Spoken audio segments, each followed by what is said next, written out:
Dobar dan svima. Želim sve da vas pozdravim u ime Centra za građansko obrazovanje, jedne od organizacija koje stoje iza ovog važnog događaja, koji je rezultat naše već tradicionalne saradnje sa fondacijom Friedrich Ebert i sa Regionalnom akademijom za razvoj demokratije. Hvala vam što ste došli u ovako velikom broju, da i u ovim ne toliko lijepim vremenskim okolnostima razgovaramo o jednoj temi koja nam je zajednička svima u regionu i gdje, vjerujem, imamo dosta i zajedničkih postignuća, ali ono što je mnogo važnije, čime ćemo se danas baviti, izazova sa kojima se suočavamo i na koje treba da damo određene kredibilne odgovore. Ja bih samo zamolila sve one kojima trebaju slušalice da ih uzmu. One su na ulazu u salu, jer radni jezik je pored engleskog i naš jezik, a imat ćemo i prevod sa albanskog i na albanski. Također imate na zidu iza nas QR kod koji možete skenirati i pratiti jedan drugi dio uživo, odnosno skidati uživo fotografije sa konferencije koje će raditi naše kolege iz tehničkog tima. Da počnemo od malo opštijeg okvira, ja bih sada dala riječ gospodinu Rene Šleu, direktoru Kancelarije za dijalog Jugoistočne Evrope, fondacije Friedrich Ebert, da nam se obrati. Izvolite. Thank you very much. Good morning, dobar dan, ladies and gentlemen, excellencies. It is my pleasure and my honor to welcome you here this morning to open the conference of 20 years of the Thessaloniki Summit. Time to move on, and time to move on indeed. But first of all, I would like to thank you personally for coming here. I understand that we're in the midst of a conference season, of a busy one, and I'm sure many of you had to cancel on conflicting items in your schedule. So thank you very much for taking the time and being here with us today. The topic that we selected for this year's conference, of course, the Thessaloniki Summit is it's an unfulfilled promise. And so it is an anniversary that gives hardly reason to celebrate, as of course the ambition and the vision that was outlined 20 years ago in Thessaloniki was a different one or the future that was imagined back then is a different one that we have here today. That being said, of course, it's not the case that nothing happened. Of course, we had some progress. We are currently in the middle, of course, of negotiating finally the start of negotiation process in earnest with Albania and North Macedonia, but it would still be a stretch to call this momentum. Actually, I had yesterday in the discussion, the very word momentum brings, let's say, a lot of eyes rolling, or let's say, it's one of these buzzwords that creates a lot of expectations that ultimately, as we're looking back also 20 years of the Thessaloniki Summit, have in the region not materialized. But I think in this situation, at least we can assert that a lot of things are happening in the sense that there's a lot of ideas floating around and a lot of conflicting ideas sometimes how to proceed with the enlargement. And it is therefore we're very happy to host this conference together with our partners here and to come together. For two reasons. First of all, I think the Friedrich Ebert Foundation has two functions here. The first function being, of course, bringing together representatives from the states, civil society, and academia, and to have that discussion, let's, as I said, on the various ideas, but also. And that would be our second function, is as a German social democratic political foundation, or a political foundation that is committed to the idea of social democracy. We also, of course, want to hear, let's say, what is being discussed here in the region, where we have such a big office presence, and to bring that discussion back to Berlin, because and this is what we do out of a deep conviction that. Here, the region, the aspiring member states are not recipients of some decisions that are taken in Brussels, but take actively part in that discussion and able to shape that discussion. And for us, it is very important to increase the agency also from the governments here in the region. So thank you very much again for taking part in that discussion. I think here, when it comes to, let's say, as I mentioned, we're a political foundation that is committed to the idea of social democracy, and this is one of the issues where the value of collective action cannot be overstated, because if you look at the very founding ideas of social democracy, it was always about, let's say, in an asymmetric power relationship, people coming together and through collective action increasing their bargaining position. If you allow me that rather abstract discourse for this morning. Lastly, I would like to, as you can imagine, as we're sitting here in front of beautiful LED screens and a rather enriching atmosphere, I would like to thank our partners here, specifically Ms. Uljarevich from the Center for Civic Education and Mr. Bozovic from the Regional Academy for the Democratic Development. Thank you very much for your trust and for all the hard work. As a political foundation, we depend on the good cooperation with institutions like yours. So thank you very much for doing this together with us and the trust that you bring, which is very important for us. I would also like to thank my colleague, Ms. Kirsten Schönefeld, for her leadership in all this. I'm thanking you, I was in contact all the time with you, but it was indeed Ms. Schönefeld whose this initiative from our side depends on. So thank you very much, Kirsten, for your leadership. Thank you also, Dr. Helene Kortländer, our section head from Berlin, heading all our operations in Eastern Europe. And Southeast Europe, for making sure that our discussions here today are connected to our stakeholders in Berlin. Thank you very much for taking time out of your busy schedule. Last but not least, I would like to thank our colleagues from our teams here in the offices, Ivana Racic, yes, over there, and Beva Vranic from the Belgrade office, and Harun Cero, of course, from our regional office in Sarajevo. With this, I wish you a good day and enriching discussions, and thank you very much for your time again, and looking forward to our discussions.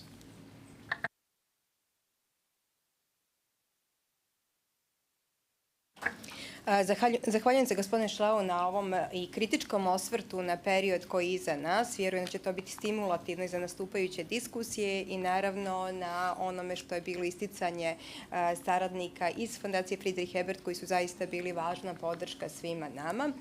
Sada bih riječ dala kolegi Balši Božoviću, izvršnom direktoru Regionalne akademije za razvoj demokratije. Hvala, Daliborka. Dame i gospodo, Vaše ekscelencije, uvaženi učesnici konferencije, dragi prijatelji, uvaženi predstavnici medija, dragi gosti. 20 godina nakon Solunskog samita, veći deo Zapadnog Balkana i dalje želi da veruje da je njegova budućnost u Evropskoj uniji.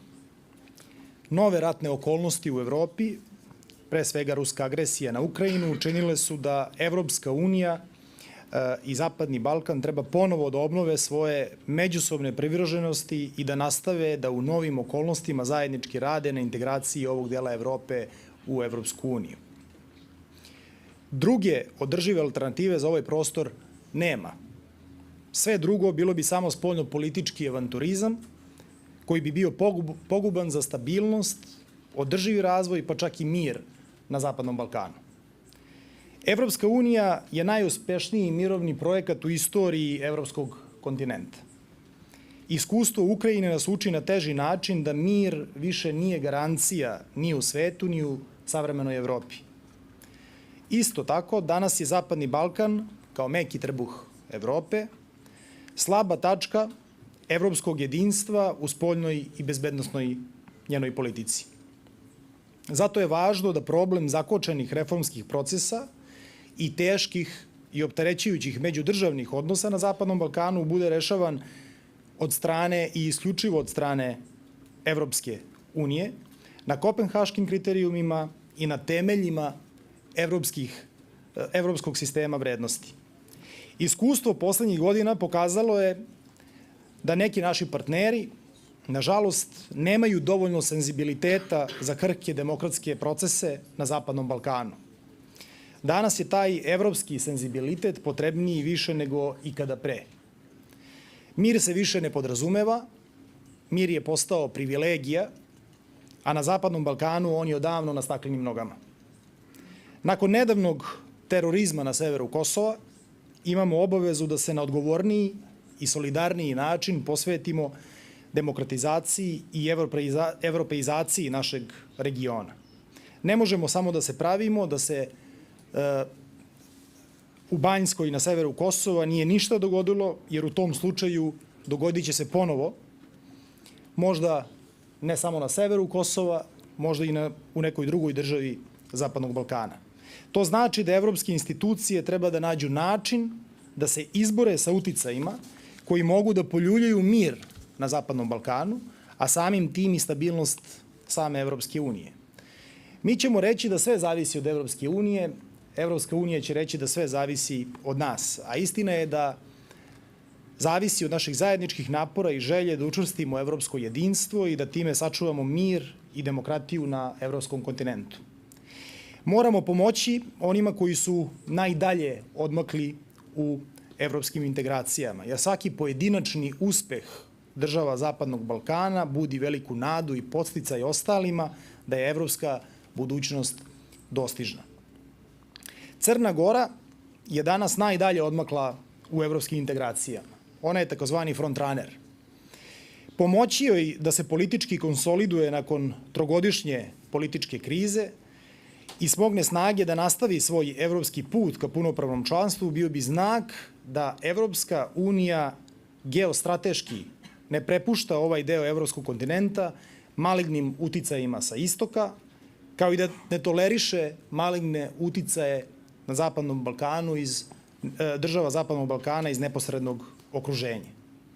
Na kraju, ulazak u Evropsku uniju nije nikakvo moranje. Ako neka od država Zapadnog Balkana pak ne želi evropsku budućnost, to treba jasno naglasiti i reći, ali u toj odluci ne sme da koči druge na tom putu i da ih vraća u neizvesnu prošlost. Imamo malo vremena da stvari pomerimo za korak unapred i zato vas ohrabrujem da pustite glas koji će dopreti do onih donosioca odluka. Zato ću završiti sa naslovom ove konferencije. Vreme je da krenemo dalje, jer već sutra može da bude kasno za Zapadni Balkan, za mir i stabilnost u ovom delu Evrope. Želim vam i želim nam uspešnu konferenciju i puno hrabrih i plodonosnih diskusija, uz nadu da nećemo čekati još 20 godina da ovaj važan posao završimo do kraja. Hvala vam na pažnji i živeli.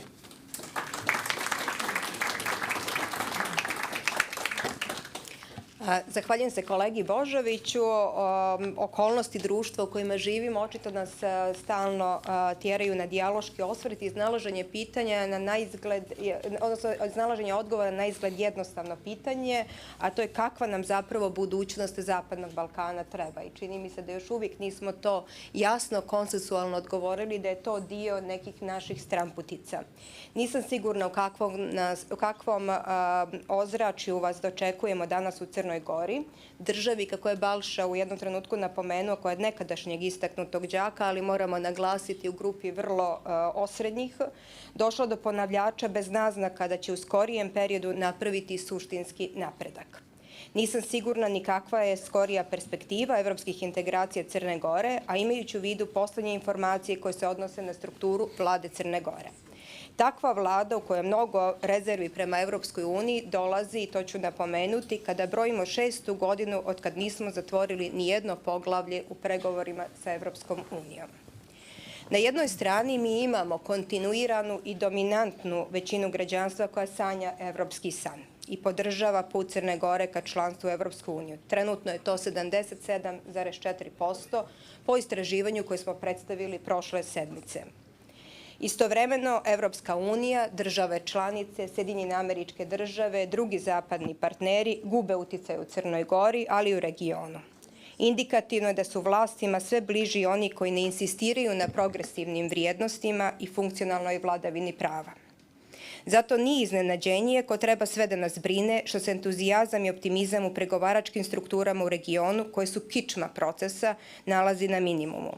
Mi ispraćamo drugu vladu u poslednje 3 godine koja nije više, za razliku od prethodnog režima, da se razumijemo, ni simulirala posvećenost procesu evropskih integracija. Odavno mi imamo probleme, ali ono što smo imali u poslednjoj fazi prethodne vlade je bila jedna simulacija tog procesa.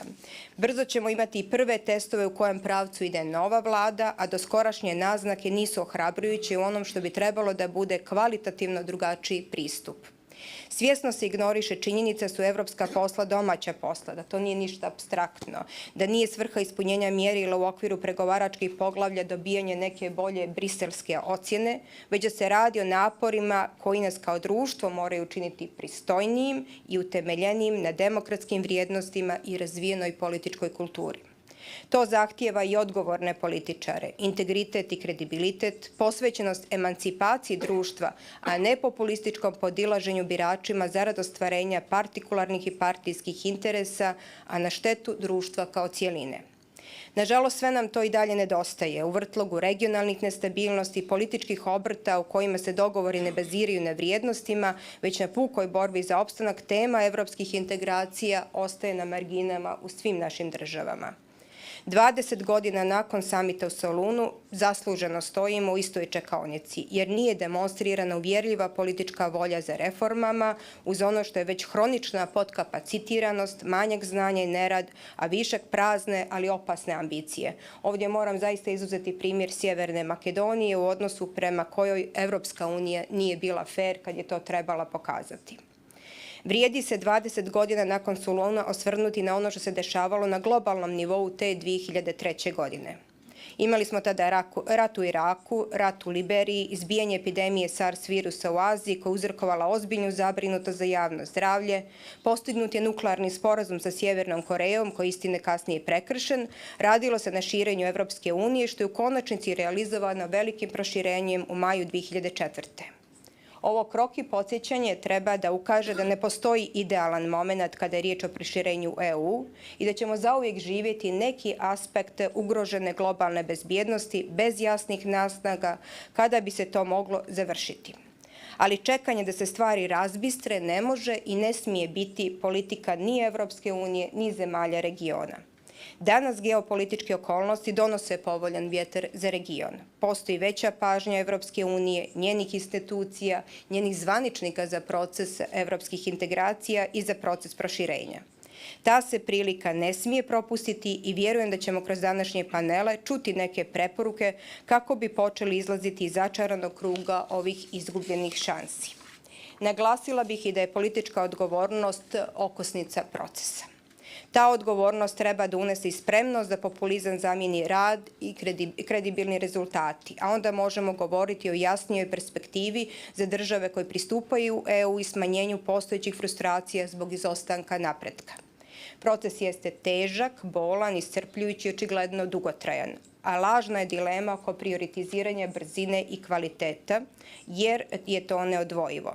Ne možemo zloupotrebom pozivanja na kvalitet pregovaranja usporavati proces ili ga čak potpuno zaustaviti kao što je to slučaj trenutno u Crnoj Gori. Osim značaja političke odgovornosti, ponovo bih istakla često podcijenjenu pregovaračku strukturu koja je nerijetko žrtva nekapacitiranosti funkcionera i partijske kombinatorike. Uglavnom su te strukture u regionu zapuštene, u Crnoj Gori je pregovaračka struktura faktički razorena. O tome koliko su evropske integracije u Crnoj Gori visoko na agendi kod nas, simbolički dosta govori podatak da ćemo uskoro imati skoro godinu dana da nemamo ni glavnog pregovarača sa Evropskom unijom. Haotičnost, neodgovornost, nedostatak discipline i autoriteta u pregovaračkoj strukturi se više ne krije ni od nadležnog ministarstva kroz priznanje da vlada nije više u stanju ni da obezbijedi Evropskoj komisiji neophodne ažurirane informacije o presjeku stanja u predpristupnim obavezama. Ne smijemo naravno dopustiti da proces integracija bude proces iznevjerenih očekivanja. Mnogo puta su očekivanja Evropske unije iznevjerene od strane država regiona jer nisu proizvele rezultate, ali nerijetko i sama Evropska unija iznevjerila neblagovremenim i neefikasnim reagovanjem. Te propuštene prilike direktno utiču na živote svih nas i zato su evropska posla i životno važna. Vrijeme je da krenemo dalje i da se izvučemo iz ovog kružnog toka koji smo suviše dugo. Vrijeme je da napravimo konsenzus o tome kakvu budućnost želimo, iako ona u Evropskoj uniji, a vjerujem da je makar među onima koji sjede u ovoj sali, zaista tamo, da radimo na tome da ostvarimo kroz posvećeno ispunjavanje predpristupnih obaveza, harmonizaciju zakona i politika sa akijem i najboljim praksama, jačanjem institucija, a ne pojedinaca, dosljednim poštovanjem principa vladavine prava. Naravno, i Evropska unija mora biti proaktivnija i prodornija u komunikaciji njenih politika prema Zapadnom Balkanu i pružanju podrške u dostizanju standarda kojima stremimo, ali i jasnijem otklonu od onih koji nas udaljavaju od progresivnih vrijednosti. To je uostalom i pitanje kredibiliteta Evropske unije, a vjerujem da ćemo i o tome danas kroz panele razgovarati. Hvala vam na pažnji i također bih iskoristila priliku da se zahvalim kolegama i koleginicama koji su vrijedno radili na ovome. Tim je bio veliki, ali rizikujući da nekog zaboravim, samo ću istaći one na kojima je taj proces dominantno počivao, na koleginici Milici i Damiru, kao i Maji i Moniki. A sada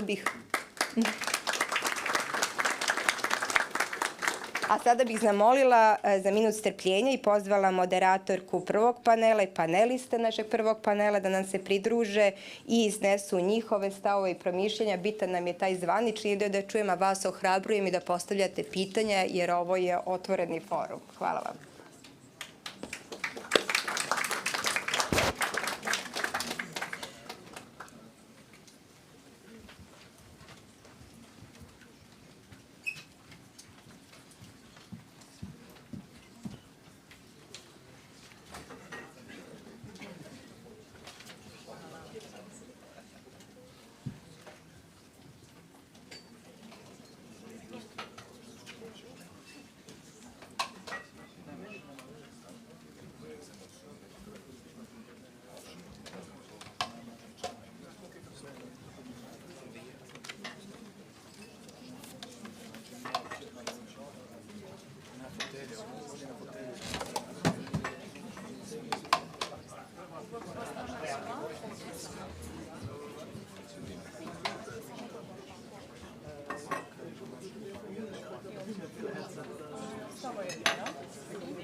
Good morning, everyone. I would just kindly ask our panelists to join me and fill this enormous row of chairs.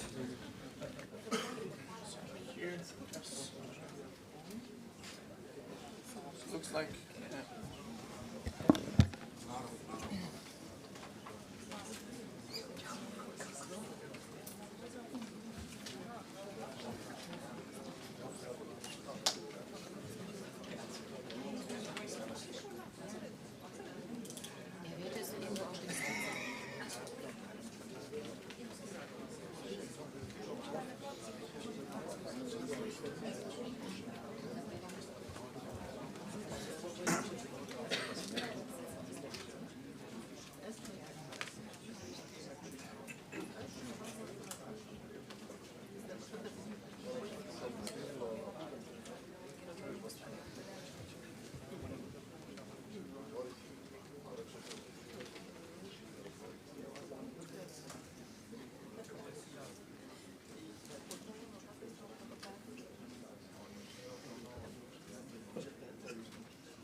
Good morning, everyone. It is my pleasure and my honor to open our first panel today. Let me first introduce myself. My name is Jana Vlahović. I'm a journalist here at Gradska television from Podgorica.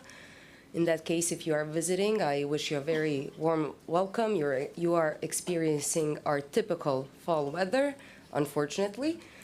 We have, as you can see on your agenda, we have our first panel, which is the EU integration process in the Western Balkan 20 years after the Thessaloniki Summit.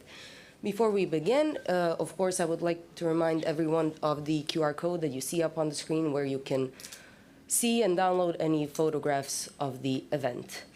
As I said, this is the first panel where officials will assess the achievements, setbacks, and lessons learned during the last 20 years. They will provide their perspectives on the challenges faced and, of course, strategies needed in order to advance in the integration process of their countries, or as the title of the conference says, move on. Let me first introduce our panelists. First, we have Filip Ivanović, candidate for Minister of Foreign Affairs of Montenegro. We have Alexander Spasov, advisor for foreign policy and constitutional issues to the President of North Macedonia. Borko Stefanović, Vice President of the National Assembly of Serbia and Foreign Affairs Committee Chairman. Elvira Habota, Director of the Directorate for European Integration of Bosnia and Herzegovina. Fitor Murati, Head of the Division for Europe and EU, Ministry of Foreign Affairs and Diaspora of Kosovo, and of course Gazmen Turdiu, Secretary General of the Ministry for Europe and Foreign Affairs of Albania. Last but certainly not least, we have our commentator Josip Juratović, member of the German Bundestag, who is joining us online. We are unfortunately limited in time. We have only an hour and 30 minutes. So I would kindly ask our panelists and our commentator to keep their responses up to 5 minutes. We have 2 rounds of questions. I hope it's enough time to even leave maybe some time for a few questions from the audience. So I think we can begin. This is everything I needed to remind you of. Mr. Ivanović, let's start with you. We've heard clear messages from Brussels that Montenegro has regressed on its path to EU membership in the past 3 years. What can Montenegro, i.e. the new government, do to put Montenegro back on the right path and maybe even make the 2030 deadline? Prije svega, dobar dan svima. Želim prvenstveno da izrazim veliku zahvalnost organizatorima na pozivu i na prilici da diskutujemo o ovoj jako važnoj temi. Ovakvih diskusija treba da bude što više, jer moramo da se konstantno podsjećamo na značaj i važnost evropskih integracija za Crnu Goru. Posebno mi je drago što su se organizatori odlučili za naslov konferencije Vrijeme da krenemo dalje. I to vidim kao ujedno, odnosno istovremeno i optimističnu i upozoravajuću poruku. S jedne strane ona je optimistična jer zaista jeste vrijeme da krenemo dalje, ali i upozoravajuća u smislu da ukoliko sada ne krenemo dalje, pitanje je kada ćemo imati priliku da napredujemo na evropskom putu. Ja bih uz svo dužno poštovanje i veliku ljubaznost prema našoj ljubaznoj moderatorki morao reći da mi nismo zvanično nikad iz Brisela čuli riječ nazadovanje. Nijedan izvještaj Evropske komisije nije koristio tu riječ, ni regresija, ni backsliding. Možemo u praktičnom smislu interpretirati da li je to, da li zaista faktički jeste bilo nazadovanje ili nije, ali moram reći da za razliku od nekih drugih zemalja u regionu, izvještaj Europske komisije za Crnu Goru nikad nije pomenuo takve termine. Ono što se jeste pominjalo, a što jeste i treba da bude razlog za našu zabrinutost, a to je da već godinama Crna Gora brže ili sporije napreduje u usklađivanju implementacije pravne tekovine, a nažalost u nekim poglavljima stagnira. Šta je potrebno da uradimo i preći ću odmah na konkretne stvari. Prvo i osnovno što moramo da uradimo jeste da napravimo napredak u vladavini prava, napredak u poglavljima 23 i 24, kako bismo mogli da nastavimo dalje. To je cilj ove vlade koja će se formirati iduće sedmice i koja je formirana sa vrlo jasnom i preciznom agendom koja podrazumijeva ubrzanje procesa evropskih integracija Crne Gore. Konkretno, kao što rekoh pod broj 1, ostvariti napredak u poglavljima 23 i 24, obaviti hitno što je prije moguće imenovanja u pravosuđu, jer od toga zavisi i napredak u tim poglavljima, dobiti report o privremenim mjerilima i krenuti u zatvaranje poglavlja. Kako to uraditi? Dakle, moram reći pod broj 1, imenovanja u pravosuđu su u nadležnosti parlamenta i moje je očekivanje, a mislim da je očekivanje i cjelokupne i političke i društvene javnosti, da parlament, odnosno politički akteri u parlamentu, pokažu odgovornost, dokažu na dijelu ono što deklarativno stoji u njihovim programima i njihovim izjavama, a to je da svaka politička stranka u parlamentu se zalaže za evropske integracije Crne Gore, odnosno što skorije punopravno članstvo Crne Gore u Europskoj uniji. I to će zaista biti jedan test, ne samo za novu većinu, već za cjelokupni parlament. Ja se nadam i ubijeđen sam da i u novoj većini i u opoziciji postoji dovoljno sluha i dovoljno odgovornosti da se razumije da je izbor pravosudnih funkcija prijeko potreban i da ga treba obaviti što prije kako bismo mogli konačno da krenemo dalje u procesu evropskih integracija. Druga stvar koja je izuzetno značajna, a čuli smo sasvim opravdane kritike na taj račun malo prije, jeste osnaživanje pregovaračke strukture. Pregovaračka struktura mora da bude robustna, ali mora da bude i agilna. Moramo da vratimo glavnog pregovarača, moramo da osnažimo misiju Crne Gore pri Europskoj uniji, moramo da identifikujemo i popunimo neuralgične tačke u administraciji, tu prvenstveno mislim na mogućnost pisanja, uspješnog pisanja recimo infrastrukturnih projekata i kad bismo to napravili, na taj način osnažili i pregovaračku strukturu pod uslovom da izvršimo imenovanja u pravosuđu, mislim da možemo brzo da krenemo sa zatvaranjem onih poglavlja koja su praktički već spremna.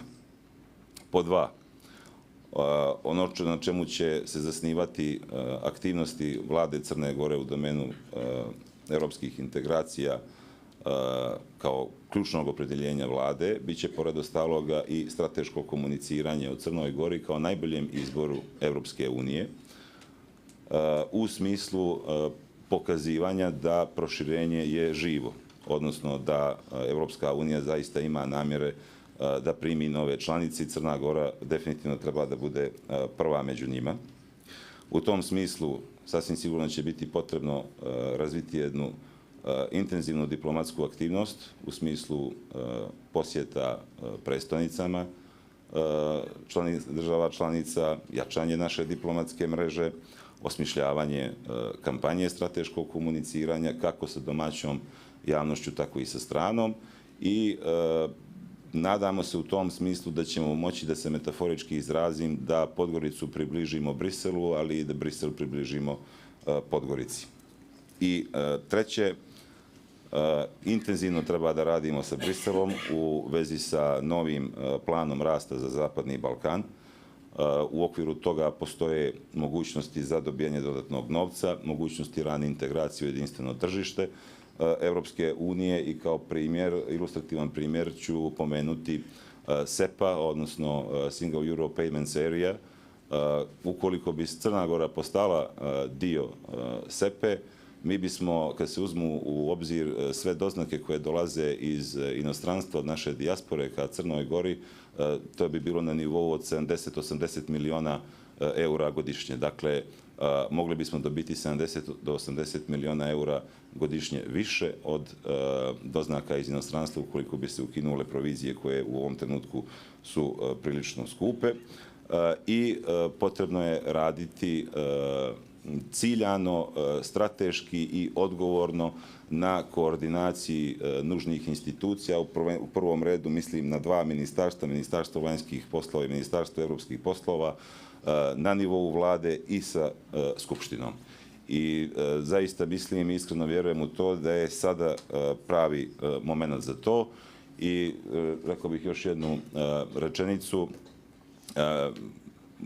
Mislim da ukoliko posmatramo na optimističan i u dobroj vjeri način poteze ljudi koji će biti u budućoj vladi i nove većine, shvatit ćemo da zaista jeste vrijeme za to. I evo kao najskoriji primjer bih mogao istaći i jučerašnju odluku o tome da se, kao što znate, što je goruće pitanje u Crnoj Gori ovih dana, to je popis, dakle da se taj popis odloži za mjesec dana, da se otvori društveni i politički dijalog, da se također uvaži i preporuka Europskog parlamenta i na taj način uvažavanjem preporuke Europskog parlamenta otvaramo mogućnost dijaloga i sa opozicijom i sa opštinama i sa drugim institucijama i to je primjer kako ćemo postupati u onome što je krajnji cilj, a to je da Crna Gora zaista postane članica Europske unije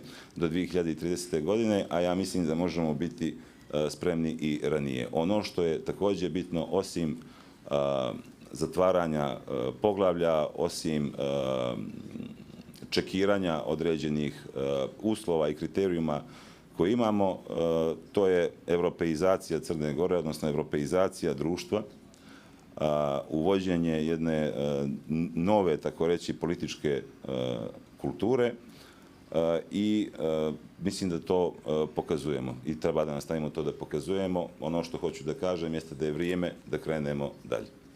Hvala. Thank you. Let's move on to North Macedonia. Mr. Spasov, Deputy Prime Minister of North Macedonia for European Affairs, Bojan Maricki, announced that the screening process would be over by next month, by November 2023. However, the screening process is slower than it was planned. Would you say that North Macedonia has had or will have benefits from the new negotiation framework? Ladies and gentlemen, dear organizers, thank you for inviting me. I'm here in a very interesting position since I represent both academia, but I work also as external advisor to my head of state for foreign policy and constitutional issues, so I'll be much freer in expressing my opinions and expressing my experience with the European integration, especially in the last few years. Before I answer to your very important questions, I mean, we have a very good title of this conference, 20 Years After Thessaloniki.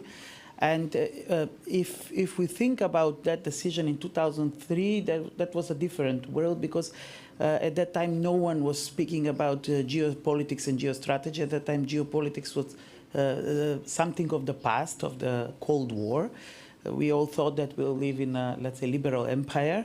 But at that time, the European Union made a geopolitical and geostrategic decision for the first time in the region, promising a European future to the region. That happened in Thessaloniki, and that was promised to the whole region of Southeastern Europe at that time. In the meantime, Bulgaria, Romania from this region, and Croatia from the, let's say, region of former Western Balkans. Now we are 6 countries. Croatia was also a member of this group, became members of the European Union. And the other countries, unfortunately, are not members in the European Union, and we don't know when they will become members. There is this date of 2030 to which we are all striving, but it's still more like a political declaration than a fixed date because it depends on many factors. Now European Union is in a completely different position. We are all speaking about geopolitics and geostrategy.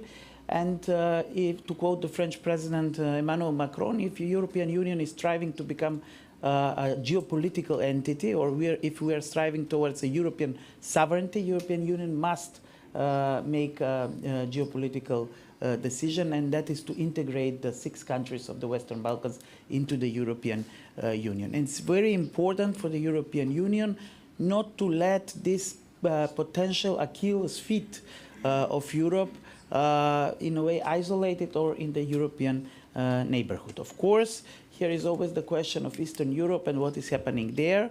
Now we will see interesting decisions being made at the December summit of the European Union, but what is important for our region is not to compete with the region of Eastern Europe, and the European Union must understand that what is happening in Eastern Europe and their European perspective, I'm speaking above all about Ukraine and Moldova, cannot be compared to what shall happen for the Western Balkans, because there are completely different circumstances. Yes, there are things that connect us, but many things are also different.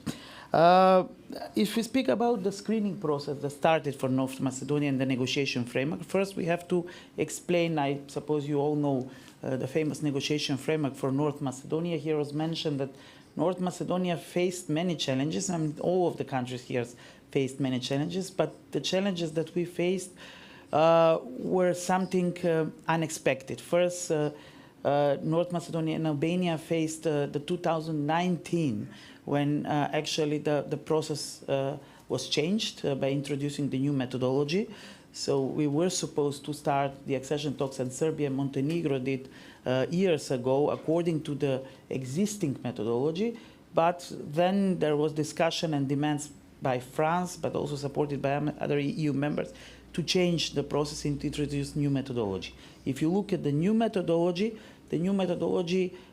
provides also new opportunities, including the staged accession, but also the process of reversibility, which is important for the country in order not to forget that after closing a chapter, it is not a done deal. We still have to progress in that area. However, that methodology 3.5 years after its adoption was not implemented, or is only partially implemented on the examples of North Macedonia and Albania, because we started the screening process, but we didn't start the accession talks.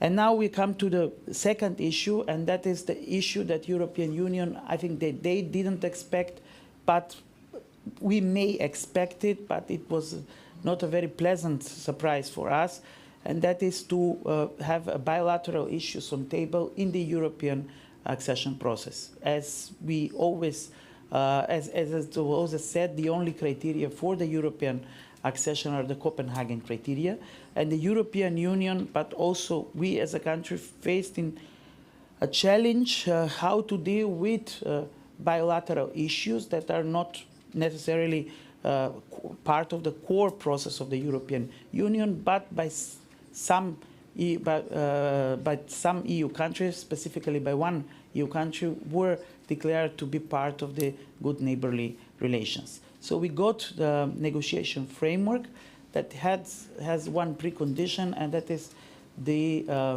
changes to the constitution of my country in order to include other, as we say, parts of people or minorities into our constitutions, and that is specifically our fellow citizens that identify themselves as ethnic Bulgarians.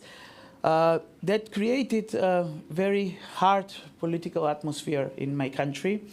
I had the pleasant or unpleasant task to be part of the expert group that prepared the constitutional changes. We finished our job in 1 month.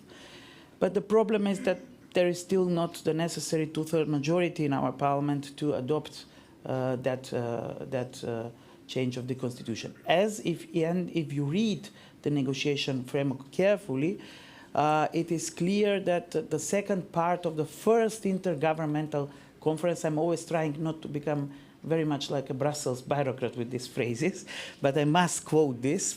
Second part of the first intergovernmental conference in Brussels, that is a first precondition to open the first cluster of the negotiation framework, is to finish this task, for which unfortunately we don't have the necessary majority. In the meantime, this issue was used and abused in our country for heated political debates, and now seems that this issue will be one of the one of the topics for the election campaigns for the upcoming presidential and parliamentary elections in 2024, which is not very good development, having in mind that there is a societal consensus towards the European integration.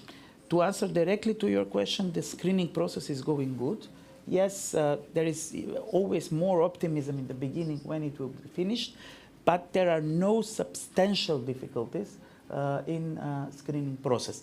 There are always some challenges because all of our countries have fragile institutions, and this screening process is a serious thing led by the European Commission. It is not a political process. It is a process that goes deep into the all structures and all processes in our institutions and in our state. So we may need some weeks more, but this is a process that will be finished. Now the main issue is whether we will continue with the opening of the first cluster or not, and that depends on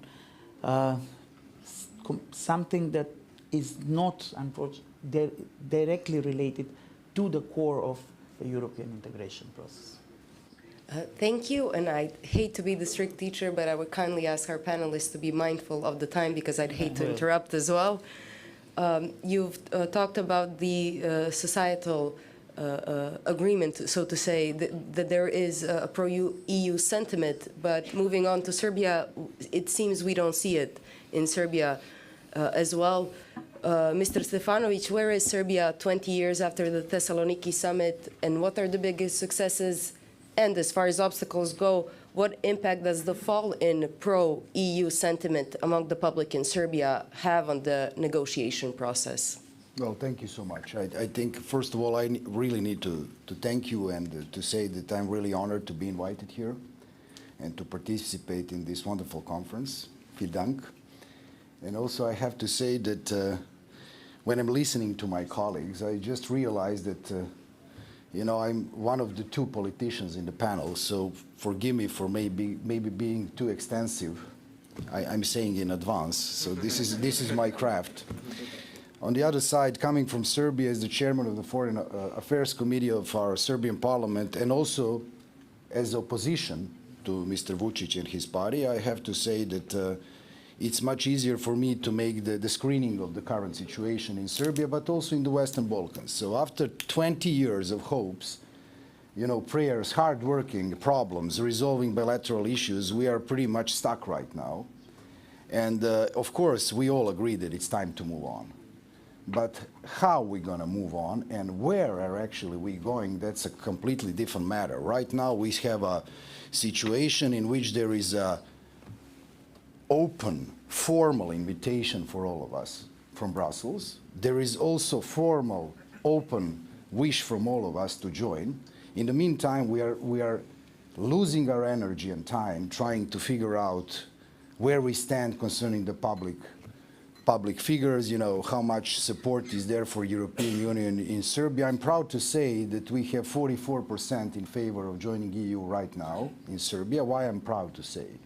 Because under these circumstances, I'm really surprised that we have that high number as we do. And the circumstances are such that we have a pretty much open autocracy, facade democracy, the lack of media and other freedoms, huge corruption, and connections with organized crime. So now when I say these things, my colleague from the region, admit it or not, probably are saying, well, so do we. So that's the problem. We need to keep the merit-based approach to EU accession. In the same time, we also need a target. So that's the problem. We don't want to see any more moving targets concerning Western Balkans or WB6, as you said it, or everybody else, pretty much. It sounds like a code or something. So we need to remove the moving target in front of us. We need to do our homework, but also Europe needs to do theirs. And let's start from our homework. We need to finally crash autocracy, corruption and organized crime in our region. We need to crash this unofficial, tacit coalition between autocrats in our region. We need to crash people who put violence and fists in front of the interest of regular people in our region. We need to understand that we lost 70,000 people this year moving to European Union and becoming neighbors in Düsseldorf, Berlin, or Oslo. So we have to understand that if we don't do something, actually if we don't move on, we will be a desert in 56 years from now. Only people old as me or older will stay there to talk about the glorious past in Thessaloniki. Thessaloniki was a glorious past. But that was the year, as someone rightly put it, a year that showed that it was never a perfect moment. I think Daliborka did that, and I think I really commend you for it, because there is never a perfect moment, ever. So what there brings us to, we can continue with this bilateral counting of layers of unsuccessful attempts by various governments in the region. So we go in this separate approach in which every country says, well, we have this problem, that problem, you know, especially in North Macedonia, huge problems, and being most constructive, I think is pretty much the vivid example how only geopolitical and political approach actually collapses, because there is one of the neighbors really unwilling to follow any key criteria and actually saying, well, listen, you will treat our history, joint history, in a way how we say you do. So that's really appalling, I have to say. And it shows to most of us and to our people, to those 44 proud percents, that if this is the way, if this is what waits for us, why should we go there? And actually Europe also needs to say much more openly what is there for us now in 2023 and what is there for us as a region in 2030. We believe that 2030 is realistic. We believe that Europe is not whole, stable, democratized, and built on as a social welfare conglomerate without the Balkans. It's simply, for us, it's almost an insult. When somebody tells us, you should join, we are going back home. We are not joining anything. This is where we belong. This is the region in which we put our blood, our lives, our cultures, or joint culture, if I may add, because I don't see any difference, believe me. So this is where we go. We go back home. We are not going to some artificial paper tiger, you know, that exists now in these turmoil times that we are facing every day. And guess what? Now, after Ukraine and horrible Russian aggression on Ukraine, we have Middle East coming up. And of course, now we have on one side bilateral layers of non-delivered promises from our governments on one side, and on Brussels side, wow, this is, now we have Hamas, now we have Israel, tomorrow we will have who knows what. But guess what? We always have this urge to finally democratize our region. We have urge to eradicate corruption and organized crime. We need to align our foreign policy with European Union. And I'm saying for Serbia because I'm the only MP that actually proposed resolution imposing sanctions on Russia in Serbian parliament. And guess what? My resolution failed. And it failed because our government is absolutely not prepared to make any move, any step toward joining EU, because if they do, they're gone. So let's call it that way. Current government of Serbia and President Vučić are not, absolutely not oriented to do anything on joining European Union, because if they make any further step, they're evaporating, politically evaporating in front of our eyes. By the way, it will happen soon, whether they like it or not, and I'm really happy to bring some good news from Belgrade. So this is what but what we're going to do with the region, and I will finish with this. Excuse me for being maybe too extensive. In the meantime, we in the region, I believe, should take a step back and finally stop playing on this illusion that by doing everything by ourselves, in our small little world, we will actually make great success. Guess what? It will not happen. We have to work together, like it or not, including us and our friends from Pristina, for example. So it's really clear that we need to come closer. We need to come closer not only to Open Balkans and the Berlin process, but also strengthening our political, not just economic ties. We need to have elections in candidate countries for members of European Parliament and Ukraine, MPs that will have a right to speak, but without a right to vote. We need to send our ministers to ministerial councils of European Union to speak there and without the right to vote.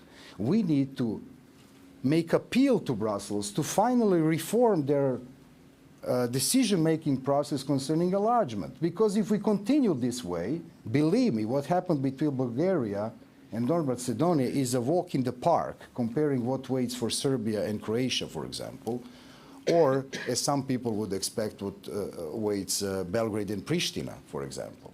So deblocking each other is essential. Reconciliation, I believe, is essential. Coming together, creating joint secretariat and chapter in which we will eradicate fears between us is essential. We need to speak with one voice. If we don't speak and if we don't stand together, our chances are getting really slim, and we will end up in making judgments about performances of our governments. And by the way, and just one more sentence, when people tell me Serbia doesn't know where its borders are and you haven't resolved your territorial bilateral dispute with Pristina, for example, I always tell them, guess what? Ukraine, Moldova, Georgia are now becoming a norm. And things that what is happening, let's say back in the day is a bad example in Cyprus, and now between Belgrade and Pristina is becoming a norm. Countries have different views based on their constitution. For us, Kosovo is not an independent country, but we are ready and we will absolutely resolve every open issue between us, except, of course, formal recognition of Kosovo. But I think that people in Brussels should finally realize that we need it fast, we need new solutions, we need understanding that a special case for Belgrade or Pristina will be a special case for Ukraine, Moldova, and Georgia, and there is nothing wrong in the fact that we will have countries that maybe don't recognize each other, but actually they are not blocking each other. So this is the joint future. Thank you so much. Sorry to hurry you up, but unfortunately we are limited in time. I don't know for how minutes I spoke, but how many minutes, but... Ms. Habota, what is the state of negotiations with Bosnia and Herzegovina at this time, given that your country became a candidate in December of last year? What are the biggest challenges, both on the BiH side and the EU side, on the road to achieving that status? Thank you very much. Well, let me first greet you all and thank you for the invitation to this conference. When it comes to Bosnia and Herzegovina, I would say that since Bosnia and Herzegovina granted candidate status in December last year, the authorities in Bosnia and Herzegovina have implemented a lot of laws, important laws, when it comes to the implementation of the 14 key priorities that are outlined in the European Commission avis a few years ago. And I would say that especially these laws are important in the certain areas, rule of law, protection of fundamental rights, then fight against organized crime, also management of migration and asylum and public administration reform.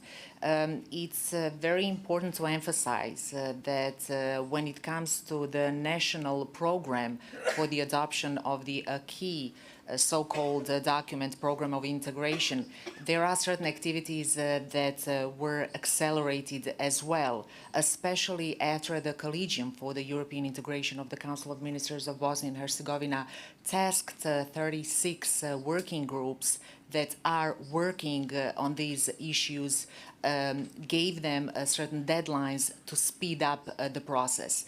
In order to do that, what we at the Directorate for European Integration are trying to do is to assist our colleagues in the institutions, B&H institutions.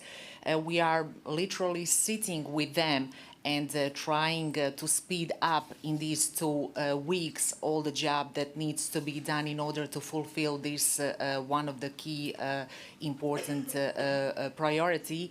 So we basically are inputting the data in an information system that was set by the Collegium as the highest political body in our country when it comes to the European integration.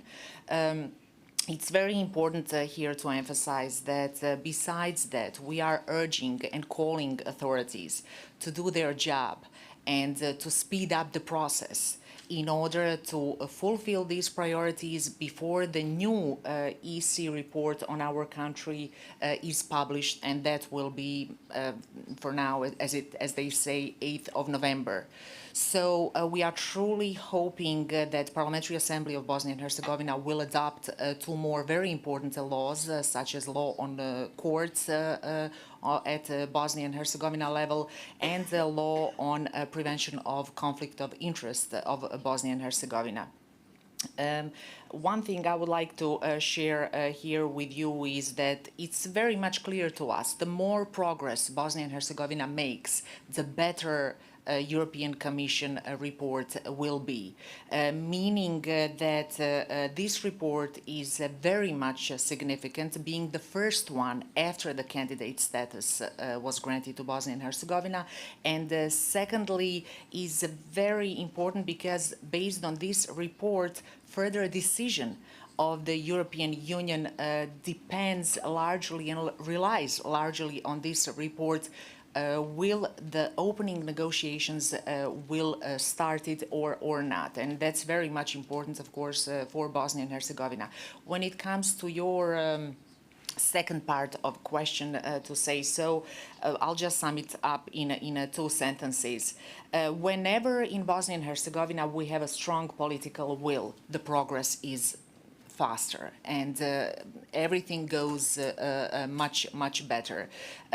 Contrary, sometimes very, very technical and expert issues become political and sensitive in Bosnia and Herzegovina. And that is something what costs us a lot because it slows down the process. But very important thing to emphasize here, regardless of that, what makes us at the Directorate very much makes us happy is that the percentage of citizens who wish that Bosnia and Herzegovina become full-fledged EU member state is always high and never put in a question this issue, should we be a part of the EU or not? And the percentage is around 73.3% in 2023. Thank you. Thank you, Ms. Habata. Mr. Muratti, Kosovo formally applied for EU membership last year. What is the state of negotiations at this moment? What are the main challenges and obstacles? Can Kosovo, so to say, catch up to its neighbors? Thank you very much. It is a pleasure to be here and reflect on the past and discuss on the future of our region. Going back to our application, I think it was on 15th of December 2022 that we formally submitted the application to EU membership. I remember a year before that, during the Stabilization and Association Council, our government informed member states and EU institutions about our decision to apply. At the beginning, it was received with a bit of hesitation, but we spoke to our colleagues in the region and we asked them what was the feedback when you decided to apply, and they said that we received the answer that it is not the right time, and received the same answer. So what we understood is that the right time is, for us, was yesterday, so we had to do it. We decided to submit our application based on several considerations. The first ones had to do with the will of the people. The second ones had to do with the geopolitical and security context. And the third one had to do with the fact that we were convinced that our institutional and legal framework would allow us to accelerate our EU-related reforms and move forward in this process. So the first one, our decision to apply was nothing more than an answer to the will and aspirations of our people. We have 94% support for EU membership, and we maintain this support despite the challenges and the obstacles that we have faced on our road toward EU integration. Just as an example, the visa liberalization process, how long it took. We had to fulfill more conditions than any other country. Of course, we understand how the EU works. It's a work in progress, etc. But still, it is important to maintain this EU perspective and the EU membership as a goal because it is needed to push forward the reforms which are costly, which are complex and difficult, and you need to keep the support of the people. But for Kosovo, there is no plan B. There is no plan C. We want to become part of the Euro-Atlantic community because we believe in those values. The second one has to do with the geopolitical and security considerations. Of course, unfortunately, the arguments that we used to submit our application were justified by what happened in the following months with catastrophic consequences, Russia's invasion of Ukraine, and the unfortunate events with the act of aggression of Serbia, which supported paramilitary groups to attack. So what happened here is unprecedented. An EU candidate supports paramilitary groups to attack an EU applicant. So it is a very difficult situation to be in. We've been trying to send the messages that closing this gap of influence for Russia and for other countries who want to destabilize the region is essential. And we can only do that by accelerating the EU integration process for the whole region. By helping the region to democratize, you cannot do it with only one country. The whole region has to move forward and to become part of the EU. And the last one has to do with the institutional and legal framework. So we had been implementing the SAA for a long time. We had built all the structures, the legal framework. We accelerated our EU-related reforms. We implemented reforms which were long overdue, and this was also confirmed by the country report. And in a sense, what we felt is that at the end of the day, we wouldn't be talking about catching up if this was a level playing field for us. I think we would be among the front runners if this was a solely merit-based process. Unfortunately, we understand that there are certain political obstacles, and this brings us to the questions, where are we now? So we are looking forward to receiving the questionnaire from the Commission, and we hope that the Council will be able to reach a consensus on this. We understand that regarding the decision on the candidate status, there we need unanimity, but let us cross that bridge when we arrive there. So at this point, we are ready to receive the questionnaire. Our EU structures are ready and willing to work on that, and I really hope that, similar to the approach that we had with the SAA, with the visa liberalization, we will find a solution here as well. Thank you, Mr. Turdio. Thank you for your patience, first of all. Prime Minister Edi Rama recently said that a new approach should be found for non-EU members due to the, as he said, slow pace of negotiations. Why have the negotiations run so slowly, and what kind of approach is needed in Albania's case? It's an excellent question, but first I would like to thank the Friedrich Ebert Stiftung and everybody that worked to bring this program together, to bring us here. I'm honored to be part of this panel. I'm also happy that Mr. Juratovic is joining us from Berlin via video conference. I remember during my tenure in Berlin since from 2003 to 2008, he was among the strongest supporters in the German parliament of the European integration. Now, I would like to make a few remarks at the beginning. So I will make my remarks from the position of practitioner. I'm a diplomat, so I'm not thinking in 4-year electoral terms. I'm thinking in much longer terms. Second, we get the reports from the European Commission on the progress of each of the candidates and potential candidates. and I take them for granted. These are excellent documents that show us what we have to do in order to progress in this process.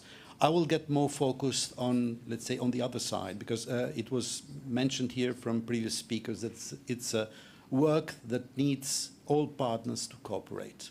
So what we need to do, it's there in the progress report. I will get focused somehow on the other side. The very title of this conference, 20 years from the Thessaloniki Summit, time to move on. Yes, indeed, the Thessaloniki Summit was a very important moment in the history of our region, of Europe. But actually, European integration efforts started much earlier. I remember beginning of the 90s, 1991, 1992, when this was this movement in Albania to get rid of the totalitarian regime, the main slogan was, "We want Albania like whole Europe." And actually, in February 2000, 22nd of February 2000, we presented the first comprehensive report, the status report. It was voluntary. We presented it to the European Commission because we were asking for the association agreement. Then we got later on the stabilization association agreement, which is an invention to kind of accommodate the situation and the needs of countries like mine. So it started much earlier. We cannot talk about 20 years. We may talk about 30 years of efforts of getting to the European Union.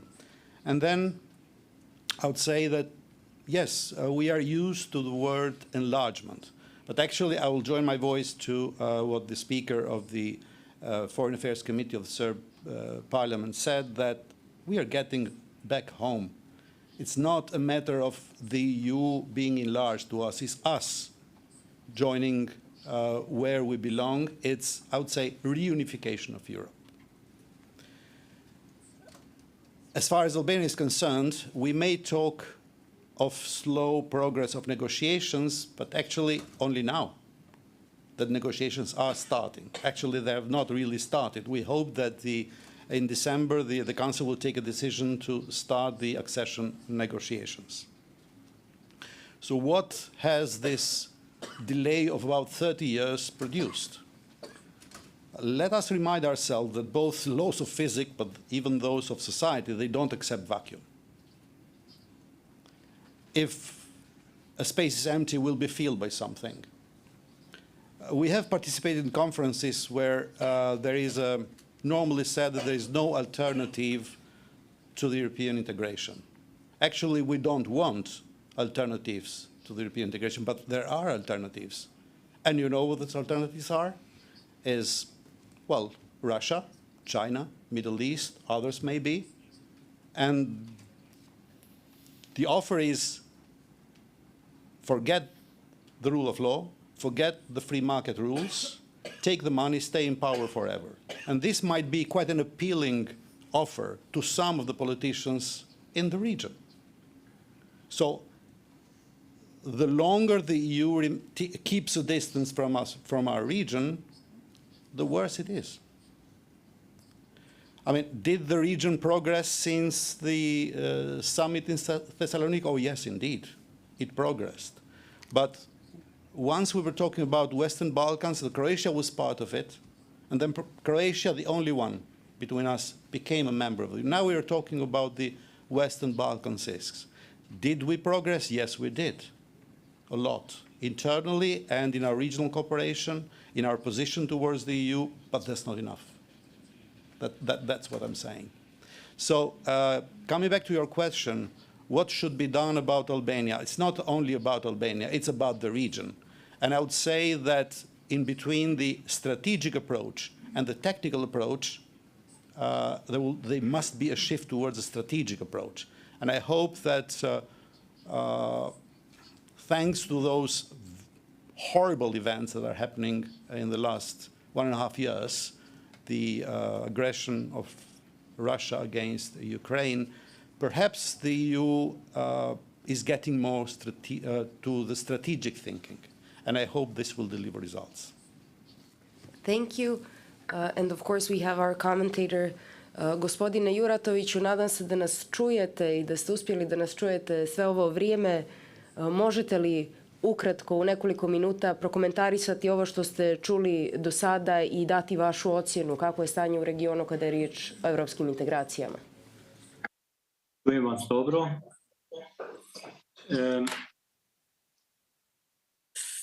Svi prilozi koje sam čuo imaju smisao i kad se uzme u cjelinu, jasno se vidi situacija koja je na Zapadnom Balkanu, a i sa gledišta Europske unije.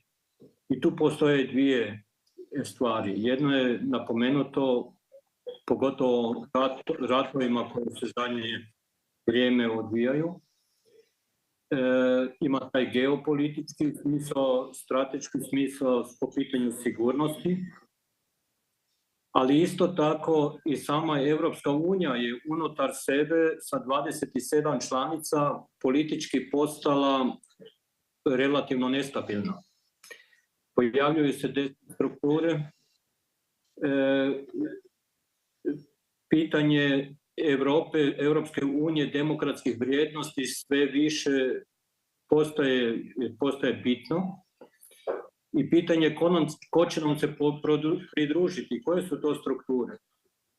Dakle, svima nam je jasno da mi trebamo Zapadni Balkan prije svega iz sigurnosnih razloga. Ja se govorim kao neko koji živi u Europskoj uniji.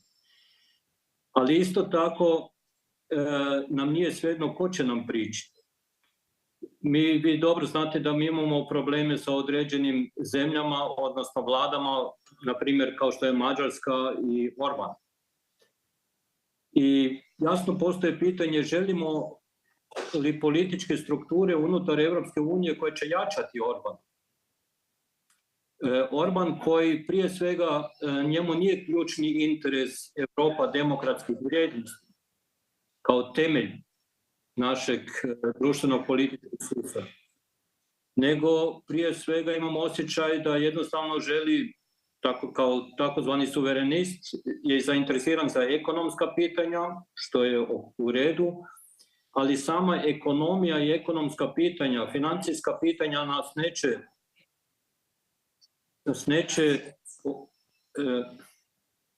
neće riješiti izazova koji stoji pred nama.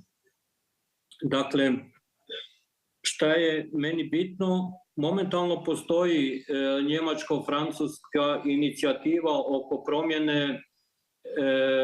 promjene sporazuma Europske unije, prije svega po pitanju jednoglasnosti. I mi imamo 14 zemalja koje nisu za ukidanje jednoglasnosti. I tu postoje već veliki problem, na primjer po pitanju Sjeverne Makedonije, koje mi je osobno jako žao i za koju sam se cijelo vrijeme zalagao. Moment, čujem se duplo.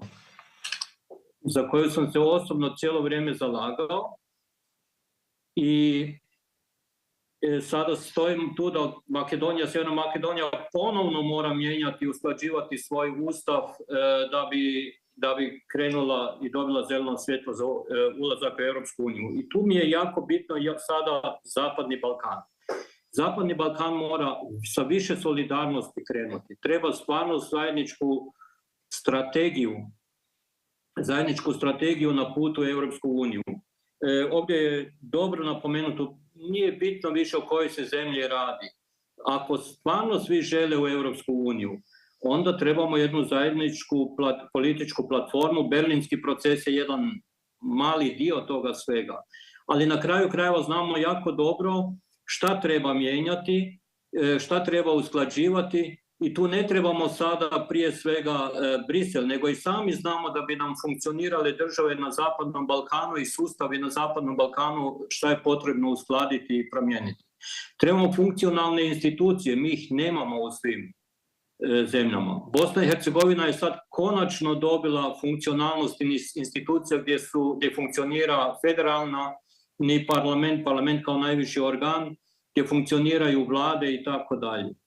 Dakle, velika je različitost i unutar Zapadnog Balkana i neophodno je da se prije svega demokratske strukture iz cjelokupnog Zapadnog Balkana umreže, naprave zajednički strateški plan.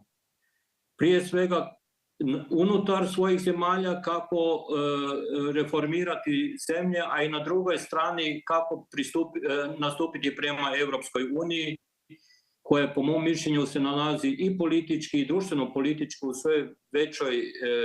svoj većoj problematici. Znamo, na primjer, po pitanju izbjeglica, ali nije samo to. Dakle, demokratski sustav se mora čuvati, izgrađivati i tu smo jako osjetljivi koje zemlje nam dolaze, sa kakvim društvima, kako funkcioniraju ta društva i koliko ozbiljno dijele te naše demokratske vrijednosti. Ja bih sad na tome završio.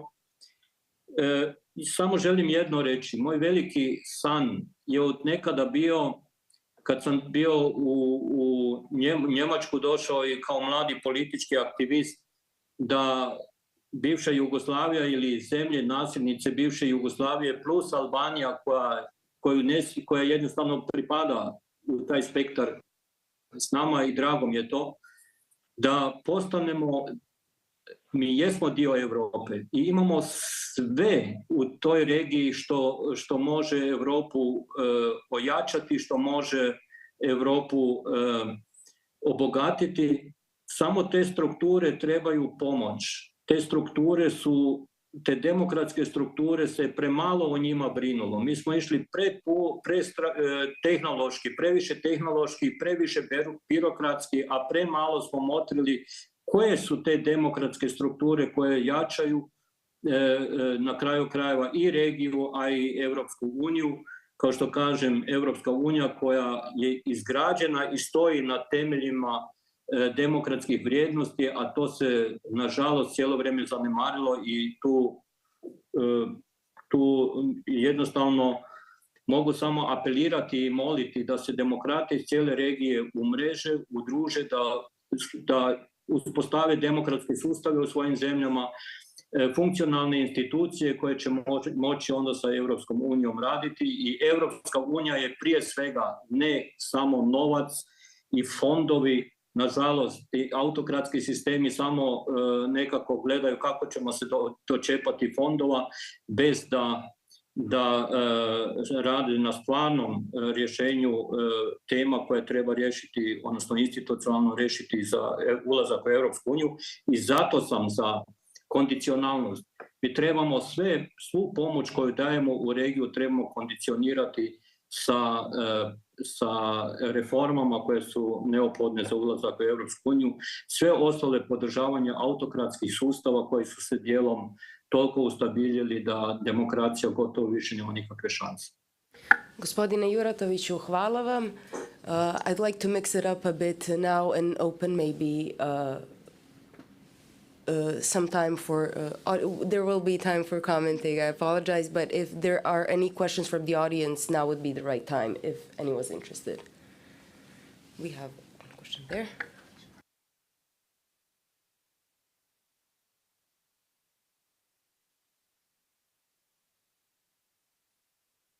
I will speak a little bit in English because okay, thank you. So I'll speak a little bit in English. My name is Nikša Miljanić. I'm a lawyer from Montenegro. I want to first ask a question for Mrs. Habota. Then I have another question for Mr. Ivanović. So my first question is, as a lawyer, I know that there were several condemnation of Bosnia from the European Court of Human Rights. How do you see the respect of these decisions of the court, and are they respected? And if not, how would you see this in the lights of European integrations? So this is my first question. Then maybe I ask the second one for Mr. Ivanović, and then I cede the right to other commentators to ask the questions. Dakle, gospodine Ivanoviću, moje poštovanje.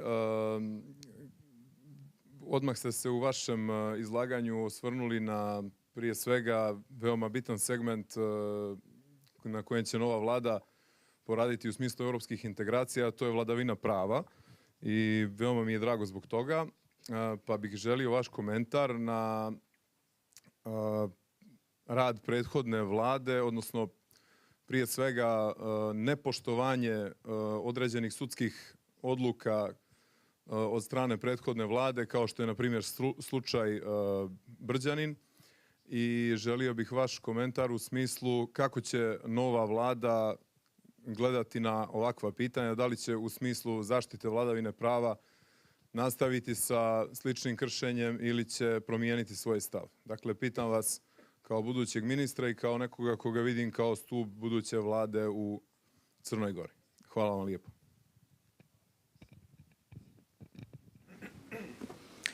Thank you very much for your question. As a lawyer, no wonder you of course asked this question. Of course, I'm very well aware of this very crucial, very important issue in Bosnia and Herzegovina. And this is exactly one of the examples what stole us in Bosnia and Herzegovina, non-implementation of these very important verdicts and judgment, especially by the European Court. We are entering slowly into the political issue, to say so, and I'm not a politician, and the institution I'm representing is Directorate for European Integration, expert and coordinating and independent institution of Bosnia and Herzegovina. But I would just comment, that is something what Bosnia and Herzegovina needs to do, needs to implement. Is it today or in 5 years? Better today than in 5 years. And I would say that we shouldn't discuss about these verdicts or judgments. We should implement them. No question about that. I mean, no discussion about that. So as soon as authorities and politicians in Bosnia and Herzegovina are aware of that and understand that this is something what we need to do, we need to implement, it will be easier for us, and we will make our life easier, and we will faster move to the European Union.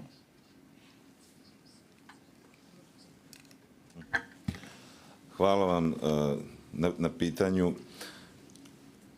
Pomalo bi mi bilo teško i komplikovano u trenutnoj poziciji da komentarišem rad bivše vlade, ali dovoljno je reći da neki ključni akteri prošle vlade nisu dio ove vlade, tako da to je dovoljan komentar na taj dio.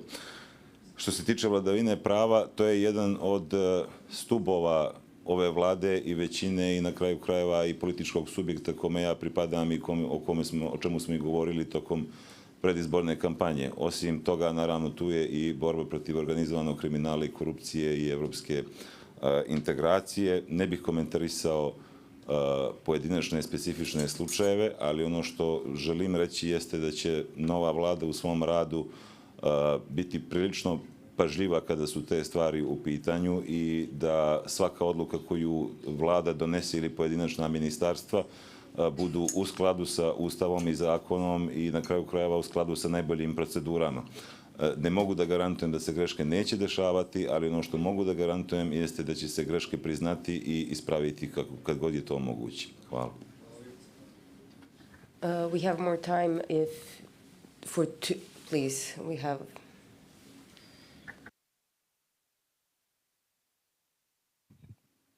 Thank you very much. I'm Dusan Reljic, and until recently I was head of the Brussels office of the German Institute for International and Security Affairs. And my question goes to Mr. Ambassador Turdiu, who is also a man from Berlin. He was the Albanian ambassador in Berlin for quite a long time.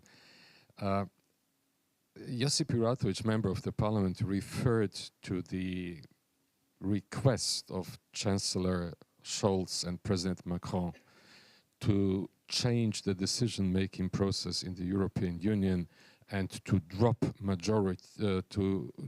the request to have all decisions by unanimity and to introduce majority voting, and they condition the acceptance of any new members into the European Union by changing the decision mode in the European Union. Is this the death to enlargement? Because why should Poland, why should anyone accept to be ruled by Germany and France by majority voting. Mr. Turdio, before you answer, if there are any other questions, so we can take them now and then answer them at once. All right, please, go ahead. Well, thank you. Dear Dusan, I'm happy to meet you again after so many years. You asked a very good question too. Well, perhaps I would be able to answer in a more, let's say, extensive way if Albania was already in the EU. That's a decision to be taken by the EU. But if the presently members of the European Union consider that the potential new members will be a problem for the EU, I'm sorry, but they are absolutely wrong. A problem in the EU are not the countries like Albania or North Macedonia or Montenegro. The problem has been there with the big ones. And if we're talking now about a delay in the process of EU enlargement or reunification of Europe, it is partly even because of the nuances in the foreign policies of individual major members of the EU. Well, I guess we will accept whatever is offered. So if it be a kind of EU with circles, we will jump on the train, but hoping that someday we come to the inner circle. I don't know whether I answered your question. Not really. Thank you. We have some... I'm not entitled to speak on behalf of the EU member states. When I will be there, then I will give you my honest opinion. We have some comments from other panelists. Please, again, keep it short, but Mr. Spasa, there you go. So I would like to answer that very important question you raised. For us, it would have been much better if Germany and France had said that in 2019. Because then the official issue was we need a new methodology. And as candidate countries, we knew that it's not about the new methodology, it's about the internal problems of decision-making process in the European Union. But that was never said. Even in informal talks, this issue was avoided. So we want to thank everyone for saying that loudly that it's a problem. Unanimity in the beginning was defended by old EU member states. They wanted to protect themselves from the new member states. Now unanimity will be defended by the new member states because they want to protect themselves from the old member states.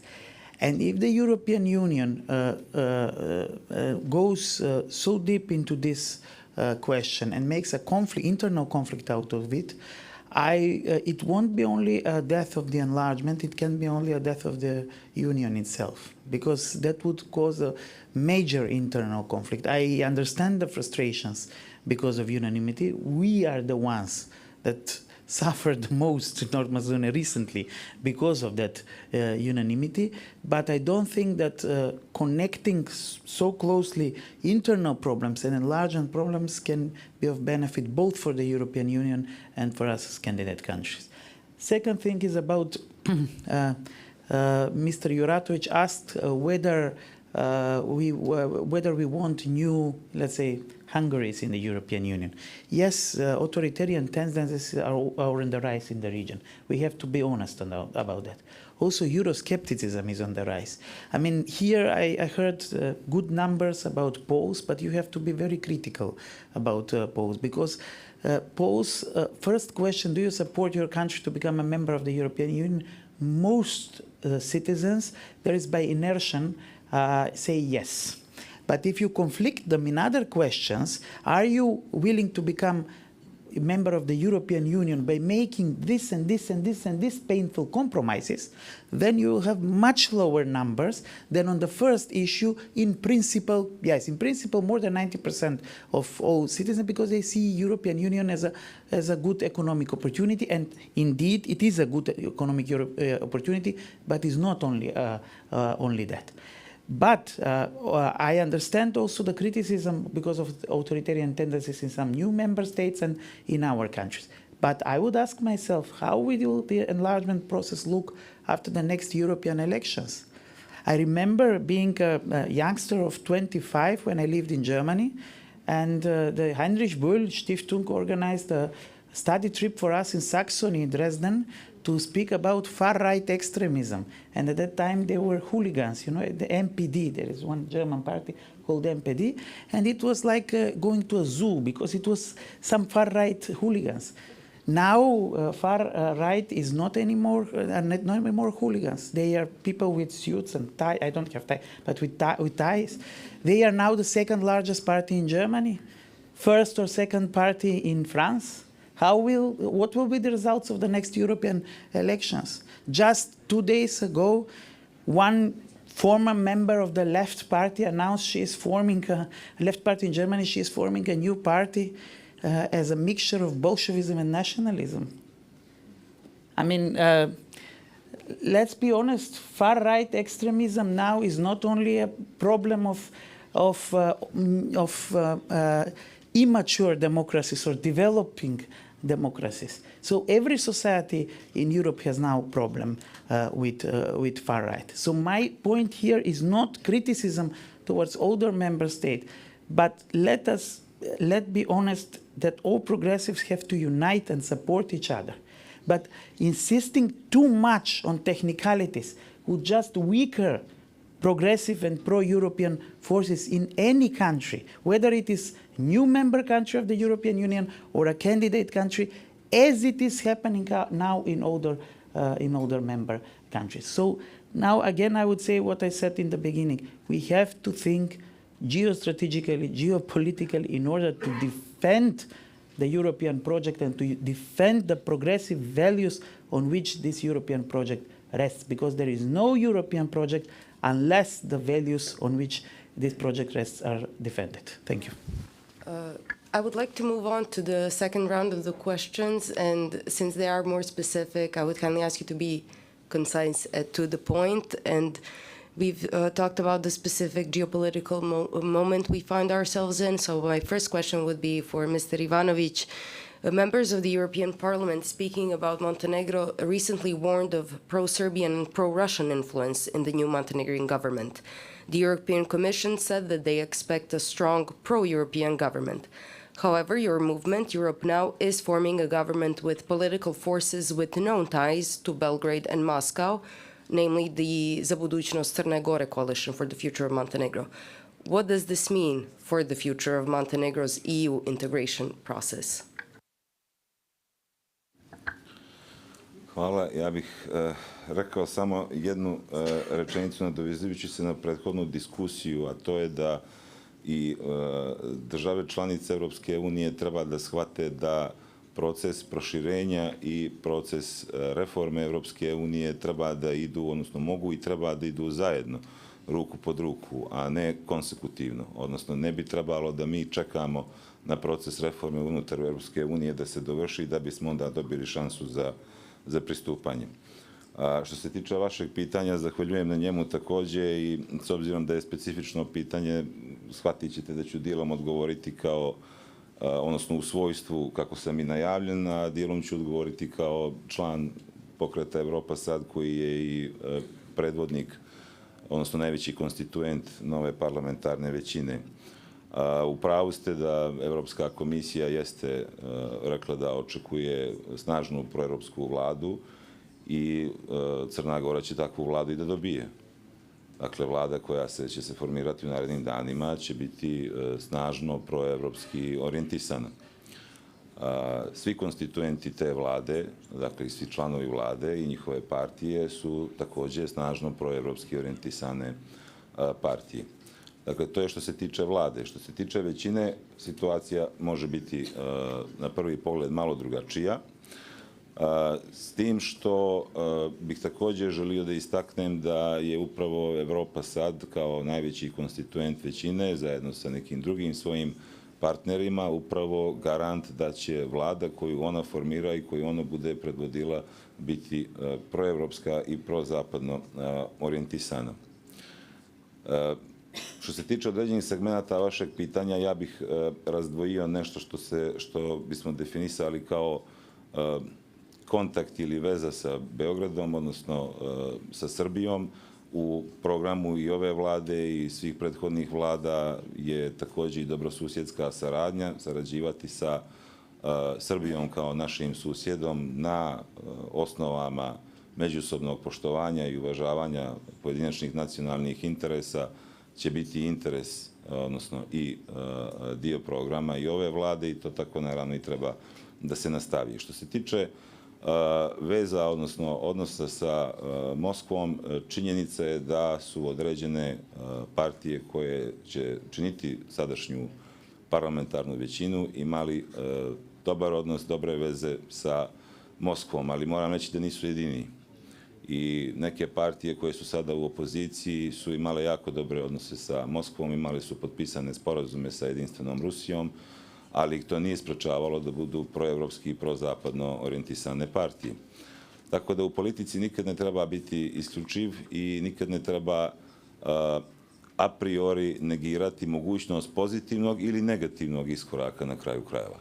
Neki su iskoračili pozitivno, neki su iskoračili negativno, a neke ćemo tek da vidimo kako će se pokazati u narednom periodu.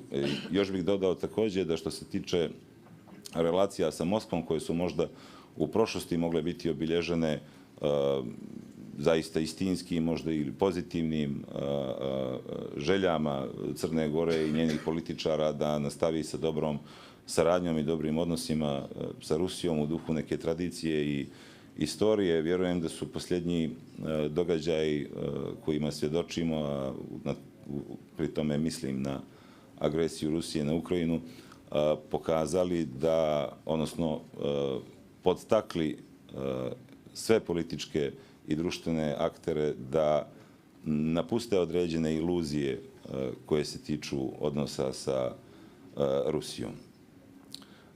I to je moment koji je nama u Crnoj Gori, a i u regionu izuzetno značajan i čuli smo to više puta, a to je geostrateško i geopolitičko razmišljanje. Dakle, ta situacija kojoj svjedočimo je navela naše partnere u državama članicama da razmišljaju geostrateški i činjenica je da samo jedinstvo kompletnog evropskog prostora, evropskog kontinenta, uključujući i države Zapadnog Balkana, može da garantuje mir i bezbjednost na cjelokupnom evropskom kontinentu. Također je činjenica da ukoliko ostavite jedan prostor praznim, ako vi ne želite da ga ispunite, neko drugi će ga ispuniti. Iz tog razloga je izuzetno važno da imamo očuvanje, odnosno intenziviranje evropskih integracija i snažnih poruka da proširenje je moguće i da će se ono desiti ukoliko se naravno ispune uslovi. I vraćajući se na konstituente trenutne političke većine u Crnoj Gori, ona je konstituisana na osnovu sporazuma, koalicijonog sporazuma, koji su potpisali i pečatirali svi akteri koji će biti dio te većine i taj sporazum je vrlo jasan, precizan i detaljan. U tom sporazumu su jasno i eksplicitno navedeni principi i prioriteti rada vlade i rada većine. Među njima je evropska perspektiva Crne Gore, jačanje saradnje u NATO-u kroz aktivno i kredibilno članstvo u NATO, potpuna usklađenost sa vanjskom i bezbjednosnom politikom Evropske unije, definiše se kao politički prioritet pristupanje Crne Gore Evropskoj uniji i konkretno se navodi upravo ono što sam i govorio u odgovoru na prvo pitanje, pravosudna imenovanja u pravosuđu i saradnja u parlamentu kako bi se taj cilj postigao. očuvanje i nadgradnje multietničkog sklada i tako dalje i tako dalje. To su vrlo jasne i precizne smjernice koje se nalaze u koalicionom sporazumu. Ti principi će također biti i osnov programa rada vlade, što će naravno javnost uskoro moći i da vidi. Sporazum je potpisan na 4 godine. Svi su ga akteri potpisali slobodno, dobre volje, stavili svoje potpise i pečate.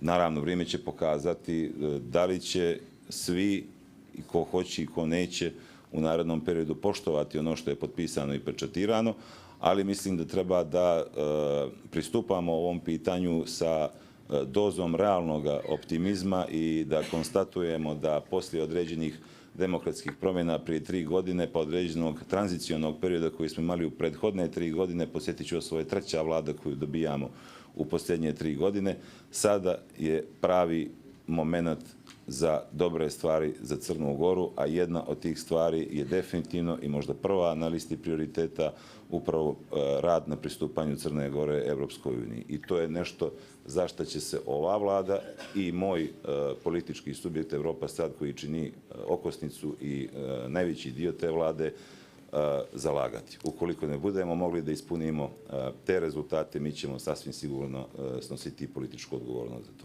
Thank you. Ms. Habota, shortly, because we are speaking of these actors in the Western Balkans, the EU has asked that the politicians in the Republika Srpska entity stop undermining Bosnia and Herzegovina's accession path, while it has suspended the allocation of funds for infrastructure projects in that entity. What does this mean for Bosnia and Herzegovina's European future? As I previously mentioned, very often highly expert and technical issues become easily political and sensitive issues in Bosnia and Herzegovina. Daily politics and rhetoric can easily hijack and impact the real and substantive discussion on European integration. I honestly believe that the only way to pursue the mission of the Directorate is to continue to act as a coordinating expert institution when it comes to all these related issues regarding European integration, regardless of what the daily politics news are. Therefore, allow me not to comment on this, since this is, again, a political issue. However, let me mention here something what Ms. Dubravka said regarding credibility. Credibility is something that I would like here to put a concept on. Experience has shown that accession countries need real commitment in reforms and not a declaratory one. Inconsistency in reform is something what should be overcome by reaching political and institutional compromises on essential changes in line with the European Union acquis and values.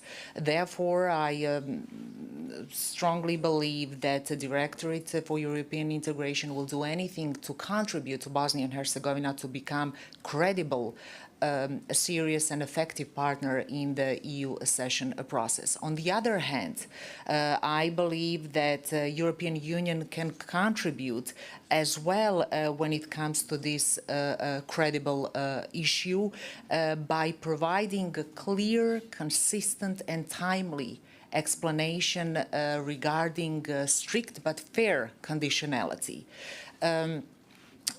I just maybe to conclude would like to say that I believe Europe needs, of course, Western Balkans, but countries and peoples of Western Balkan need Europe even more.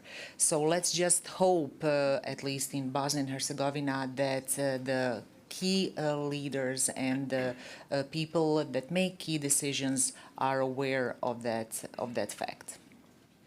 Thank you. Mr. Stefanovic, the European Parliament just last week adopted a resolution calling on measures against Serbian authorities if it is proven that its government was directly involved in the attack in Banjska.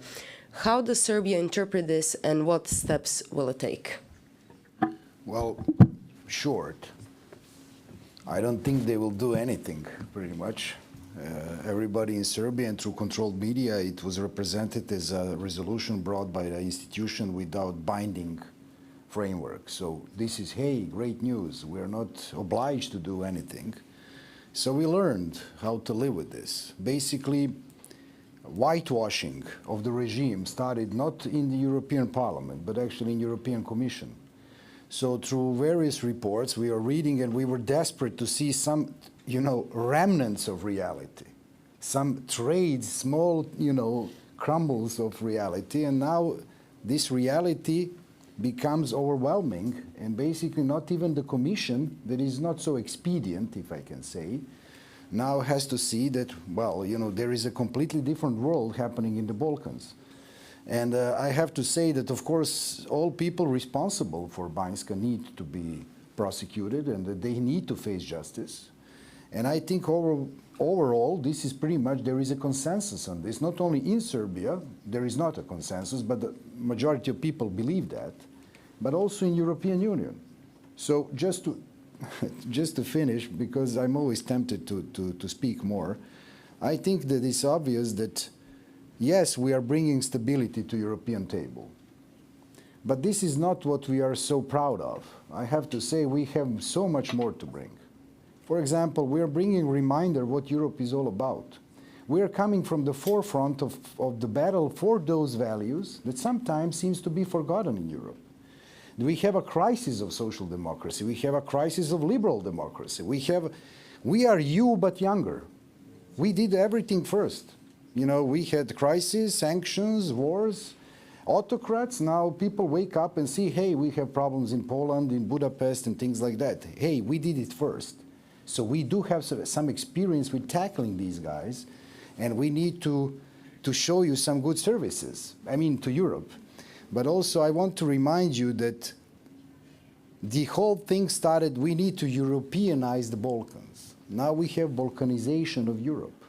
So I've been telling them in the early days, don't use this rude expression, Balkanization, because we know you probably don't think about culture, theater, food, or whatever. You think about conflicts. So right now, I'm not proud to say that the table started to turn. And we need to help the joint European table and our joint family, that thing not to happen. We need actually to prevent it. And we need to bring unity, we need to bring democracy, we need to eradicate corruption and autocracy. We need to, after all, this is another of my proposals, I like to be concrete in these things. Why don't we form a regional court or regional prosecutor for organized crime? And I'll tell you one thing, we spoke with several international actors on this. We also spoke about elections for European Parliament for the Western Balkans and Ukraine.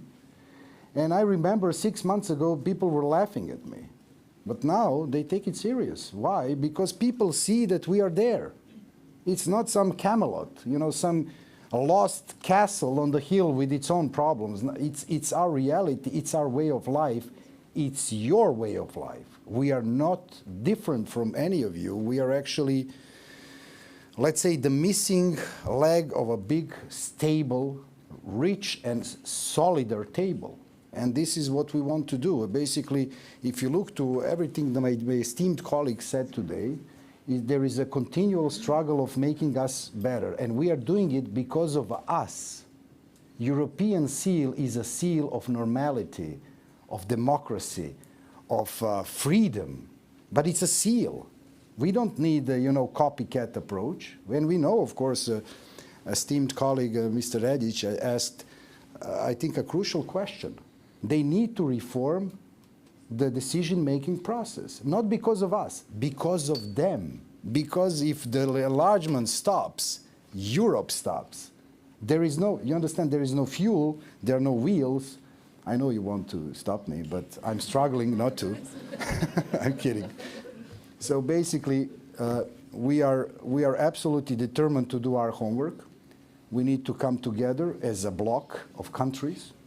We need to eradicate blocking each other because it's stupid and it's without any real effect. And we have to understand that, looking to Europe is not looking to some bureaucratic apparatus. It's looking to our joint future. and let's work on it together. Thank you so much. We are unfortunately running out of time, but I cannot not take the time to ask Mr. Moratti on the comments made by French President Emmanuel Macron, who during his last visit to Tirana mentioned the suspension of visa liberalization for Kosovo. What is Kosovo's response? I think the translator, the interpreter on the day owes me a lunch, because I had to skip lunch and research the procedures needed to suspend the visa even before entering into force. So basically it is important that we received clarification from French officials, from the ambassador himself, that there was a misinterpretation of the comments made by President Macron on the day. So there is no suspension on visas. We're good to go, because all the procedures needed to suspend the visas, for example, through the visa suspension mechanism, are completely different, and they need to at least start implementing the visa liberalization regime before being able to look at it and to suspend it in a sense. This is the last for me, because I would like to finish on another sentence. Look, I think that despite what we say here, I believe in the transformative power of EU. And every time that EU has faced challenges, it came out of them stronger. And I hope that this time it will take us with them as well, and we'll do it together. Thank you. And Mr. Turdi, your last question for today, because we keep speaking about regional cooperation. We've seen the government in Albania move away from the Open Balkans initiative and reaffirm its commitment to the Berlin process, even hosting a summit recently. What role does Albania play in interregional cooperation in terms of EU accession? And would it be right to say that the Berlin process is the right way to do it, as opposed to the Open Balkans initiative? Well, thank you. Albania is a staunch supporter of the regional cooperation, because it's not only to the benefit of our countries individually, not only to the benefit of individual citizens of each of our countries there.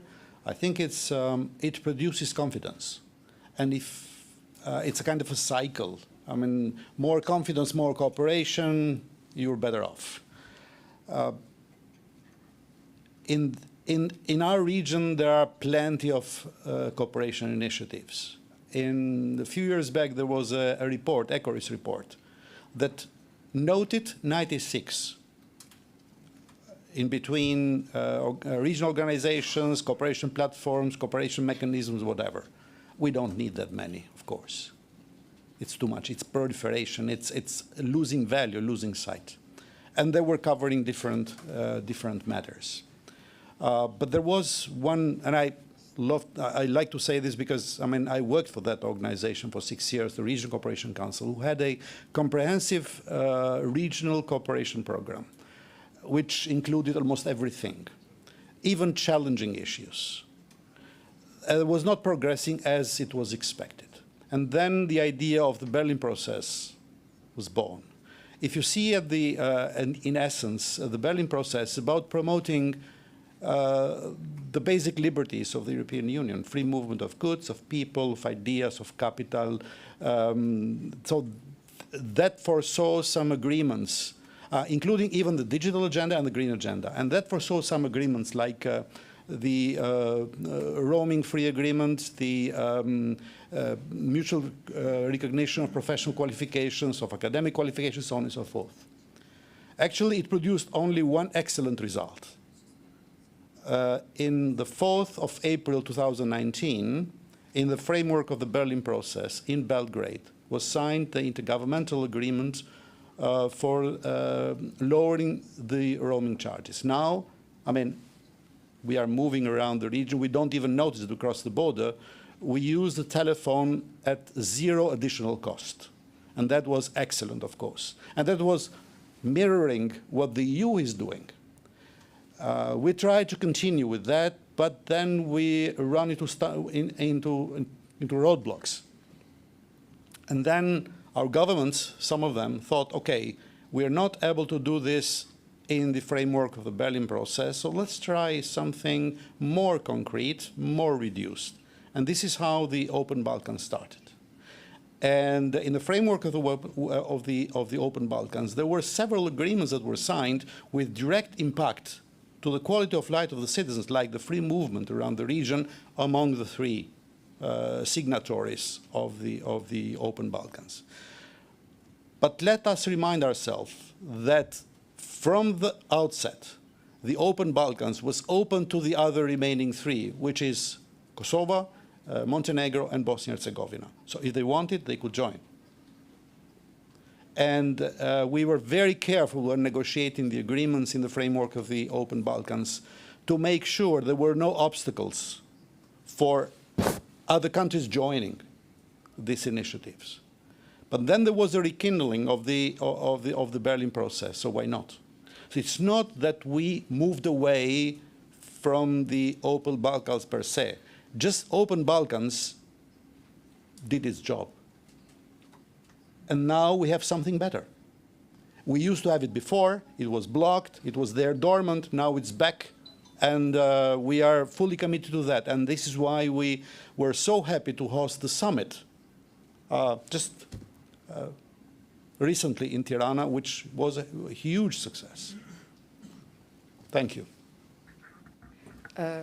Sorry to interrupt. We are unfortunately way past our time. If Mr. Juratović, gospodine Juratović, ako imate ukratko, pošto mislim da su ovdje svi nestrpljivi da idu na kafu koja nam slijedi nakon panela, ako želite ukratko nešto da kažete, sada je vaša prilika.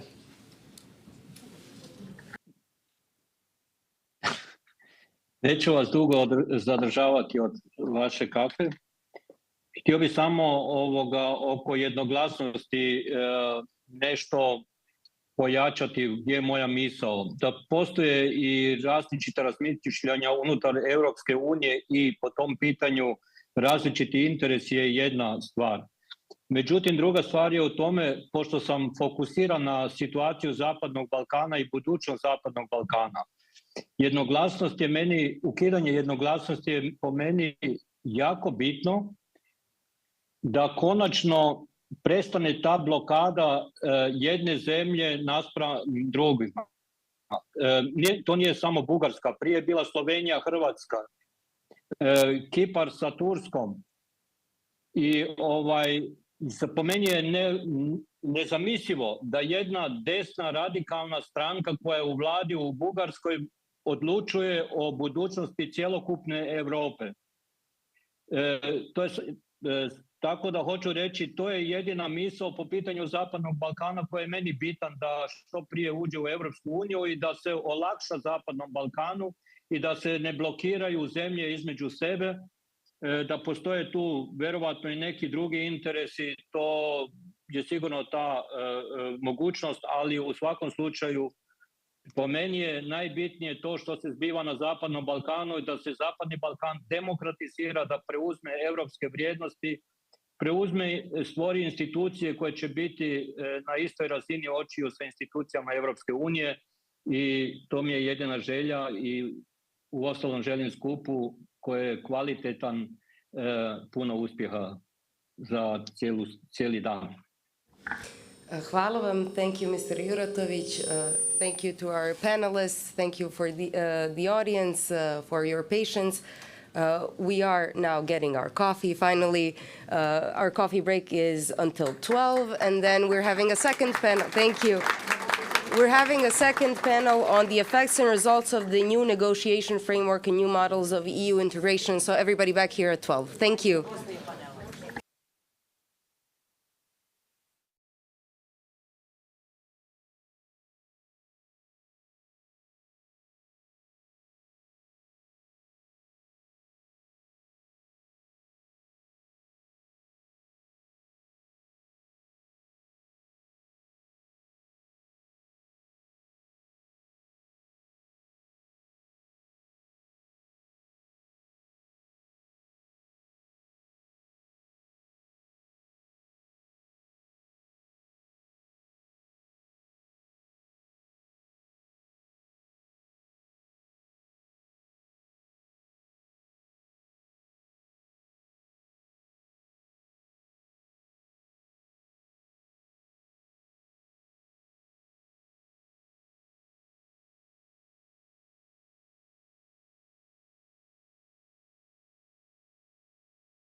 Good afternoon, ladies and gentlemen. My name is Mia Bjelogrlic, and I will be moderating our second panel discussion today, titled Effects and Results of the New Negotiation Framework and New Models of EU Integration. The focus of this discussion will be on the effects of the new negotiation framework on the EU accession process of the Western Balkan countries, as well as the potential benefits of the new models of EU integration that they would bring to the improvement of the process. We will also talk about the role of Berlin process in it and its results and what to expect in the future.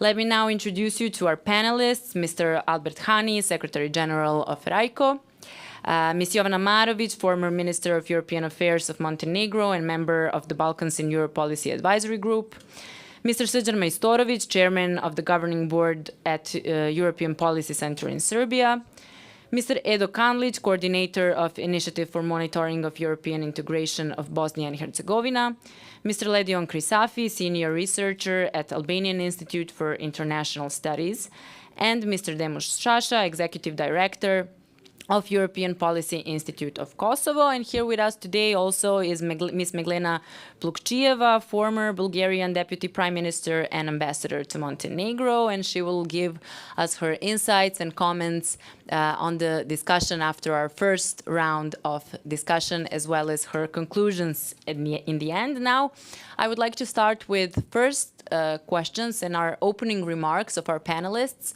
and I would kindly ask you to be as brief as possible. I know it will be hard to be brief since the questions that we are tackling today are very complex, but it is important that we have enough time for the comments and questions and answers in the end. So first, I would like to start with Mr. Krisafi. Since July 2022, when the first intergovernmental conference was held between North Macedonia, Albania, and the European Union, I would like to ask you, how would you assess Albania's progress so far? And since the new enlargement methodology has been applied to Albania as well as North Macedonia since the very beginning of the process, unlike to, for example, Serbia and Montenegro, do you think that the process for Albania would be faster or slower due to the new methodology? Thank you, and thank you for the invitation.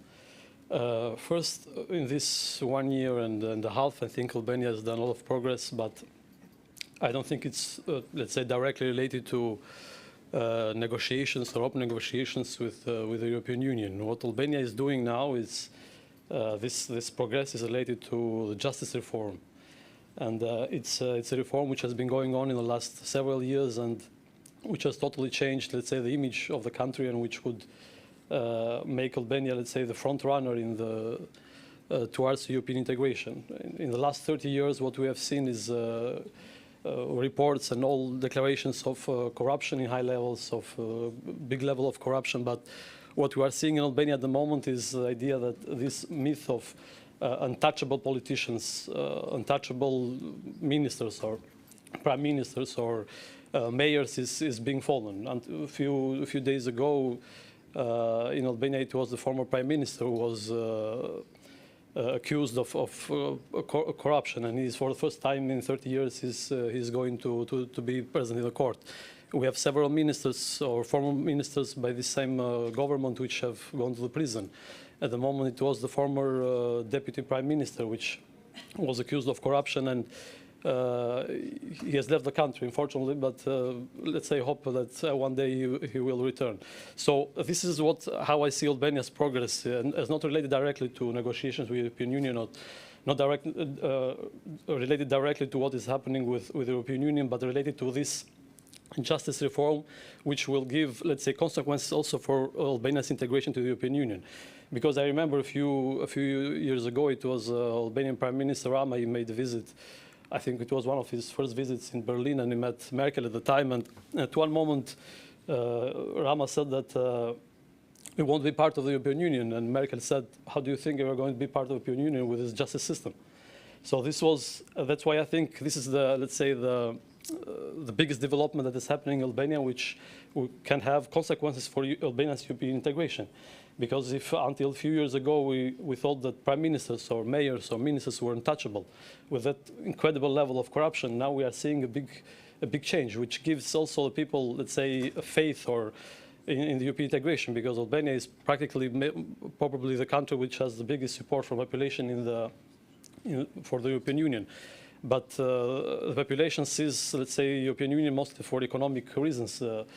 And this, let's say, I haven't seen real changes or consequences. But I think in this way, of course, justice reform, and which is still in the beginning, and what we will see in the future could be, let's say, could have a consequence of Albania's integration in the European Union. I really believe that Albania could become a front runner in a few years, or if it continues like this.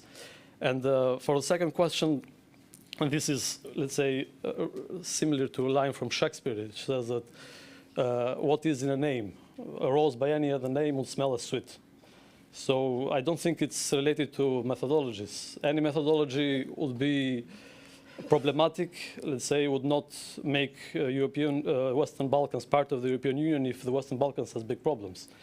Do you really think that, let's say, a country like Serbia with from my view, it's almost authoritarian regime with media controlled by the government, corruption, etc., could be, let's say, part of the European Union with any other methodology.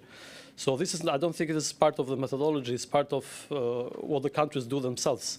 And this new methodology is not just this one, but others in the past. They have always been first as a way for the European Union to first solve its inner problems, let's say, and create these new methodologies for the Western Balkans to, let's say, to keep them occupied for some years with the new methodologies.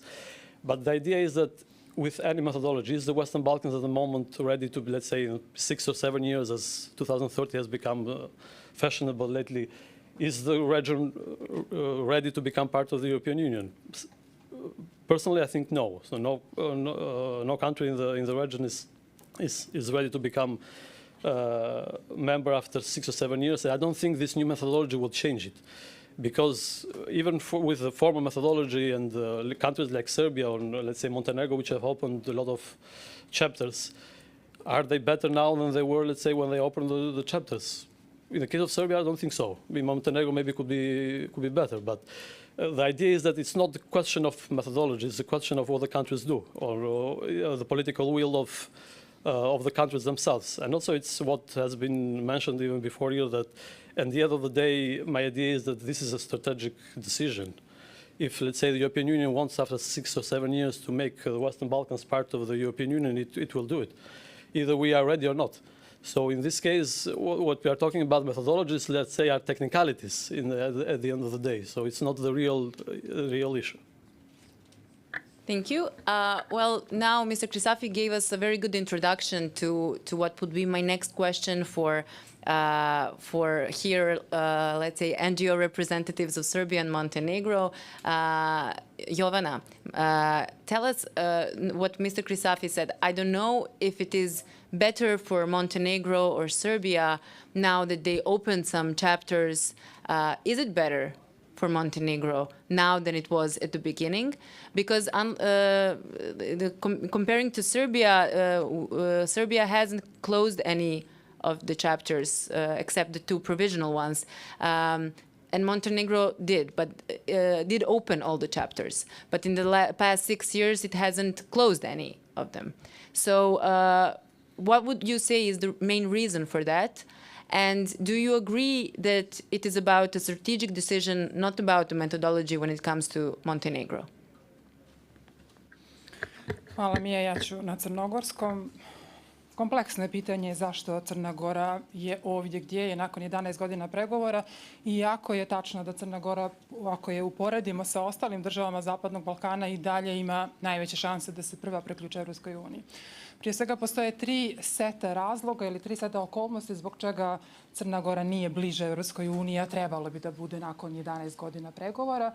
Na prvom mjestu to je zbog toga što u Crnoj Gori nisam uočila od samog početka procesa pregovora da postoji istinska volja da se približi i da se smanji jaz između političkog i tehničkog dijela procesa pregovora. Imamo uspjeha što se tiče tehničkog dijela procesa pregovora, što se tiče političkog dijela procesa pregovora. Mi još uvijek govorimo o tome da li političke partije imaju zaista volju i želju da se priključe Europskoj uniji. Potom što se tiče drugog seta okolnosti i seta problema, to je zbog toga što Europska unija, iako se kune u princip napredovanja na osnovu zasluga, ona ga u praksi ne primjenjuje i kasnije ću obrazložiti zbog čega je to tako. I najzad imamo treći set okolnosti i problema, a to je da ni Europska unija ni političke elite na Zapadnom Balkanu nemaju jasnu viziju kuda dalje i šta sa Zapadnim Balkanom, odnosno konkretno sa državama Zapadnog Balkana. Što se tiče prvog seta problema, moje nedavno iskustvo u vladi Crne Gore pokazuje da prosto političke partije na prvo mjesto stavljaju svoje interese i da je proces evropske integracije samo jedna mantra tokom izbornog procesa kako bi se dobijali glasovi od strane građanki i građana. U Crnoj Gori imate 80% podrške građanki i građana procesu priključenja Europskoj uniji i imate političke partije koje ne mogu da postignu konsenzus oko najvažnijih pitanja koje bi trebalo da nam ubrzaju proces evropske integracije. Kada to kažem, prvenstveno mislim na prelazna mjerila koja smo mi u poglavljima 23 i 24 dobili prije 10 godina, da je tokom prošle godine svaka od političkih partija makar jednom u parlamentu blokirala jedno od imenovanja nosilaca pravosudnih funkcija, a da bez tog političkog dijela mi možemo unaprediti zakone, mi možemo unaprediti kapacitete, mi ne možemo ubrzati proces evropske integracije ukoliko ne ispunjavamo te političke uslove. Tako da kad kažu da je odgovornost na vladi, ona jeste, vlada vodi pregovore, vlada je najodgovornija za koordinaciju, ali političke partije snose odgovornost zbog čega smo mi još uvijek u ovoj fazi, zbog čega još uvijek nismo ušli u završnu fazu procesa pregovora. To je, mislim, najznačajniji problem što se tiče procesa evropske integracije u odnosu na ova dva druga problema, koja su također isto važna, jer da bismo uopšte testirali volju Evropske unije kada ona kaže da je ovo nova šansa, da je ovo šansa za ubrzanje procesa, da je rat u Ukrajini uticao, da je proces proširenja opet visoko na agendi Evropske unije, mi sumnjamo zbog toga što Evropska unija do sada nije nagrađivala one koji su ostvarili određene iskorake u procesu pregovora. Kad to kažem, prvenstveno mislim na Sjevernu Makedoniju koja je promijenila ime države, a čekala je da otvori pregovore još 2 godine. Potom što se tiče zajedničke spoljne i bezbjednosne politike, mi svakodnevno i danas imamo podsjećanja od strane Evropske unije da moramo biti 100% usaglašeni. Možda neko da mi objasni šta mi imamo u odnosu na to što smo 100% harmonizovani sa zajedničkom spoljnom i bezbjednosnom politikom, vanjskom i bezbjednosnom politikom, a Srbija, na primjer, nije. Kako to Evropska unija vrednuje ako jedna država ima određene štete zbog te vrste usaglašavanja, a druga dobije samo manju ocjenu u godišnjem izvještaju i na to se svodi ta politika sankcija i podsticaja koja je navedena u novoj metodologiji, odnosno revidiranoj metodologiji koju je Crna Gora prihvatila. Kad me pitate šta je to nova metodologija promijenila, u suštini nije promijenila ništa. I sama ta volja Crne Gore da prihvati novu metodologiju, da pregovara po pooštrenim kriterijima, rezultovala je time da Europska komisija i dalje nije sigurna koji pravac i koji pristup treba da primjenjuje. Kad kažete mi ćemo promijeniti strukturu u skladu sa klasterima, oni kažu ne, ostanimo sa starim pregovaračkim poglavljima. Kad kažemo imat ćemo pregovarače iz nevladinog sektora i slično, oni nisu sigurni da je to dobar pravac. Tako da nova metodologija bez aktivnijeg učešća na terenu država članica, bez sankcija i bez podsticaja koji su bili najvažniji dio te nove metodologije, bez klasterskog izvještavanja, ne vidim šta je to suštinski promijenila u cijeloj ovoj priči i procesu pregovora. Međutim, najznačajniji problem po mom mišljenju jeste što mi imamo previše okvira za integraciju, imamo premalo integracije što se tiče država Zapadnog Balkana i onda smo dugo razmatrali da li je berlinski proces zamjena za članstvo, da li berlinski proces uopšte doprinosi integraciji, da li ekonomija i integrisanje u sektorima koji su ajde da kažem, lakši za integrisanje i za saglašavanje između država Zapadnog Balkana, da li se oni opšte prelivaju i da li utiču na demokratiju, a vidjeli smo da ne. 11 godina nakon što smo otvorili pregovore, u Crnoj Gori najveći problem i dalje vladavina prava i dalje najveći problem demokratija. Tako da taj pristup da će se promjena desiti kroz zajedničko regionalno tržište, insistiranje na zajedničkom regionalnom tržištu, po mom mišljenju, je pogrešna. I zašto to dodatno kažem? Zbog toga što smo prije godinu dana potpisali 3 sporazuma, zato što taj sporazum još uvijek nije ratifikovan u Bosni i Hercegovini, zbog toga što Crna Gora već može da putuje, odnosno građanki i građani Crne Gore još uvijek mogu da putuju po Zapadnom Balkanu na osnovu ličnih karti i nama ta 3 sporazuma ne donose ništa novo i ništa suštinski drugačije. I onda se postavlja pitanje, ako nam to zajedničko regionalno tržište ostaje kao primaran okvir za integraciju, da li Crna Gora treba vječito da čeka one države koje nisu ratifikovale, koje su manje spremne, koje ne žele da se integrišu u određenim oblastima i zbog čega stari princip uslovljavanja nije i dalje primaran i najznačajniji. Mislim da na tome treba insistirati. A zašto kažem da cijela ova situacija u Crnoj Gori je i poraz Europske unije, zbog toga što ne možete nakon 20 godina, nakon što ste obećali perspektivu i članstvo državama Zapadnog Balkana, kriviti samo države Zapadnog Balkana za manjak demokratije. Podsjetit ću vas da je sa Crnom Gorom počeo novi proces i novi pristup Evropske komisije, da smo mi poglavlja koja se odnose na vladavinu prava otvorili na samom početku, da ih je Hrvatska otvorila na samom kraju procesa pregovora, da je pregovarala samo godinu dana i da je Evropska komisija procijenila da je Hrvatska za godinu dana unaprijedila vladavinu prava, a da Crna Gora to nije mogla za 11 godina. Dakle, zaista me ne možete ubijediti da je u Crnoj Gori sad toliko katastrofalnija situacija u odnosu na druge države koje su se već priključile Evropskoj uniji. Dodatni argumenti zašto Crnu Goru ne možete posmatrati kao dio zajedničkog regionalnog tržišta, kao dio bloka koji treba da čeka datum koji će biti odrađen, zbog toga što Crna Gora je mala država, zbog toga što ne može ugroziti jedinstveno evropsko tržište, zbog toga što je već upražnjeno 28. mjesto u Evropskoj uniji za jednu državu, ne podrazumijeva nikakve institucionalne promjene, zbog toga što nemamo otvorene bilateralne sukobe, zbog toga što smo zaista u odnosu na sve države Zapadnog Balkana najviše napredovali što se tiče tehničkog dijela procesa pregovora. Zbog čega onda nije fokus na pritisku da se ispune politički uslovi, nego i dalje udaranje po ušima da mi nemamo dovoljno unapređenu demokratiju i vladavinu prava. Dakle, to je uzajamno. Ako Evropska unija treba da unaprijedi vladavinu prava i demokratiju, a ima problem i u svom sopstvenom dvorištu, mislim da to treba da ide ruku pod ruku, odnosno na svim nivoima istovremeno i da Zapadni Balkan ili konkretno Crna Gora treba da budu studija slučaja kako treba koristiti određene instrumente. I nikome zaista ne može ubediti drugačije, iako moj sam izlazak iz vlade tokom prošle godine je zbog razočarenja da političke elite nisu spremne da se mijenjaju. I na samom kraju rekla bih samo da ona cijela rasprava o tome da li treba da postoji datum i da li 2030. godina je za bilo koga realna godina od država Zapadnog Balkana.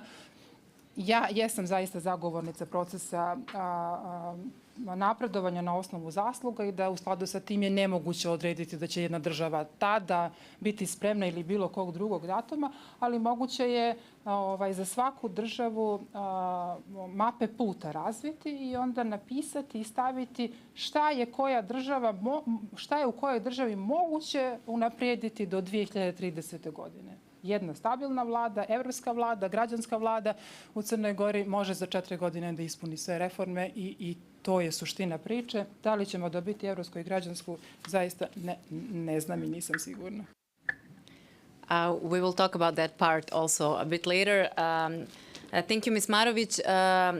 Mr. Majstorović, Jovana now has opened a lot of topics, and what is interesting for me now to ask you first is what she said right now, that despite the new methodology, the political and strategic decisions are the ones that make a change, since, for example, the harmonization with European foreign and security policy has happened in Montenegro, but still there haven't been any other changes. Or, for example, that 11 years they haven't closed the chapter 23 and 24.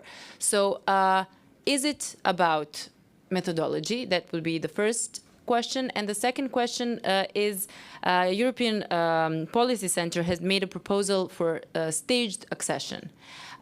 What would be the benefits of that? Would that change any of these issues that we have been talking about right now?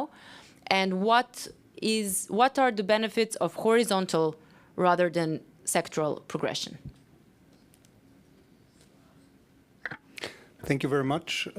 I'll start by saying big thank you to the organizers of the event and for the invitation and ability to share my experience here with the dear colleagues. I think what Ledion and Jovana said pretty much applies for Serbia and Serbian case as well. Next January, we are going to mark 10th anniversary of the start of the EU accession talks. And when you take a look at the EU reports on the progress of Serbia, they're clearly showing that there is no progress at all with regards to its preparedness to join the EU. 5 years ago, we were moderately prepared.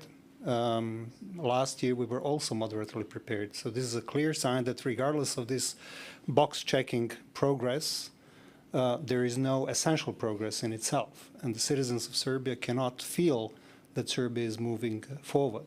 Citizens in Paraćin or, I don't know, in Čačak, they don't feel that there is a considerable and serious process. Coming back to your question, first question on methodology, Ledion was spot on. You can prepare the best possible strategy in the world. The paper can take everything that you put on it, but if there is no political willingness of two sides, because it takes two to tango, there is no possibility to move forward.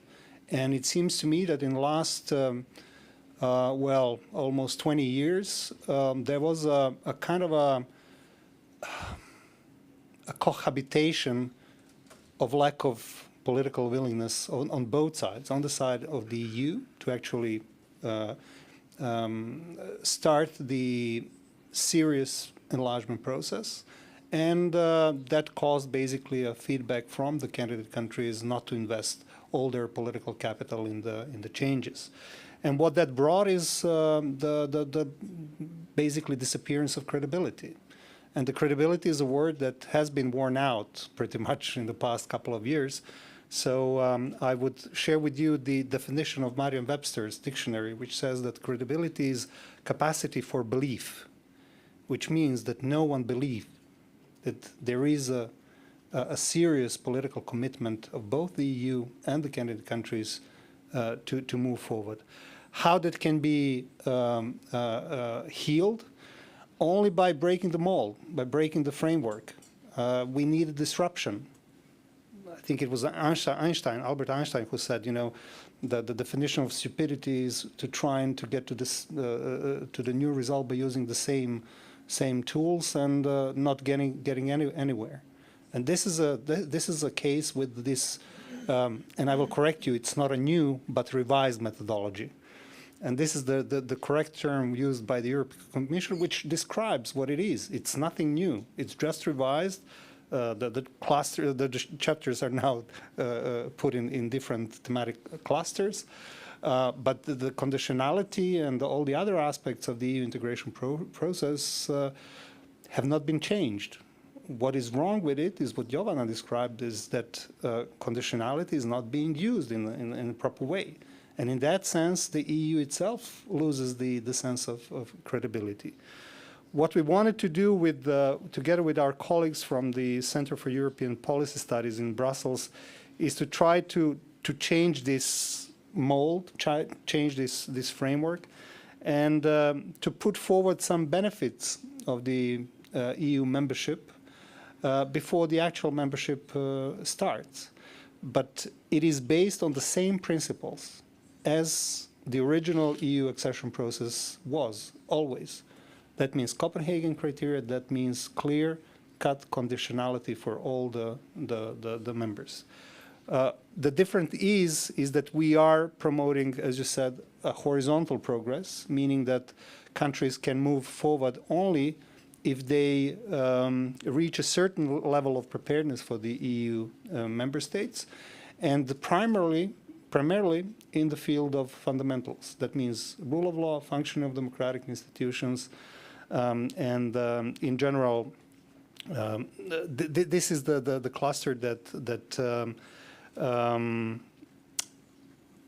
defines the tempo of moving of the candidates. We came up with these 4 different stages of how the countries should move forward.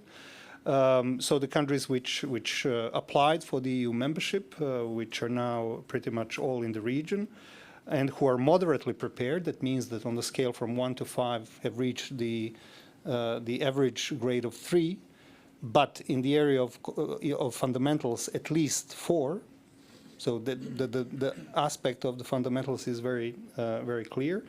Can use some benefits of the EU membership. That means an increase in financing using additional money, as well as ability to participate in certain EU working bodies. And as the country progresses, it moves from stage to stage. The most, I'm not going to go into detail because it's very technical, and I'm sure that the audience here is very well aware of what we wrote. But at the end of the day, we also offered a sort of a gesture of understanding that there is a lack of trust, where we say that the newcomers could even abstain from the veto power for 10 years working in the council, because this can be the way to accommodate fears which exist, as we heard this morning on behalf of the EU. I think in order to make any methodology work, we need a clear political commitment. We need to recommit. Even the most successful marriages after 25, 30, 50 years, they need to renew their vows. I think 20 years from Thessaloniki was a perfect opportunity to sit down together and to put on a paper an agreement on the future, common future of Europe. How do we perceive Europe after 2030? What is the EU's task with regards its institutional, financial, and decision-making changes that they need to perform by 2030, and what would be the task of the candidate countries? I think that kind of recommitment could perhaps be a symbolical but very political sign of return of the credibility of the process. And mind you, these gestures, these agreements would be carefully considered in both, Moscow, Beijing, but also in Washington. We don't know what 2024 brings after the elections in the US. So if EU is seriously committed about its strategic autonomy, about the strategic importance of enlargement, we need to have some new deal, basically, on how to move forward.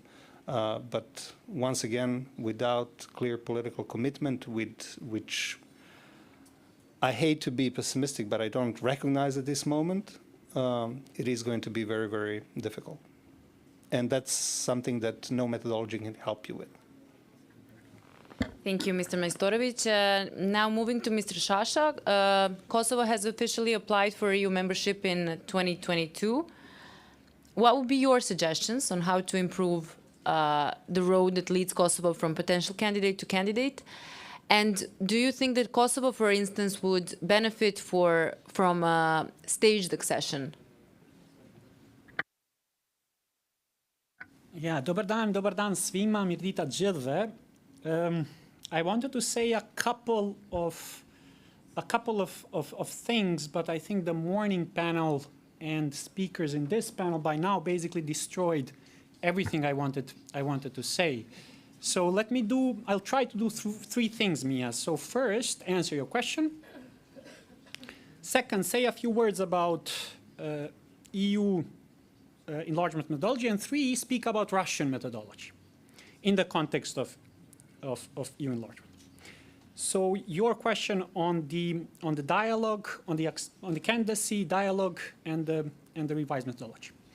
So Kosovo's EU accession path has always, since its inception, been linked with the dialogue. This is a historical signature of Kosovo's EU accession. So take, for example, Kosovo declared independence in 2008. In 2009, we said we want an SAA. That's our first step. We want an SAA. EU said, forget about it. That's never going to happen. You are not recognized by 5 countries, so this is impossible. Legally impossible. This is not a political discussion. Legally, this is impossible. We repeated the same request in 2010, the same answer. In 2011, the same answer. And then 2012, miraculously, answer changes. And they say, yes, it's possible to have an SAA. And this relates to the point that was made in the morning that when there is a political will, there is a political way. So anyhow, EU found a way that after Kosovo made progress in the dialogue, for Kosovo to get an SAA to start a visa liberalization process. And then every time Kosovo made progress in the dialogue, its respective path towards the EU advanced. So that's true today as well. So Kosovo's next step towards getting the candidacy is intimately linked with the progress in the dialogue, and that's why in any European document that comes out of Brussels, in any transcript of conversation between leaders from Kosovo and leaders of the EU capitals, you see this biblical sentence that says, without progress in the dialogue, there will be no European path, and blah, blah, blah. So that's on the link between EU integration, between candidacy and the dialogue. Now moving to the second point, enlargement methodology. I think enlargement methodology was adopted in February 2020. So let's round it up. We are basically 4 years after that. I think 4 years, to be objective about it, 4 years is sufficient time to judge a certain policy. Now, by Commission's own words, when they introduced the methodology, they said 4 things, but let's ignore the 4th one because it was irrelevant. They said that new enlargement methodology will give a more predictable process, a more credible process, and more dynamic process. So let's take these 3 criteria and judge. After 4 years, do people in Belgrade, in Skopje, in Podgorica, in Pristina, do they feel that after 4 years, the EU path of their countries has been more credible, has been more dynamic, has been overall more successful? This new methodology, and here, for making a point, I will simplify, this new methodology produced arrests of journalists in Serbia. It produced attack in Banjska. It produced this whirlwind of developments in Podgorica for the last 2 years. So what we have seen on the ground in the Western Balkans region has no resemblance of a successful, credible, dynamic, predictable EU enlargement policy. Moving to the third point, which is a new revised Russian methodology. So now we see, these days, we have to recognize, as it was underlined during the first panel, that we see change in the enlargement agenda.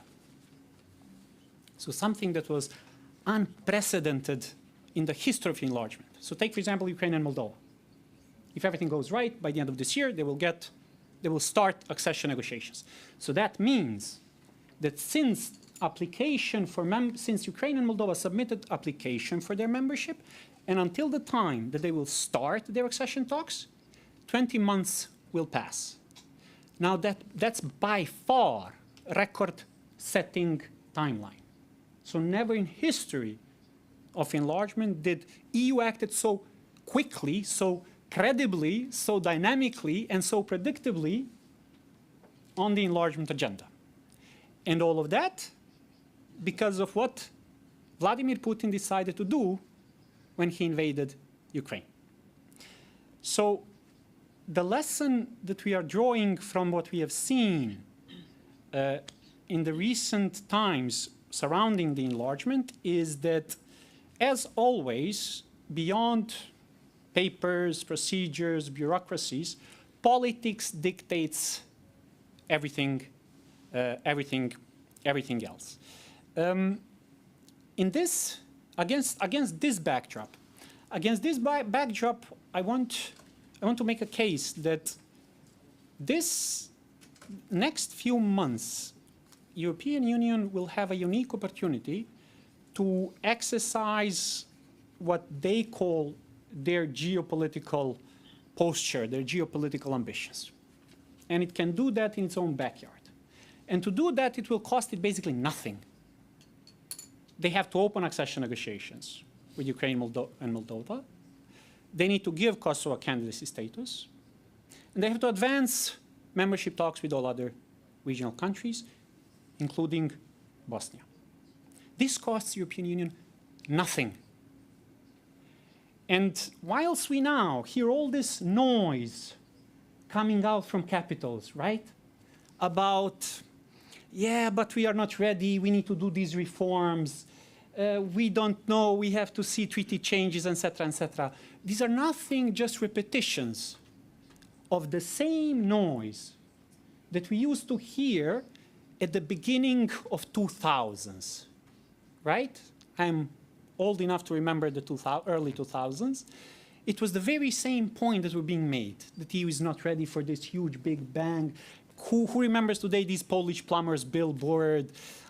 So it's the same, it's the repetition of the same cycle of messages coming out of the EU capitals, which for me is a natural reflex of the European Union coming of age, geopolitical coming of age. EU is a half-century-old establishment, but they are really an infant when it comes to their geopolitical ambitions. So these doubts that EU has about itself are natural reflexes of someone who is not sure about the responsibilities that they now, as adults, geopolitical adults, need to exercise. And the last sentence, 2004 enlargement. Despite all the noise about political paralysis, unprecedented paralysis that will collapse the Union, despite all the noise about the economic mayhem that will happen within the European Union, proved to be nothing but astonishing success for the Union itself. And to quote a memorable line from the time of Olli Rehn, all of this for the cost of a cup of coffee a month for the European citizens. So hopefully today's leadership in the EU capitals recognize the potential that enlargement has to finally secure the peace, stability, and the prosperity of this region, which they have reaped the benefits of peace dividend for a very long time, and from a sleep from which Putin woken them up so suddenly. Thank you. And Mr. Kanlic, when it comes to Bosnia and Herzegovina, when do you expect the negotiations to begin? What do you expect from those negotiations? And do you see or do you foresee potential benefits of the revised enlargement methodology for Bosnia and Herzegovina? And how would you assess the progress so far? Thank you for these easy questions, and thank you for organizers for gathering us. If you thought that the things that you've heard previously were depressing, let's start talking about Bosnia now. Just a short notice on the Thessaloniki Summit. I was 9. I was in primary school when it happened, and look at me now. And I just hope that we won't be sitting here in another 20 years talking about some, new version of perspective, European perspective of Western Balkans. About the date, it's the biggest question in Bosnia these days on when we will start negotiating on, or when we will get the date. If you ask me, we can get it tomorrow. It's not, it's not about the date itself. What is more worrying for me is the capacity of state institutions to handle negotiations, even in the technical part, because we see that institutions lack capacity and expertise in certain areas. And we have to think about it before we start negotiating, not once we get the date. I see a very dangerous narrative in the Bosnian politics these days to put all the responsibility to the EU side about granting the date and start of negotiations, as if we have no role in these talks. And I have to say that, I mean, everyone knows that we were granted and awarded the candidacy because of geopolitics, and it's completely fine to have these kind of decisions. But we have to be honest that we haven't delivered much since the candidacy, so over the last few months. I'll talk about some internal obstacles that we have, but also external ones coming from the EU. First of all, there is definitely no political will in Bosnia and Herzegovina for concrete reforms within the framework of European integration. Whatever you hear our politicians talking about, there is no result-based political will when we start talking about these issues. What we see over the past few months is deterioration in the fields of human rights, which are the part of political criteria and key priorities that Bosnia has to fulfill from the Commission's opinion. We see that actually human rights are collateral damage of all of these talks about the functioning of state institutions and democratic institutions and the lack of rule of law actually in the country. We see attacks on returnees in both entities. We see attacks on journalists, on marginalized groups, starting with LGBT activists in the country. We also see huge attacks on human rights defenders across the country. And there is a pattern, it starts with hate speech from the high-ranking officials, and it leads to the hate crimes, which are often not prosecuted by the judiciary in Bosnia and Herzegovina. There is a huge problem of the coordination mechanism.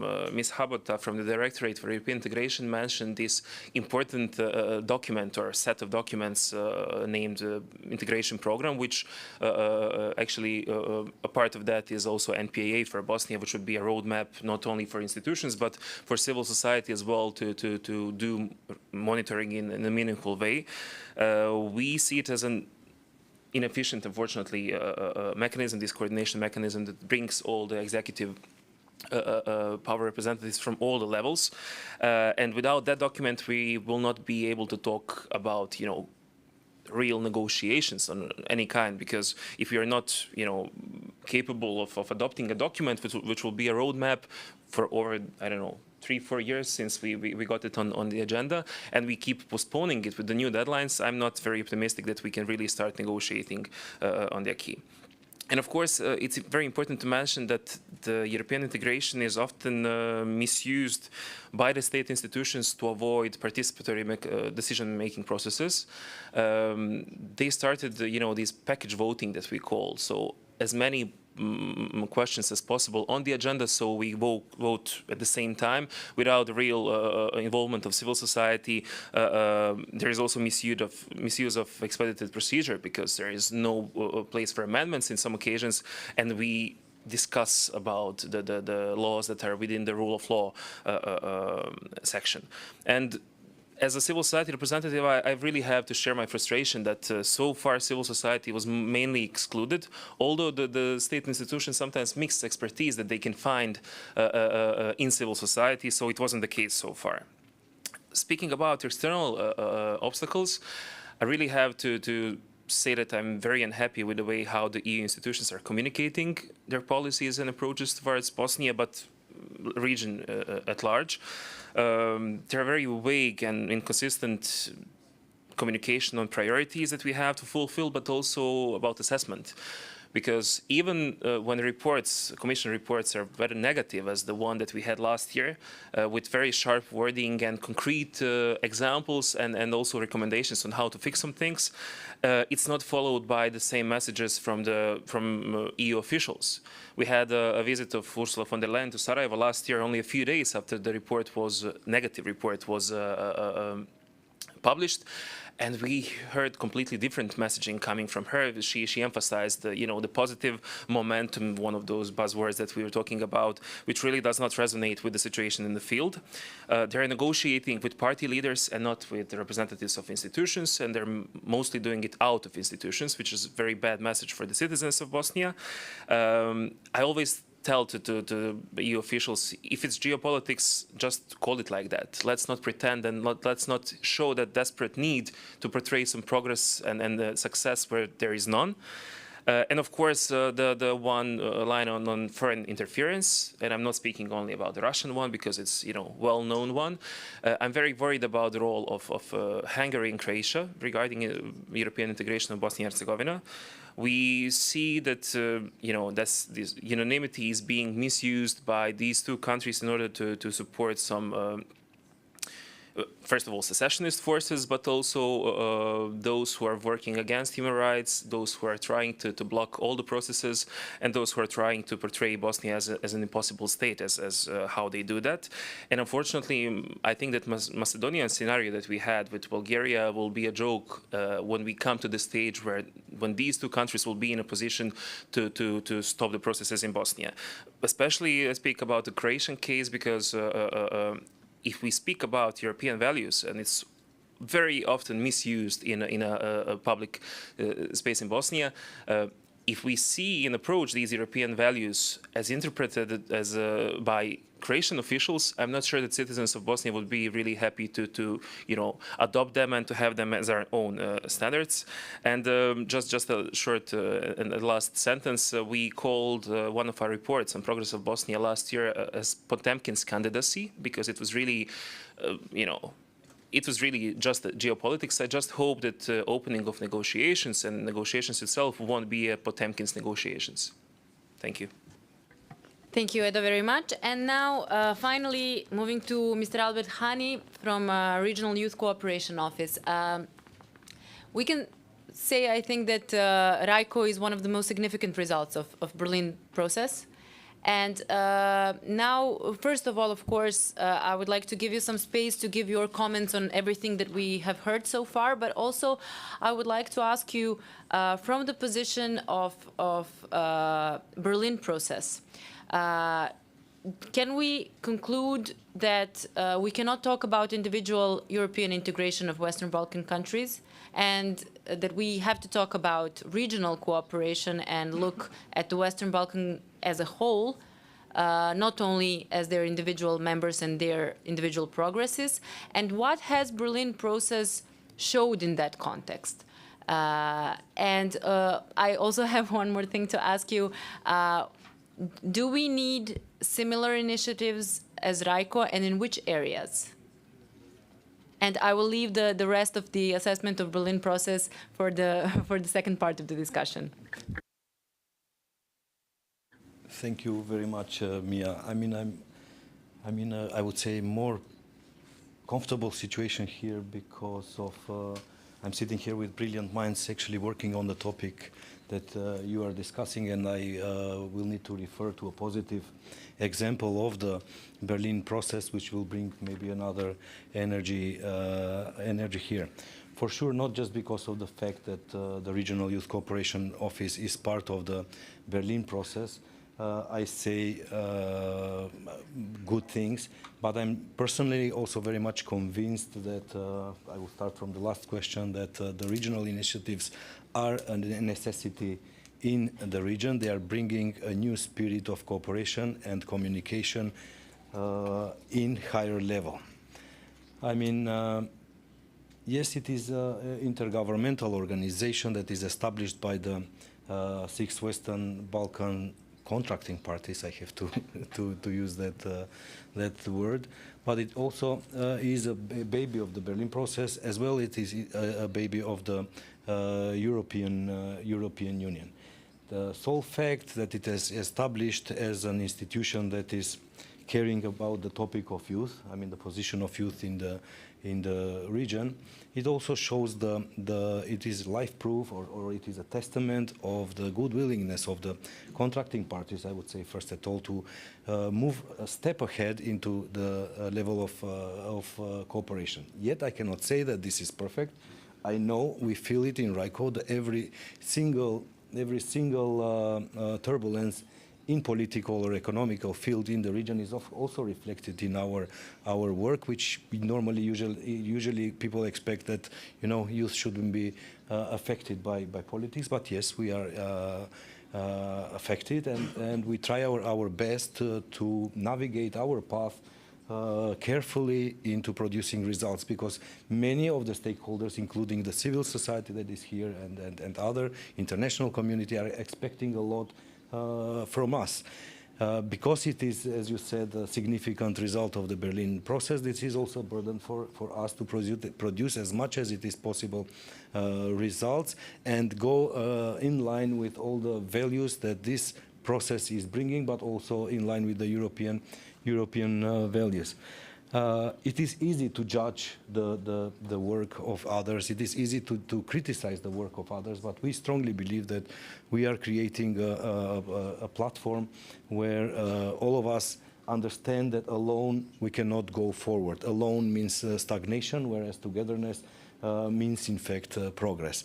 Regardless how we undermine all these processes of sitting of the leaders somewhere and discussing about the important political issues, the confidence building process, as it was mentioned earlier in the earlier panel, as well as trust building process in this whole thing, I think it helps a lot. Of course, there are a lot of critics around it. People, as I said, are expecting a lot, but we need to be aware that working in such a turbulent context, it's not really easy. I mean, for now, for example, RICO has reached out to over 32,000 youth in the region with our programs. I will mention just a few numbers. Please bear with me. I want to grasp the moment of understanding that there is a lot of energy and effort, and as well as finances given into this process. I mean, we have also even spent it more than I mean, including now with the new project of the Cultural Fund, over 9.5 million euro into regranting of different organizations, meaning like 350 civil society organizations. We're working a lot with the schools. Around 350 also schools are supported directly, but also through our super schools projects, which is supported mainly by the European Union as well as the German government. We are working also with student networks. Over 400 social entrepreneurs are supported directly also by RICO, volunteers, so on and so forth. We are opening new path of cooperation, and this is not that now we are directly doing. This is actually done by youth, because youth, we consider, are paving the road for better communication and cooperation among politicians. I want to say that when we produce results, actually when youth produce results with their cooperation, with their mind freed of all the barriers that we are having in our minds, coming also mostly from the past, they produce examples that are taken by politicians, I would say, in order to feel to ease themselves into entering into deeper negotiations of certain things of their interest. In RICO, we care also about bringing regional perspective in local thinking. You mentioned the regional aspect is in need, and yes, we are doing that. We are bringing regional perspective in local thinking, local activities. I mean, the whole gathering of all these minds here shows us that not just the interest for the European Union, but interest for processes that are pushing us towards the integration in European Union, such as the Berlin process, it is in need. The regional aspect is something that we are missing, but we are also producing it as even with the numbers, but also indirectly by putting all the different ministries to cooperate and communicate among each other and achieve their interest. Now, coming back to your last question about the regional initiatives and the Berlin process, I would like to say that, again, that RICO is also a testament of the European Union's unwavering support and willingness for this region to get integrated there. I'm not pessimist in this direction. I am on the table with the leaders there, and I see this energy. I understand all the difficulties that come, and mostly are coming from the past that is burdening us a lot, and that RICO is focused on as a project on peace building and reconciliation. But I see that positiveness, I see that willingness among the European Union to go forward. They come up with a growth plan, it was mentioned here. Although I have also personally a lot of skepticism around it, I also doubt that we have absorption capacities to digest such funds. Or, as I hear also, the critics are mostly related to the fact that this 2.2 plus 2 plus 1 billion euro would actually be mostly loans, which will be putting us in a difficult situation. But yet, the absorption capacity is a problematic issue for whole region.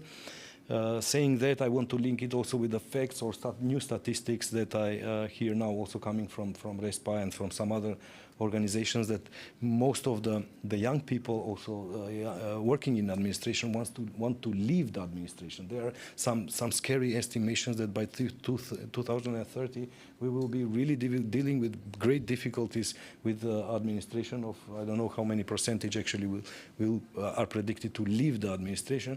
But this means that brings us to the second problem of retaining the capacities that we have invested. Realistically speaking, the people that have capacities are maybe even sitting here working as consultants. Nobody would dare to work in the administration and deal with projects that are on their hands with millions and get a salary of 350 or 400. I don't know what's the salary now in different administrations in the region. But this is a big problem. So to retain the capacities that we have invested, we need to think a lot in this direction, and thinking doesn't mean that we need to come up only with judging and criticizing. It means that we need to come up also with solutions, come in front and literally give concrete solutions.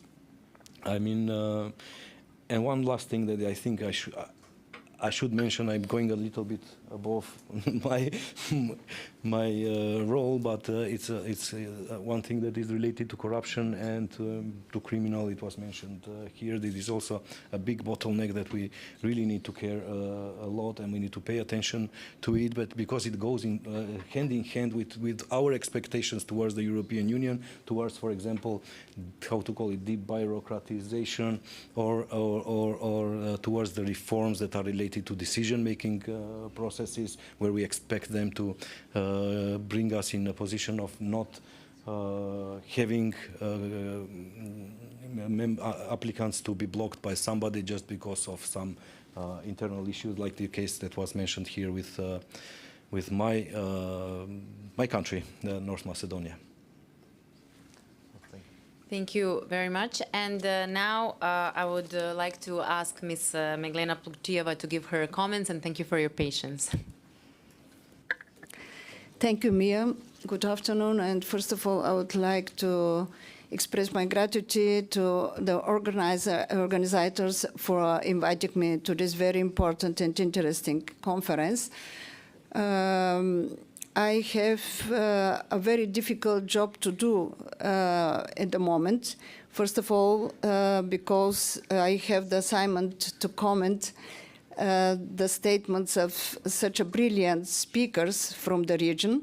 And second, honestly, I have to share with you, looking at the title 20 Years of the Thessaloniki Summit, in 2003, I led the team, our negotiation team, to chapter agriculture and rural development as a deputy minister of agriculture. We are very happy joining the EU in 2007, and it was the biggest historical event for Bulgaria in the new history of my country. I was convinced that this will be also the process for our neighbors, for our partners and friends in the Western Balkans. And it is for me very, very difficult to comment today and to discuss with you this topic again after 20 years. And with my presentation, I try to to focus your attention on the statements on the very important topics. At the same time, I have the assignment to add some news from Brussels or from the last days, what is happening in the EU. So please to look on the picture, at this picture, and this is 20 years after Thessaloniki. What we have and what happened in this time, during this time. You can see the population, it's clear. We have the GDP of the Western Balkan countries is comparable to the GDP of Slovakia. And the last information, the last statistic date from the World Bank, you can see at the picture on the slide, the growth is likely to slow in this year. When you compare to the last year, 2022, by 3.2 in last year, we have for the region a high unemployment, and this is about 16%. Okay, due to the good tourism season, we have in this year a good consumption demand in Albania, Kosovo, and Montenegro, but it's not the same picture in Bosnia and Herzegovina, and North Macedonia, and Serbia. And the prospects coming from the World Bank is also not so good for the coming years. There are risks, and these risks are include the deeper slowdown in the EU, in the economic development in the EU, and also we have to look at the political instability and challenges in the region. This is the situation at the moment.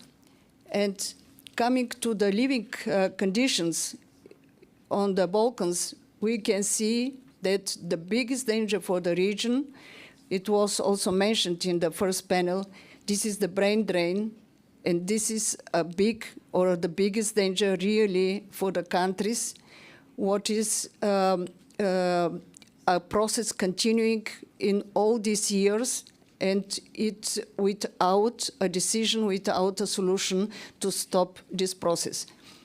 A lot of problems, a lot of mix of factors are responsible for that, but first of all, the political instability, and with the growing nationalism and populism, but also the problem with the economic development. We can see the high unemployment, low wages, weak education system, the security, the social security is also not enough, and it is also the risk of poverty.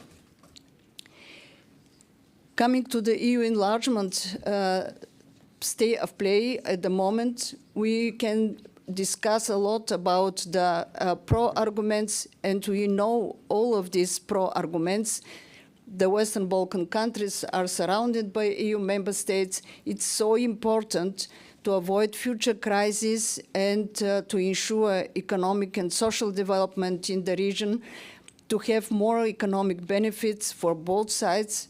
And at the moment, what is important, and especially very important, we have a new geopolitical situation. We have the problem with the migration. This is a big danger for the EU. This is the hot discussion at the moment in Germany especially, and in all of the EU member states, but especially in Germany. We have the war, it's a pity, but it's the war in Ukraine, and in the last days, the war in the Middle East. This means we need to redefine the geopolitical agenda of the EU, and the EU and the Western Balkans need each other for political, economic, security reasons, but they need each other more than ever. To reduce the influence and to avoid the influence from third great powers, I think I cannot add more to this picture. This is the influence, this is the impact of Russia and China here in the region. And this is also with the trend that this influence is growing because of the no clear vision for and prospect for EU membership for these countries here in the region. There are also a lot of contra-arguments, and these are on the side of the EU. The EU must be reformed, and the EU accession must first be restructured. There are a lot of other arguments. A bad experience with the last round of member states, of new member states. It is also the comment that it is such an enlargement fatigue in the EU, in the society, in the old member states. So there are a lot of another arguments as a real obstacles for democratic development, especially commenting the, not only the economic crisis, but especially the organized crime and the corruption. So it is these arguments maybe we have to respect, but it is more important to look in the better future of the EU, and especially to look at the new situation, geopolitical situation, which we have, what we have at the moment. So, continuing the contra-arguments, we can see in the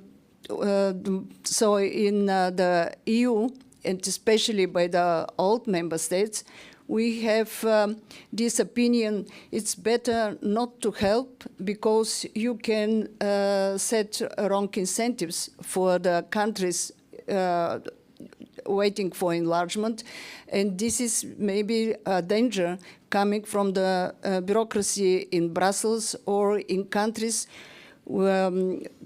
which they are not so involved in this process or not having enough information and experience with the countries in the Balkans.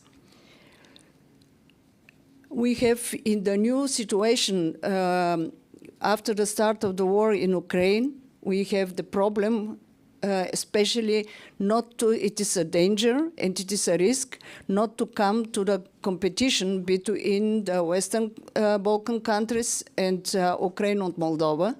But we are at the moment in such a situation, and we expect the decision in December from Brussels, from the summit, to see what will happen, because it is important to have the clear message for all of them, and it was the comment here from Kosovo that it is a record decision from the Commission and from Brussels to give the candidate status to Ukraine and Moldova, and at the same time to have a long list of countries waiting in the line for more than 10 and 12 or 15 years. And especially in the case of Macedonia, I'm very sad that it is this situation. So coming to the new negotiating framework, I agree and I share this opinion. It's not a new methodology, it is a revised methodology, and it's applied to Montenegro and Serbia, and at the moment also North Macedonia and Albania. I am afraid that all of the panelists they share the same opinion that this is not the key for the success, it's not the key for the progress, the revised methodology. And this maybe must be an appeal or a message to Brussels, to the Commission, because it is a question, I share this opinion, it's a question of political will and concrete, tangible results, and not only to have new moments in the new negotiation framework, and especially to have a revised methodology. The question, is the process more predictable, credible, or dynamic? I am afraid that this answer was negative coming from the panelists. So I think it is necessary to think about that there are also another and new ideas coming from the EU, and not to forget the proposal from France, from the President Macron. He announced last year in June, the European political community in May, okay, that it is urgent and we must start with politics and not with economics. This, quoting the President Macron, this means it is a new idea, it's a new platform, it's a new forum for dialogue between the European Union and the countries in its neighborhood. And it is at the moment the big question. This means to postpone the membership and to remove the discussions and the negotiations with a new platform, or we will have a clear vision for the Western Balkans and also for the other candidates, and not to remove with a political community. But it is in discussion, this political community, and this means European political community as cooperation in different areas, such as security, cooperation on energy, infrastructure, and transport, and investment. And the first meeting was in Prague in last year. The next was in Moldova in June this year, and in Granada we have had the last one. So it's very important also to look at this slide. Can I interrupt you just for a second? I'm sorry. Yeah. Would it be okay for you if we now also include the questions maybe and comments of the audience, and then you can, after that, continue with the presentation? What do you prefer? I think it is important also for the panelists to look at this in the next proposal, I think, of the France and Germany proposal, because it is very important, a new proposal coming from, at the moment, from experts group, but in December, this will be discussed on the summit, and this is directly and very close connected with the discussion about the enlargement, and especially with the Western Balkans. This means the proposal, if this proposal will be adopted in December, you see it is the recommendations for inner cycle, at the moment Eurozone and Schengen area members. The second one for all current and future EU member states. This means they will be in the second cycle, and it's the question to the participants. They will be ready to discuss this new idea, this new proposal, to belong, not to be the full members of the EU, or to be only in the second cycle.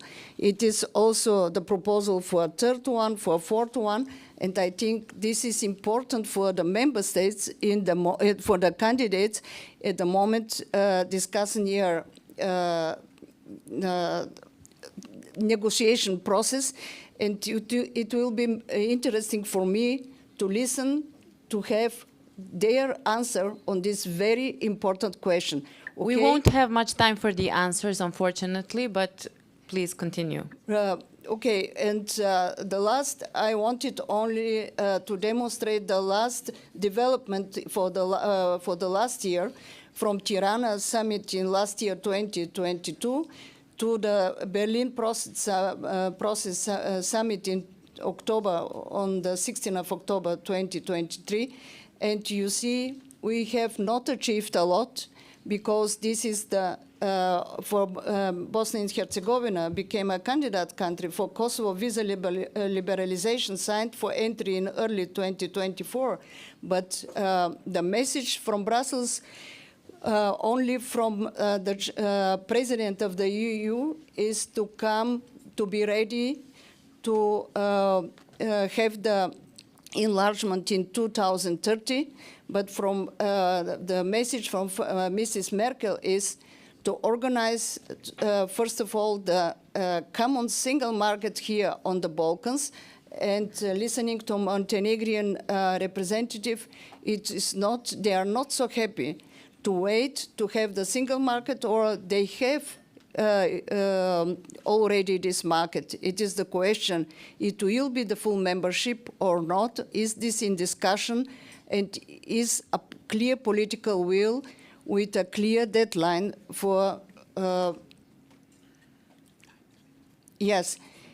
I am, in conclusion, the message is the world is changing, and we have to stand together. We need to work together to have a clear vision for the Western Balkans, and with a clear deadlines. And I'm sure, I'm convinced, these countries will contribute to a better future for the EU, and this is necessary as appeal, as a message to come to Brussels, to all member states. Thank you. Thank you very much for your insights and comments and your presentation.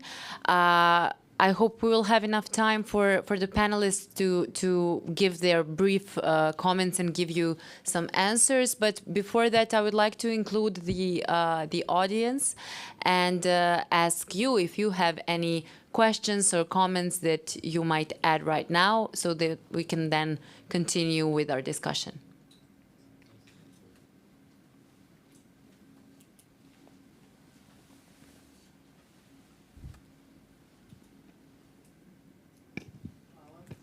Potrudit ću se da budem kratka, jer ako smo onako iščekivali kafu, vjerujem da ručak još više svi iščekuju.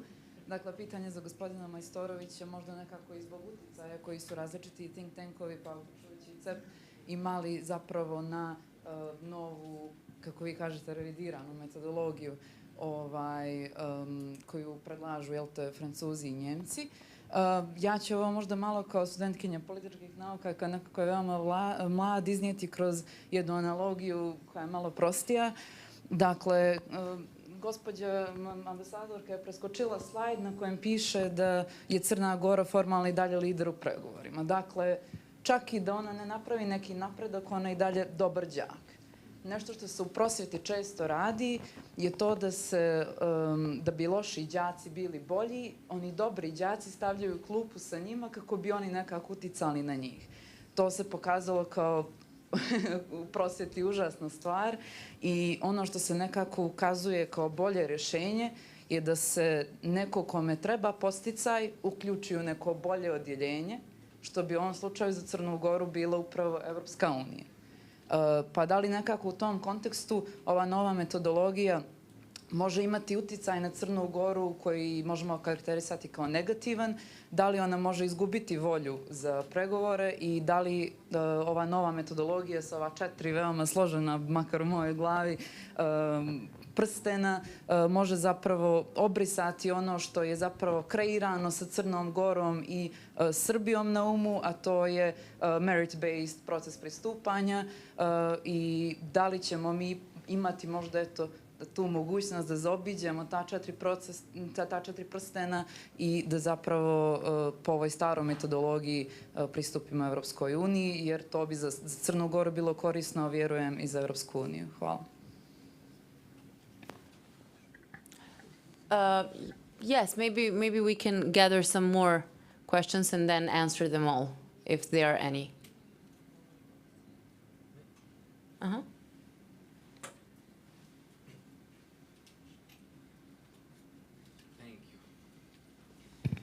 Good afternoon, I'm Genti from Regional School of Public Administration, which is a regional intergovernmental organization governed by the region itself, established here in Montenegro, but with a regional portfolio.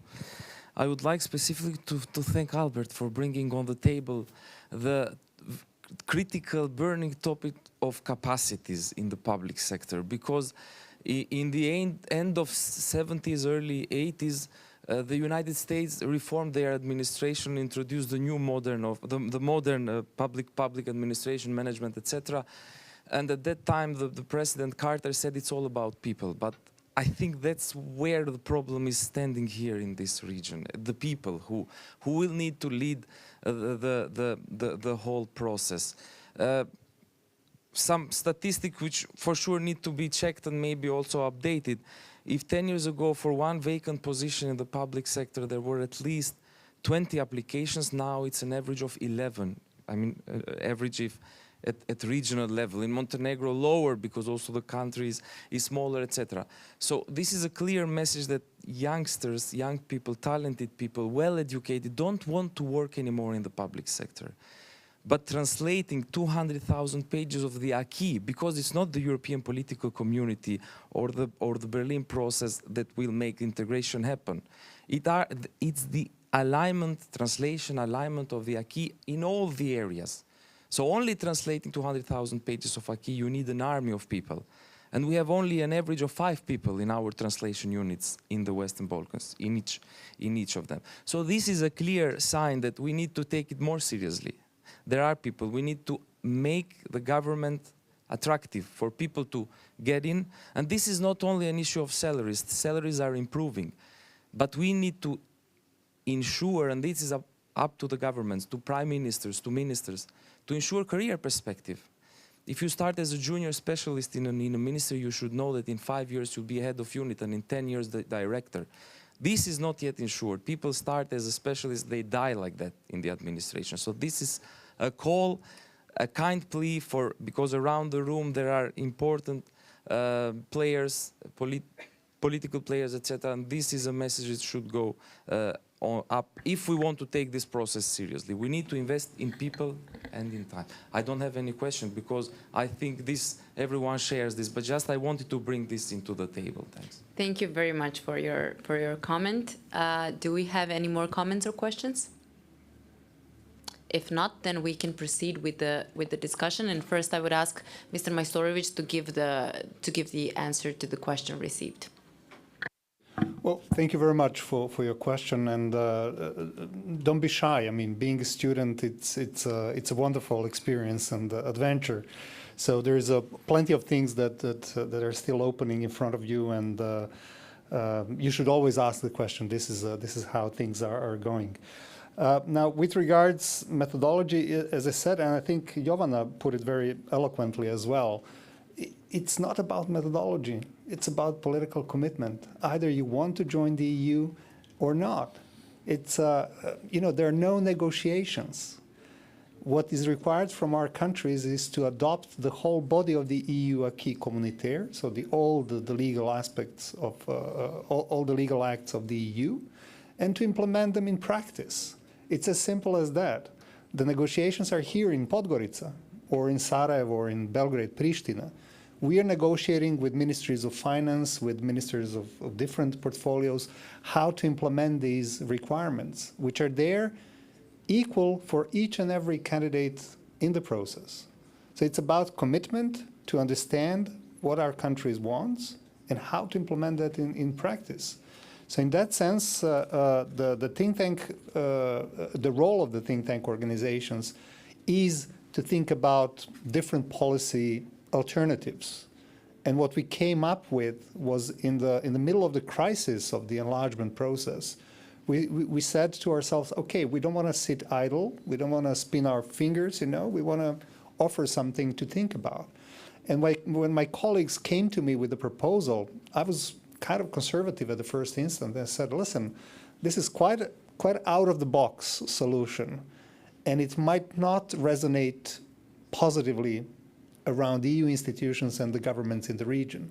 But I said, we cannot prolong progress in the way that we are doing, because we're not moving. So let's put it on the table and let's open discussion. And this is how some aspects, as Madam Magdalena said, of the stage accession method proposal have entered into different discussion circles, including this Franco-German think tank community proposal. I think we need to be very precise. This is not a Franco-German government proposal, but think tank community proposals. And obviously, I'm very proud of it. But how the process will progress, I'm not clever enough to claim that it's going to go this way or that way. I would be much more cautious and much less optimistic, I'm afraid, because everything that we hear, including from this proposal from the French and German think tanks, including from Ms. von der Leyen's growth plan, which nobody knows how it looks and what it's going to bring, is basically taking the wording of the full-fledged membership out of these proposals and putting this phasing into the common market. I'm afraid that a lot of, especially autocrats in this region, I'm not going to name them, would be extremely happy with only becoming a part of the EU common market and not being invited to oblige to all the other conditions and consequences of the actual full-fledged EU membership. And mind you, if we are talking about the accession to the common market, there's a big question mark. Are we adhering to the area of 4 freedoms, which is a common market, which implies the free movement of workers as well? Or are we adhering only to the common market in a trade sense? If we are, I mean, the 99% of our trade is already covered with the stabilization association agreements that we have. Obviously, there are some benefits that can be beneficial for our poor economies. But the problem is that, and I often sound very schizophrenic on these events because I'm promoting faster accession of the region to the EU while being aware that we are not a nice product to sell at this moment. You know, it would be completely different in Kosovo and Serbia reached an agreement. It would be completely different if Bosnia and Herzegovina was, you know, fully functional democracy. It would be excellent if North Macedonia, you know, was awarded rather than taken back in this sense.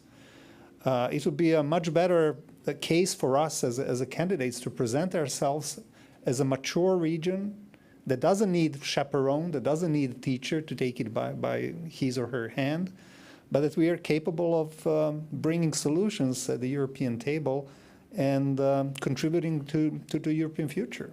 And this is why I believe that we need a reset of the process. This is why I'm mentioning this common agreement on future of Europe, where EU is going to set its own house in order to show that enlargement is now really tangible and that the EU is doing everything it can to financial, institutionally, and in decision-making sense, prepare for the union which is enlarged. So there are 2 options. Either we are going to work all together and go as a region and then joining in a year or 2 difference, it doesn't matter. Mind you, you also need to be a political realist. There is a big question mark whether all the countries that have to have referendums of the newcomers are going to go 6 times in referendums for 6 adherent countries. I don't think that this is the case. And this is why, as a region, we have a much stronger case. But that would imply something that Albert was referring to, that we have a completely different climate in the region, where kids can go, like in a French and German case, you know, to be exchanged over the borders and enjoy the benefits of traveling around the borders. Would you send your kid, if you were Kosovo Albanian, to Serbia to the exchange program, when you know what is the narrative of official Serbia with regards to Kosovo Albanians? I'm not sure. And that's the sign of a lack of political commitment and willingness to move forward, and misunderstanding, or rather lack of capacity to understand what is the European way of thinking. I'm sorry, I've been too extensive, but I think I've provided you answers somewhere in between of these. Thank you. And now I will have to ask you to try to do something very challenging to give your answers in just a few sentences right now, because I think that we maybe have another 10 minutes. No? Okay. Even less. Okay. So then I would ask you, Ms. Marovic, she wanted to add something. And now is the time. And I would just ask you briefly if you can comment that as well. 2030 as a deadline for enlargement. How do you see Montenegro in it how do you foresee it and predict it with the government that is about to be formed? Okay, easy question. Just to explain that the revised enlargement methodology is the one which was adopted in February 2020. In the meantime, there was the European political community, and there was this proposal from the President of the European Commission, 4 steps or 4 stages. But when we say momentum, when it comes to Western Balkans, I think that we have to say that momentum for the Western Balkans is business as usual, because I really don't see any changes in the EU's approach towards the Western Balkans because of the war in Ukraine. And I have to say that there is kind of competition between the Western Balkans and Ukraine in this whole stage and at the moment, because Ukraine is already, let's say, integrated in some of the EU's policy and some of the policies of the single European market, and the Western Balkans are still waiting for such benefits. That's the first thing. The second thing is what is proposed by the President of the European Commission is that the Western Balkans can join some of the policies of the single European market, such as digitalization or trade or some other areas of the acquis, but this is what I already explained, something which is change never happened through trade during the previous enlargement waves, and also in the Western Balkans so far. Then there are announcements for increasement of funds, but in that way the European Commission is keeping autocrats in power in some of the countries of the Western Balkans, and also announcements that the democracy will be strengthened in parallel. We don't see any framework for such at the moment. And I also think that some of the EU member states are advocating for the staged accession, and we still don't know what it means, staged accession, and which proposal will be in practice and used. Because it's not the thing whether we are outside of the European Union or inside of the European Union. If we are inside of the European Union, it's completely fair not to have rights, not to have veto, not to have commissioner, but to integrate stage by stage or area by area when we are inside, not being outside. Having war in Europe means that the European Union should react in different manner. There should be some radical moves and changes in its approach towards the Western Balkans. So in my opinion, if we are part of the European Union in a few years, it's completely fine not to have rights. But if we are to be members in 10 years, it's okay to have all the rights inside. And whether we are expecting European and civic government in few days, I don't think so, because it's, as I already explained, there is no political party in Montenegro which is honestly for the European Union and for fulfilling criteria and all this area when it comes to the rule of law and democracy, and especially having the coalition for the future of Montenegro, which is pro-Serbian, pro-Russian, which is not sharing European values. I don't see that such coalition and such government can provide what was impossible during the last 11 years. So it's not just the question of fulfilling technical criteria, it's also about political criteria, it's also a matter of the values, and I don't see that coming with the next government. Thank you. I have to ask if we have another few minutes for the closing remarks of the other panelists, if that's fine. Okay, can you just please try to give a few sentences, closing remarks on everything that we have heard so far? As well, I would just like you to talk in the context of 2030 as the deadline of the enlargement? Whether do you think it is possible or not, considering everything that we have discussed here so far? And you can start in, okay, Albert, yes, thank you.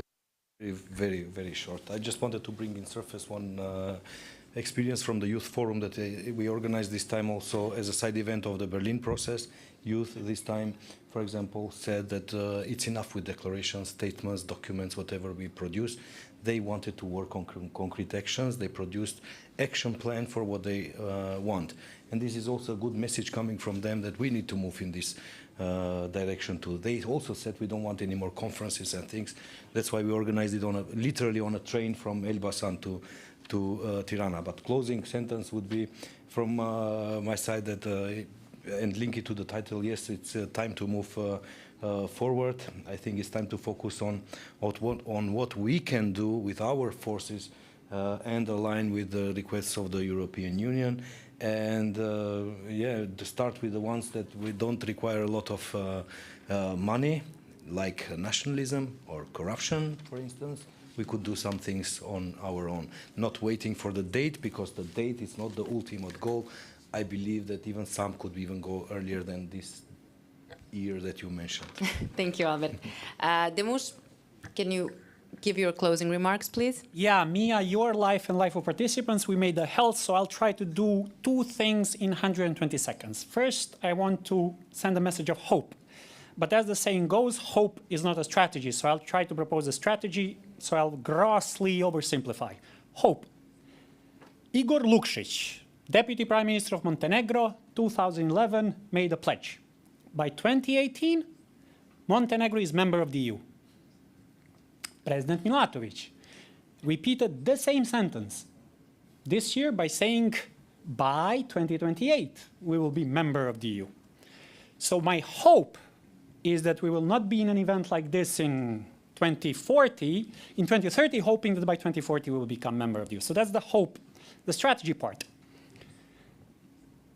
Millions of deaths and centuries of tragedy have found home on the European continent, and I'll simplify, simply because Europe didn't answer a very simple question.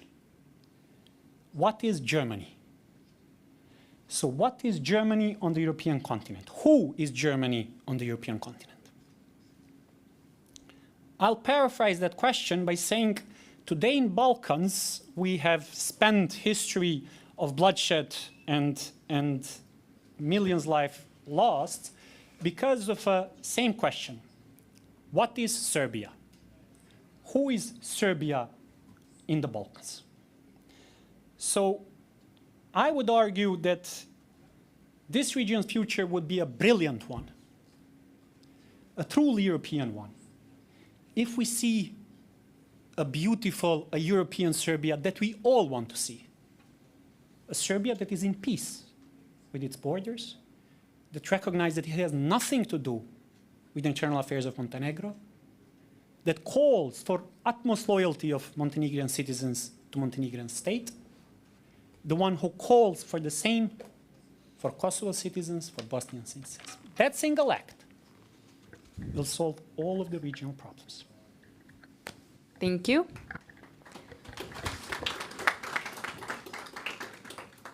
Mr. Chrisafim. So, as Israel is in the news these days, I will answer with a story. In 1947, when the UN proposed the two states to divide Palestine at the time into states, Chaim Herzog, which is the father of today's Israeli president, said to David Ben-Gurion that what they are giving is too little and it's going to be unsustainable in the future. And David Ben-Gurion said that we are getting everything they give. Even the smallest thing they give us, we are getting it. Because with our skills, we are going to make it bigger in the future. Thank you. Thank you very much. And Mr. Kanlic, finally. you? Bosnia won't be ready by 2030, but I hope that some things will change in order to make it easier for us to be there. First of all, within the EU, so it can be ready to absorb some new members, but also to refrain from supporting solutions that are jeopardizing human rights directly and that are actually supporting discriminatory practices, as has happened in the case of Bosnia, just because it's justified by the minimum of consensus that could be reached in our institutions. So we want some, red lines to be really underlined once more. And for Bosnian parts and for the whole region, I hope that we'll be smarter and mature enough to avoid misusing of bilateral disputes in order to stop, the progress in all of our countries. Thank you. Thank you. And Mr. Majstorovic, would you like to add something else? It took Slovakia 3 years to negotiate its membership once political commitment was there. So yes, if there is a political commitment, the region can do it. But it's also a 1 billion euros question whether this is going to happen or not. I think this sentence is a good way to conclude this discussion. Thank you very much for your time and for your patience.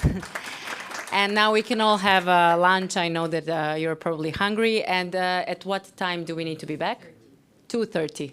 2:30. Okay. Thank you again.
All right, ladies and gentlemen, good afternoon to all of you. My name is Harun Karcic. I'm the executive producer at Al Jazeera Balkans, and I have the pleasure of moderating this session. It's always a lot of fun to moderate the first session after lunch because everybody will be pretty much fast asleep. So even if I do make any mistakes, nobody's going to notice it. So several key factors play an important role in facilitating foreign malign influence across Central Europe and the Western Balkans, including a shared communist past, deeply embedded cultures of corruption, state capture, rampant disinformation and information manipulation, the notion of pan-Slavism, and of course the role of religion. All this impacts the rule of law, the economy, and the foreign relations of our respective countries. To help us make sense of it all, I'm joined by a wonderful lineup of panelists. Please welcome Ambassador Oana Kristina Popa, Ambassador of the EU to Montenegro, Dusan Reljic, former Director of Stiftung Wissenschaft Politik Office in Brussels, Dina Bajramspahic, political analyst from Podgorica, Montenegro, and Visar Chambazi, Project Manager at S-Bunker. Ambassador, allow me to begin with you. When you look back over the past 30 years in this region, how have the Western Balkans evolved as a geopolitical hotspot in the post-communist period? I mean, who are the main actors today? How do you differentiate malign from benign foreign factors, or rather foreign actors? Thank you very much. Good afternoon. It's great to be here today to discuss this important topic about the Western Balkans, which after the Russian aggression in Ukraine are not just the Western Balkans anymore. There is a whole new dimension to it. And I think that with every question, it's important to put things in context. So the context today is that we have a much bigger enlargement package than merely the 6 Western Balkans. The Western Balkans were joined in the enlargement endeavor by Ukraine, Moldova, and Georgia. And this is for the first time that the enlargement package, which will be presented in a couple of weeks, will include those countries. There have been, of course, I'm not going to go into history now, but in the past 3 decades, of course, there have been a lot of ups and downs. However, the current momentum created by the war in Ukraine gives a whole new perspective for this region. And if there is any silver lining at all, and it's hard to even call it that, of this extremely unfortunate geopolitical context, is that the enlargement came back to the forefront.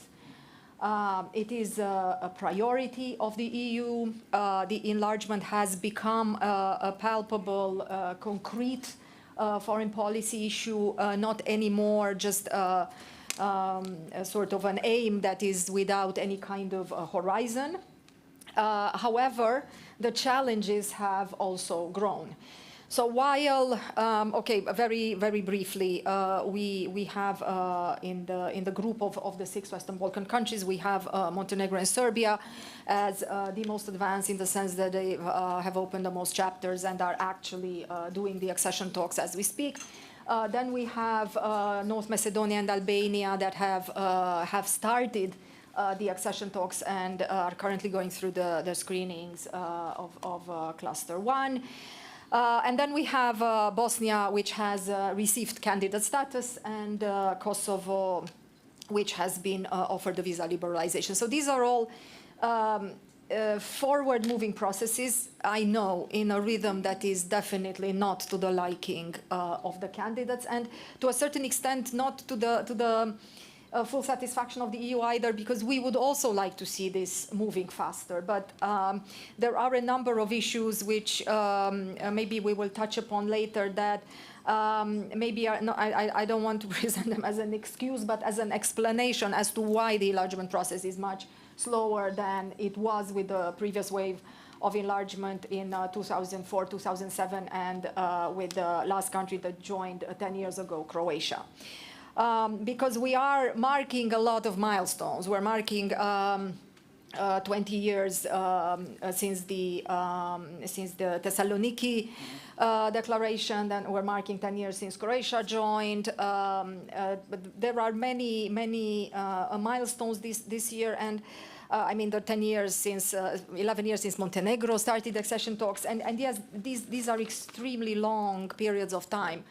But we also have to take into account the fact that Europe has not finished the digestion from the Big Bang wave between 2004 and 2013, that there are 27 member states. This is something that we are probably not saying enough. When people talk about the EU, they always look as if it's some supranational body up there. In fact, it is comprised of the 27 member states, and it is difficult to reach consensus oftentimes, and the whole decision-making process is complicated. So there are a lot of discussions also on how to reform internally the EU, not only how to accept new members. But the reality is that enlargement is definitely a reality now, and there is discussion about accepting new members in a foreseeable amount of time. I am not going to speak about dates here.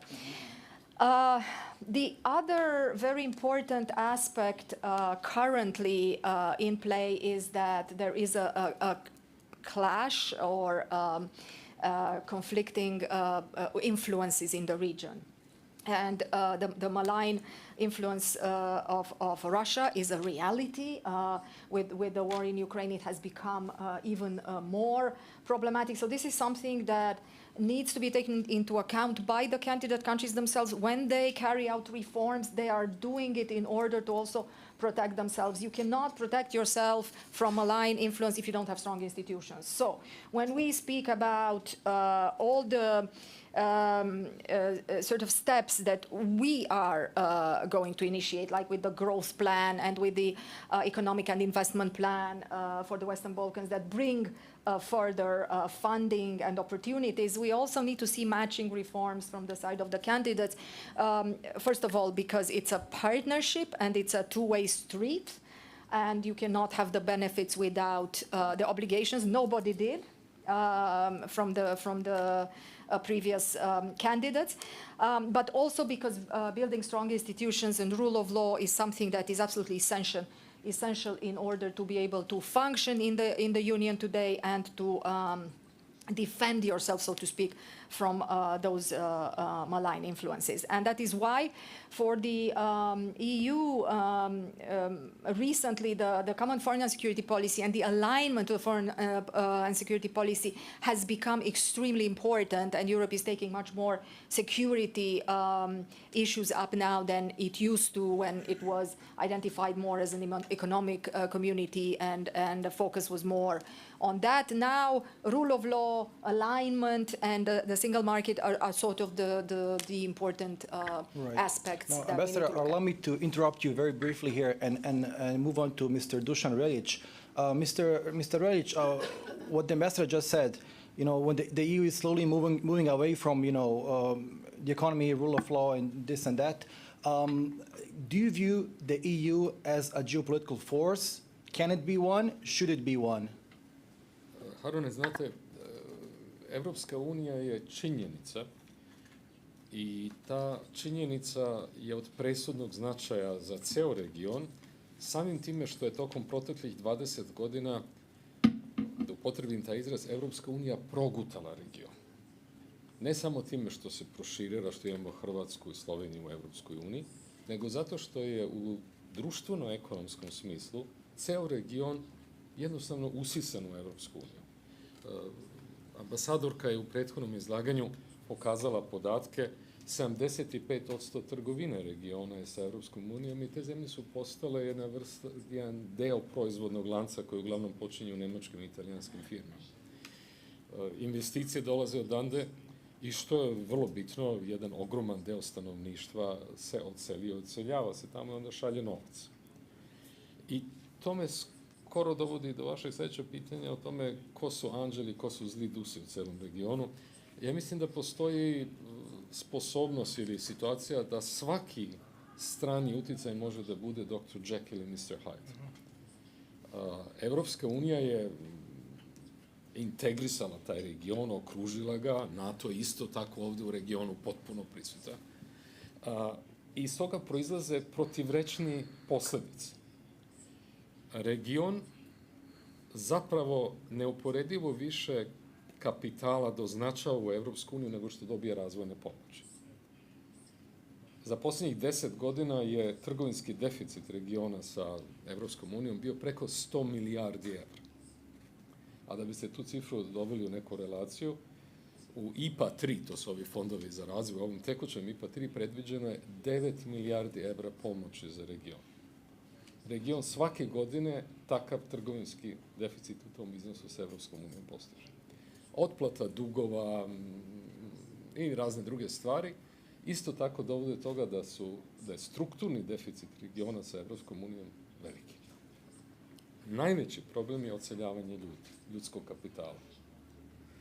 Mi smo izračunali da pre 2 godine je svaka 2 minuta jedan građanin jugoistočne šestorke po prvi put dobijao boravišnu dozvolu u Evropskoj uniji na duže od 3 meseca. Svaka 2 minuta, to je godišnje 250.000 ljudi. Ako uzmete u obzir da je priraštaj u regionu vrlo nizak, da je negativan prirodni priraštaj, vi imate situaciju da skoro od svakih 90 sekundi se region prazni za jednog čoveka. I većina tih ljudi odlazi u Evropsku uniju. Znači, region šalje ljudski kapital i šalje svoj teško zarađeni novac. A, za razliku od članica Evropske unije u regionu, ne dobija solidarnu pomoć Evropske unije. Srbija, koja ostvaruje 50% društvenog proizvoda regiona, dobija godišnje oko 250 miliona evra od Evropske unije kroz IPA 3. Kada bi zemlje u regionu dobijale onu vrstu solidarne pomoći koje dobijaju Rumunija, Mađarska, Bugarska, članice regiona, mogle bi zaista da od odnosa sa Evropskom unijom da imaju korist. U ovom trenutku svaki građanin kroz svoj porez na višak vrednosti koji kad kupi mleko, kad plati jogurt, zapravo daje državi novac da subvencioniše ulaganje iz inostranstva i da vraća dugove. Tako da tehnološka modernizacija koja je došla iz Evropske unije je svakako bila korisna. Inače ne bi svi ljudi imali 3 telefonske kartice da mogu da telefoniraju.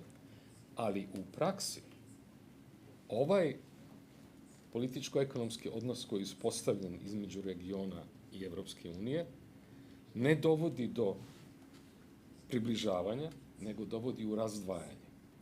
U tekućem financijskom planu Evropske unije predviđeno da svaki građanin jugoistočno evropske šestorke dobije 500 evra godišnje kao razvojnu pomoć od Evropske unije.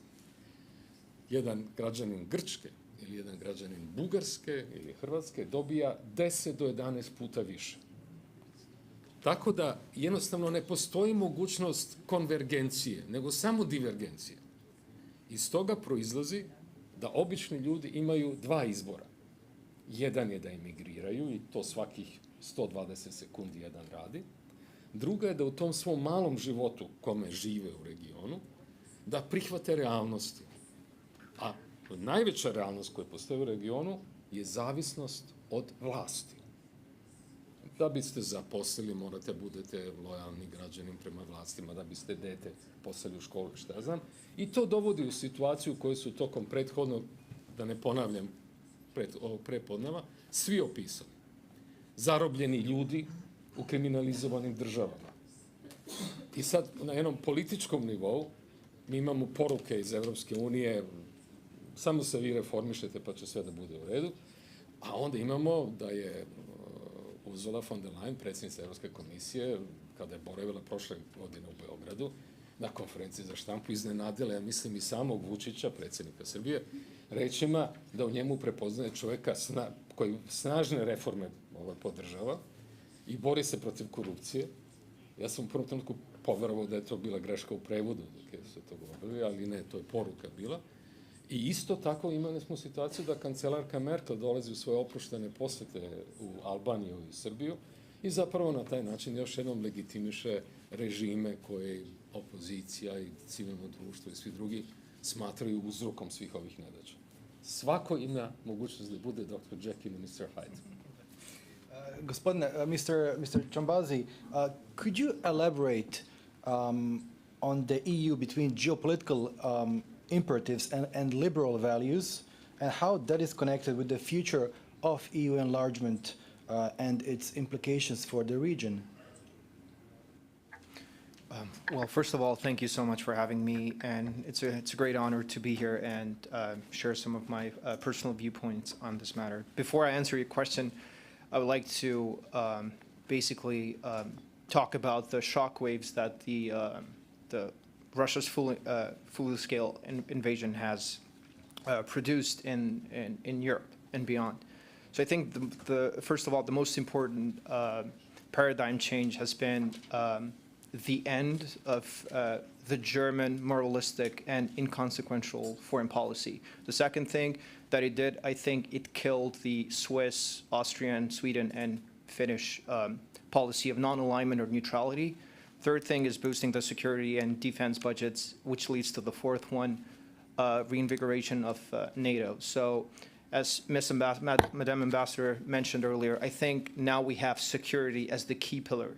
Security is the key focus of today's discussion. So back to your question regarding geopolitical imperatives and liberal values. Yeah, the EU finds it a bit difficult to maneuver between these two topics because the EU is a peace project. It was founded as a peace project, and now it is basically shifting towards a war project. And as it's doing that, I think it is forced to reconsider some of its core assumptions. So the question is no longer about Western Balkan countries, Ukraine, Moldova. The question is an existential one, I think, with far-reaching implications for the region and the world. So basically, from an idea of a borderless Europe, we're now constantly focusing on how to define those borders, and I think which would ultimately lead to a fortress Europe.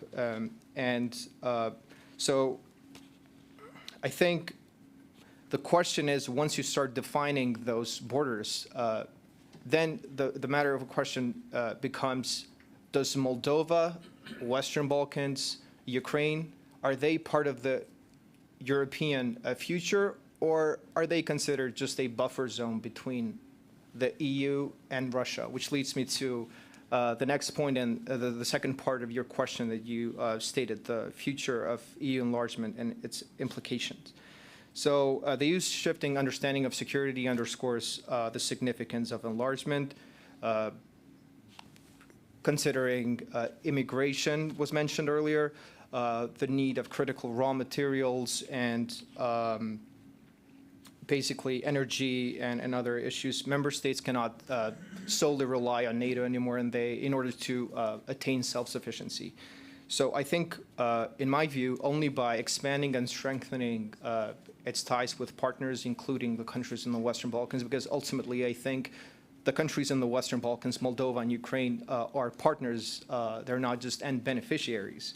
So I think, considering all these problems, this has pushed the European Union to pursue more sovereignty and basically self-sufficiency and autonomy, and I use these interchangeably. But I think instead of pursuing autonomy,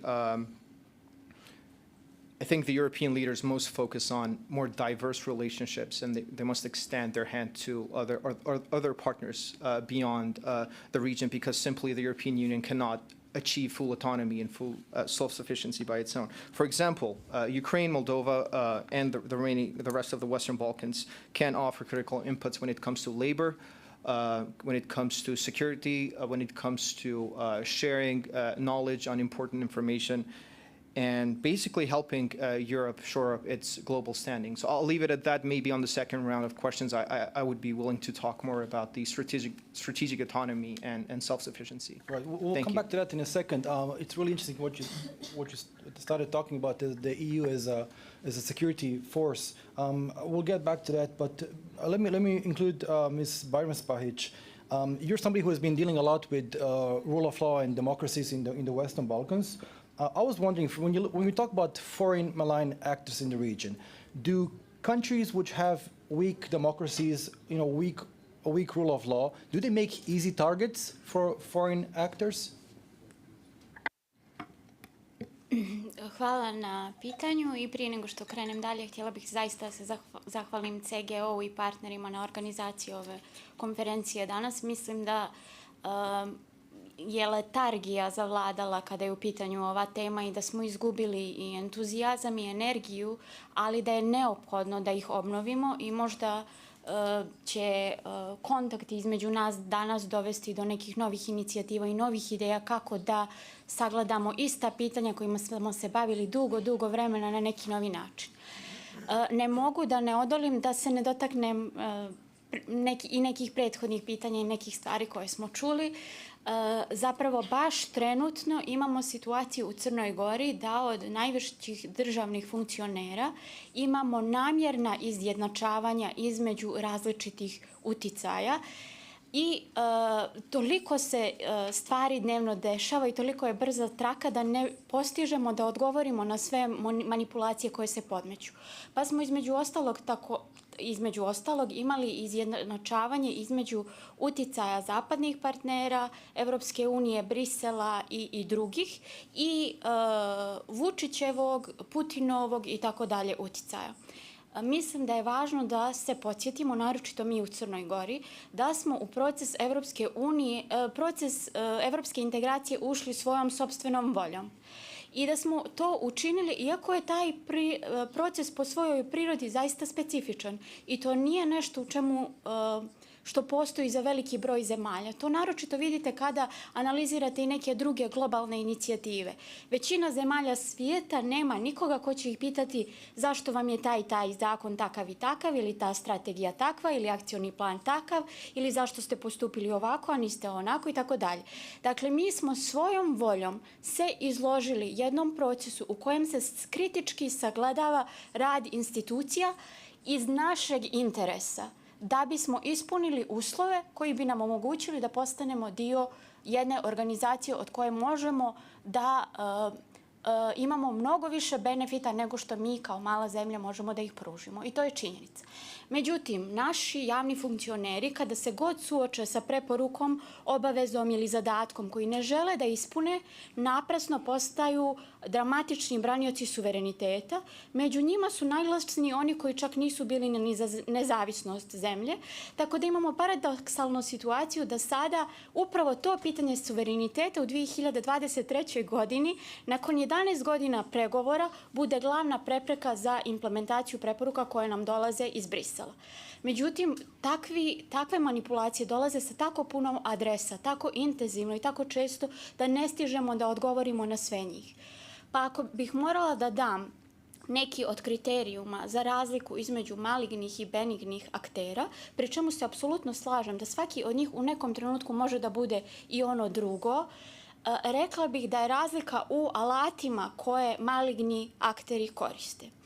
U jednom trenutku kada smo radili analizu stranih uticaja, vidjeli smo da je Rusija imala aktivnosti u Crnoj Gori, odnosno Putinova vlast, koje bukvalno ispunjavaju sve one bokse iz udžbenika o tome kako vršiti uticaj koji nije transparentan i koji nije u opštem interesu onih građana na koje se odnosi.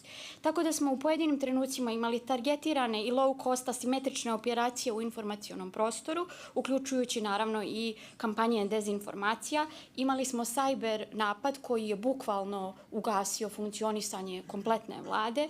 Imali smo tajne operacije koje su uključivale podršku proksija, čak i državni udar za koji još uvijek nije rasvjetljeno šta se sve desilo. Postoje tu brojni opisi situacija koji ne zvuče zaista do kraja vjerodostojno. Međutim, sa druge strane, imajući u vidu da smo imali i potvrde iz međunarodnih izvora, možemo bezbjedno je da kažemo da se nešto jeste desilo, ali da do dana današnjeg naše institucije i vrlo vjerovatno ni u bliskoj budućnosti neće rasvijetliti tačno šta je bila čija odgovornost. I na kraju, uticaj političkog i ekonomskog uticaja čiji je vrhunac uplitanje u izbore lokalne, nacionalne i tako dalje. Dakle, ali šta je paradoks? Bez obzira na to i bez obzira na to što se relativno kvalitetno mogu dokumentovati svi ovi, iako su po prirodi stvari ove aktivnosti tajne, mi imamo veoma značajan broj crnogorskih građana i građanki Crne Gore koji ne vjeruju u ruski uticaj. Imala sam priliku prije 1.5 godina da kao dio jednog tima radim na evaluaciji različitih napora da se sa jedne strane raskrinkavaju dezinformacije, a sa druge strane osvijetle različiti uticaji i tako dalje. I spomenula bih samo 2 nalaza. Jedan je da čak i oni građani koji bi po prirodi stvari možda bili otvoreniji da razumiju, recimo, ruski uticaj, kao na primjer građani koji su procrnogorski orijentisani ili koji su proevropski orijentisani, liberalnih vrijednosti u drugim nekim segmentima, oni također ne vjeruju u ruski uticaj. I to nije samo posljedica toga generalnog našeg nerazumijevanja tih novih alata uticaja. Jer vjerujte, čak i ja do negdje možda Brexita nisam razumijevala koliko su moćni novi mehanizmi uticaja. Da u jednoj zemlji koja je toliko razvijenija od naše dođe do situacije da građani ne donesu racionalnu odluku, da se opredjeljuju na osnovu parametara koji nisu utemeljeni u činjenicama i da odmah nakon donesene odluke se pokaju za tu odluku i trpe posljedice takve odluke, to zaista je jedan eklatantan primjer koji je trebao da izazove kod svih nas potrebu da kreiramo javne politike koji će dovesti do izgradnje rezistentnosti u društvu za takve situacije. Međutim, te vijesti sve do nas nisu stigle. Naravno, i drugi primjer je američkih izbora i pobjede Donalda Trumpa, gdje nije dokumentovano tako kvalitetno kao u slučaju Brexita, ali postoje naznake ruskog uticaja. Sve je to dovelo do toga da se pitanje ruskog uticaja tretira u Crnoj Gori kao nešto što je maltene izmislio DPS da bi prikrio sve svoje korupcionaške afere. I nažalost, poricanje Vučićevog uticaja i Putinovog uticaja u Crnoj Gori dolazi od svih predstavnika novih vlasti, toliko je izričito da uvjerava čak i one, kažem, građane koji bi po prirodi stvari bi trebalo da budu otvoreni za razumijevanje ovih problema. Pri čemu, naravno, ne poričem ovo postojanje korupcionaških afera DPS-a koji sigurno jeste zgodno koristio te uticaje za zastrašivanje, ali nažalost te dvije činjenice postoje paralelno, uporedno jedna sa drugom. I druga stvar, drugi nalaz koji smo tada dokumentovali su narativi i vidjeli smo da, bez obzira na to što se ulažu određeni napori iz civilnog društva, nikako iz institucija, da se raskrinkavaju dezinformacije, imamo problem da se raskrinkavaju pojedinačne informacije, a mnogo manje narativ, za što zaista su potrebni daleko veći kapaciteti koji mi još uvijek nismo izgradili. I dakle, u tom trenutku, recimo samo u tom trenutku smo identifikovali 4-5 narativa, pomenut ću neke. Jedan su reputacioni napadi na Evropsku uniju, NATO koji nisu zasnovani na činjenicama. Drugo, podrivanje prozapadnih aktera kampanjama dezinformacija. Treće je pospješivanje osjećanja vladinih slabosti i regionalne nesigurnosti koje treba da donese zaključak da su sve zemlje bivše Jugoslavije failed states, neuspješne zemlje koje nikada neće moći da uspostave funkcionalne institucije itd. itd. Četvrti narativ je da se EU svakako raspada i da mi nećemo nikada postati članice i da nema razloga da ulažemo napore da se integrišemo, što se često koristi kao izgovor za nesprovođenje reformi. I naravno, tu je teško i sačuvati motivaciju kod institucija, budući da je taj proces toliko dugo traje, toliko dobijamo protivrečne poruke od pojedinih zemalja članica itd., o čemu se naravno govorilo mnogo danas. I peta grupa narativa se tiče porodičnih vrijednosti, panslovenskog zajedničkog porijekla, konspirativne teorije protiv Zapada, pravoslavna bratstva, monopolna duhovnost koji je samo na istoku i tako dalje i tako dalje. Dina, we'll get back. This is really interesting what you said, and I'm able to identify quite a number of these narratives spread in my own country, in Bosnia and Herzegovina, especially when you talk about pan-Slavic brotherhood, anti-NATO, anti-EU narratives, and the EU is breaking apart, so why should we join them? We'll come back to that in a second, but allow me... Mogu za sekund nešto da komentarišem što je rekao kolega Džambaz. Može, sekundu, molim vas. Being a German citizen, I have to react a little bit on your opening statement. Ne, preći ću na moj maternji jezik, mislim da je bolje. Zato što mislim da je kolega Džambazi, i sad oni koji znaju taj izraz, malo džambaški opaučio po Nemačkoj i opšte preuzeo taj anglosaksonski raširen narativ da je Nemačka jedna oportuna država koja je zapravo podrivala zapadnu jedinstvo Zapada time što je gajila posebne odnose sa Rusijom. Istina je da je priliv radne snage sa istoka i relativno povoljan zemni gas iz Rusije omogućio Nemačkoj da prevaziđe privrednu krizu iz 2008-2009. godine. Da li je time jedinstvo Zapada bilo podriveno i da li je Nemačka time otvorila Putinu vrata napada na Ukrajinu, jer su, čini mi se, potpuno različite stvari. Ali je jedna druga činjenica da ako tako gledamo, onda bi u ovom trenutku podhitno Sjedinjene Američke Države i većina istočnoevropskih zemalja morali da zatvore svoje nuklearne centrale, jer uran kupuju i dalje u Rusiji, uključujući Ameriku, iz oportunističkih razloga. Kad bi imali dovoljno urana, ne bi kupovali ruski uran više. Tako da mislim da moramo malo suptilnije da se odnosimo prema interesima u međunarodnoj politici i posebno da izbjegnemo da odmah velikom moralnom toljagom lupamo po glavama drugih, jer to može i da se odbije. Mi u Crnoj Gori imamo upravo suprotan problem. Kod nas se svako pominjanje interesa tretira kao nemoralna stvar. I mi imamo problem da obezbijedimo da imamo racionalan javni diskurs u kojem ćemo na temelju činjenica razmatrati pojave i tako se opredjeljivati o njima.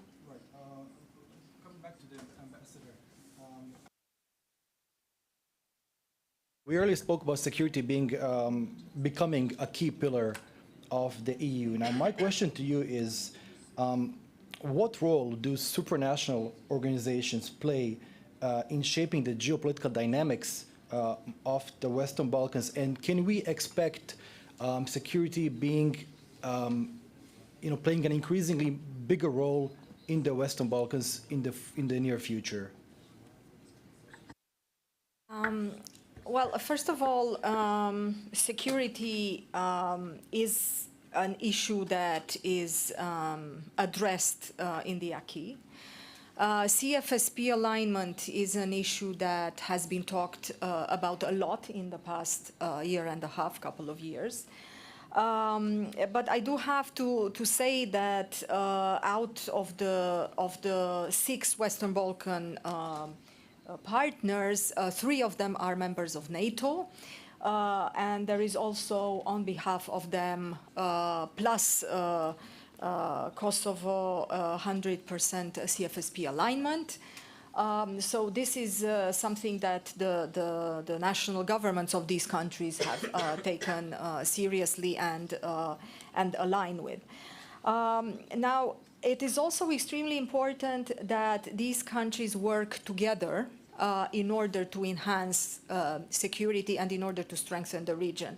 Oftentimes, when we speak about regional cooperation, the first thing that comes to people's minds is, oh, this is in place of EU integration. It's not in place. Nothing is in place. This is complementary, so that whether we speak about economic integration or whether we speak about strengthening security or whether we speak about rule of law, the idea is that these countries on the one hand work together as a region because they're all of them small markets individually that cannot survive on their own, number one, and number two, Yes, the regatta principle stands, but the relationship of the EU is also with the Western Balkan region. And hence we have the common regional market developing and the growth plan addressed to the Western Balkans as a region. We're talking about agreements that have been signed between the EU and the Western Balkans. Western Balkans between themselves have to have a dynamic that addresses them all and shows unity when it comes to them, and so on. Divisions and polarization and what we see today, divergence, this is not something that is conducive to the EU integration and to the enlargement policy in general. So these countries have to work together on the one hand, in the region, and then of course in their respective relationship with the EU. This is one. And this goes for the economic area, for the security area, for the rule of law area. So I think these are all interconnected. We are not looking at these in isolation because they're all interconnected. And the best example that I can give is when we hear sometimes people saying, well, the economy is more important. Well, not necessarily. These have to go in parallel because a strong economy cannot be achieved without a strong rule of law. You cannot achieve a sound economic environment with a proper investment climate in the absence of a transparent transparency in rule of law and in legislation and so on. So that is one aspect that is extremely important. And then, of course, the EU enlargement remains that strongest tool of the European Union, which addresses the geopolitical approach, including in circumstances like today when we have the Russian aggression on Ukraine. Now, Mr. Chambazi, we earlier spoke this morning. We spoke about the key challenges and dilemmas, specifically when it comes to European sovereignty and European strategy. Sorry, Mr. Chambazi, this morning you and I spoke about what are the key EU strategies, challenges and dilemmas, specifically on European sovereignty, European strategic autonomy, and what does that mean for the future of the European continent? I was wondering if you could share your thoughts with our esteemed audience.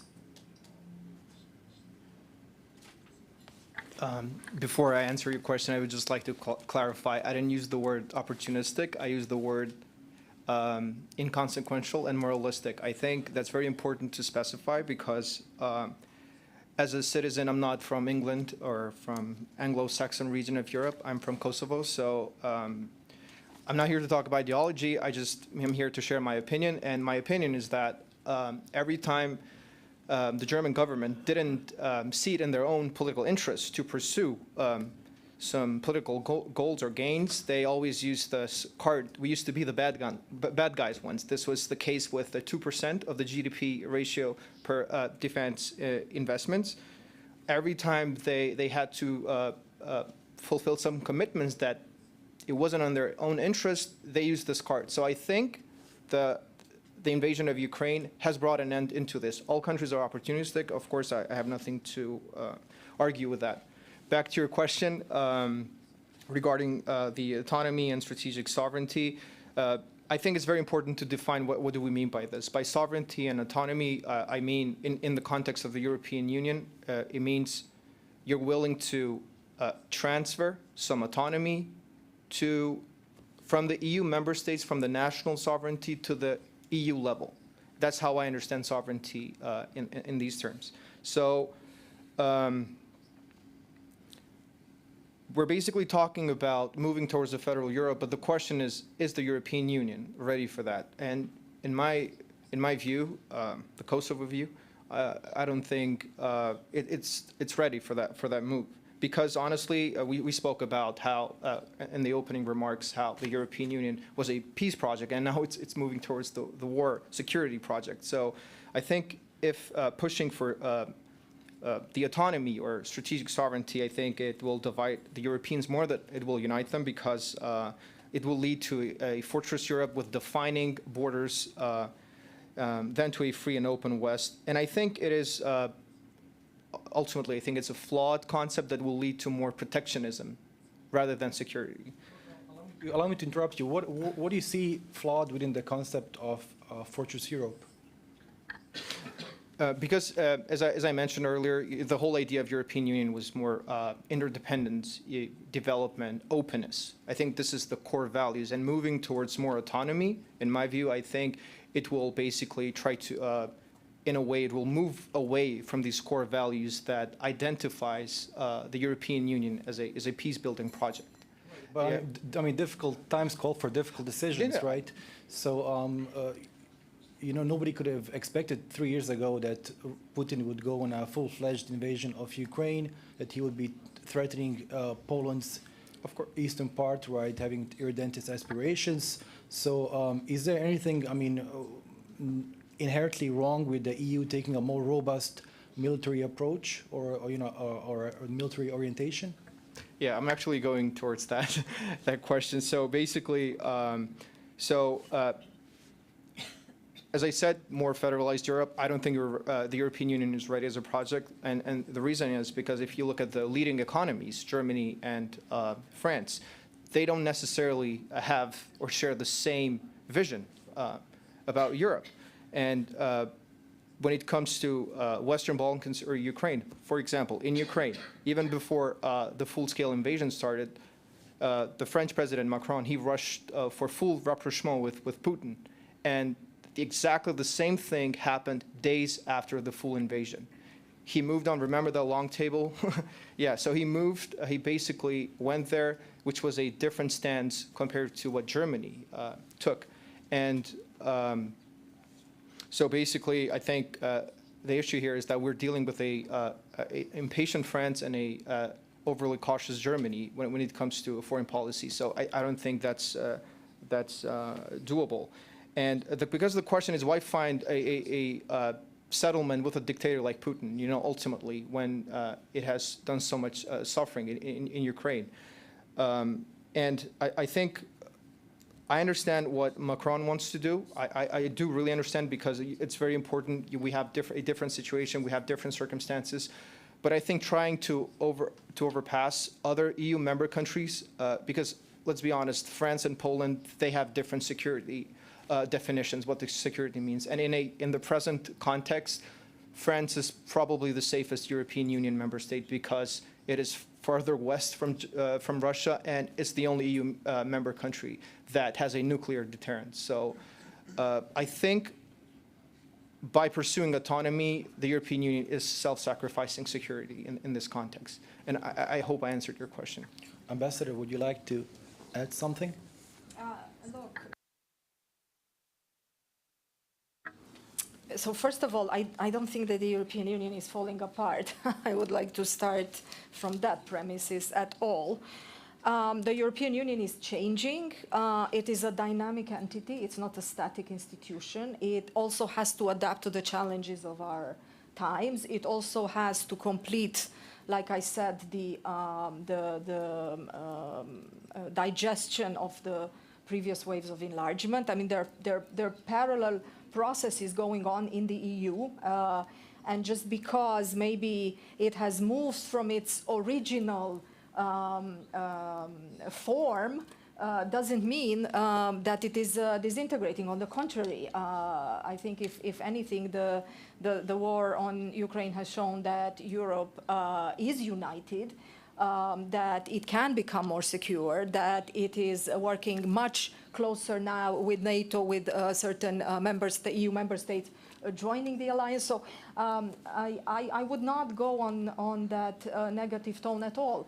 Now, speaking about a new wave of enlargement is also a complicated and complex matter which cannot be solved overnight. And I understand fully the impatience of candidate countries, because not long ago my country was a candidate country, and I know that this is not an easy journey. But at the same time, it is extremely important for those countries to pursue their internal reforms, to be ready and prepared for when that moment of enlargement will come, instead of waiting for the EU to bring that to the table and say, okay, then we will do those things.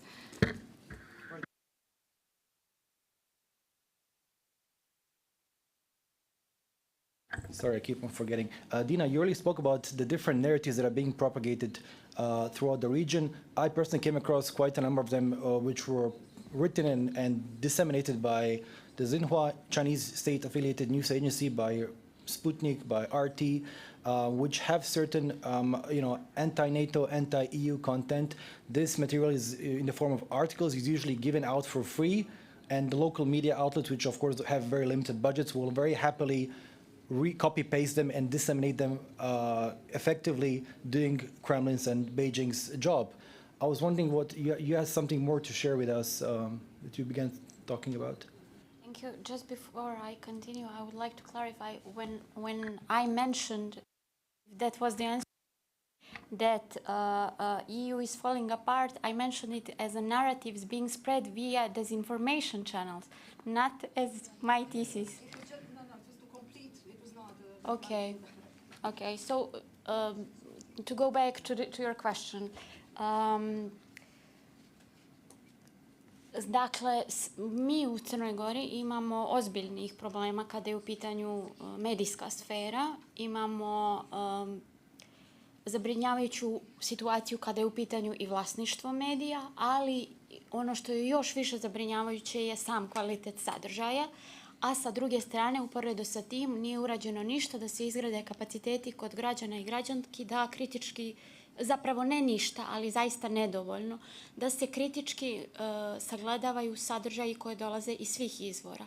I u tom smislu zaista mislim da treba kritički sagledavati i sve uticaje i promišljati kako da nađemo svoje neko mjesto u tome. To nužno ne znači da ćemo mi ikad biti kao mala zemlja u prilici da namećemo ikome išta, ali je neki prvi korak da bolje razumijemo nove mehanizme koji zaista na nevjerovatno moćan način nikad više u istoriji nije bilo mogućnosti da se oblikuje jedno društvo i da se utiče na njegove izbore, a da sve to nije uvijek zasnovano na činjenicama i na najboljim interesima tog društva.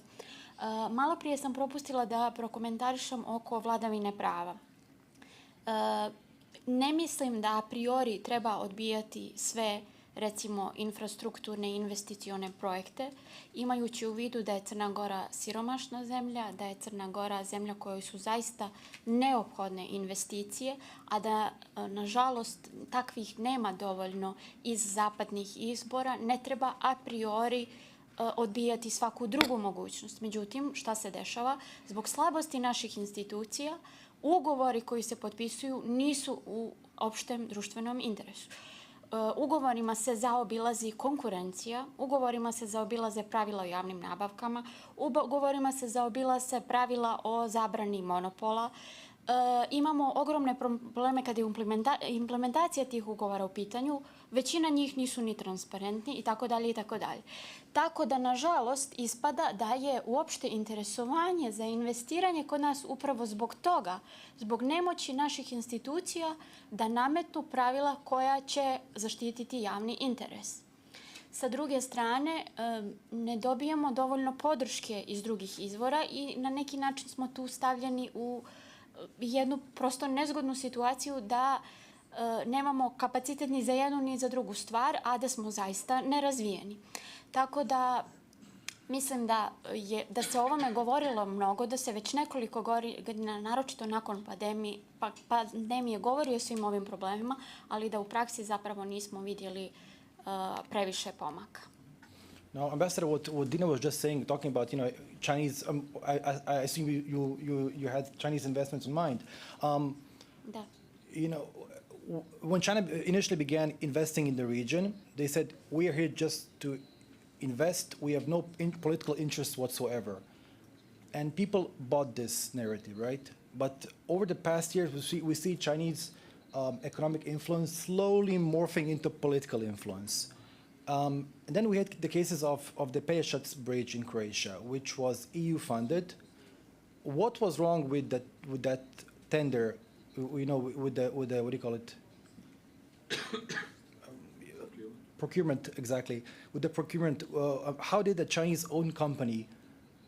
What was the Chinese-owned company awarded this deal, which costed a lot? They ended up bringing Chinese workers, Chinese engineers, Chinese architects to construct a bridge which was funded by the EU. And I mean, this is not the first case. There's a major reconstruction of a tram railway through Sarajevo funded by money coming from the EBRD.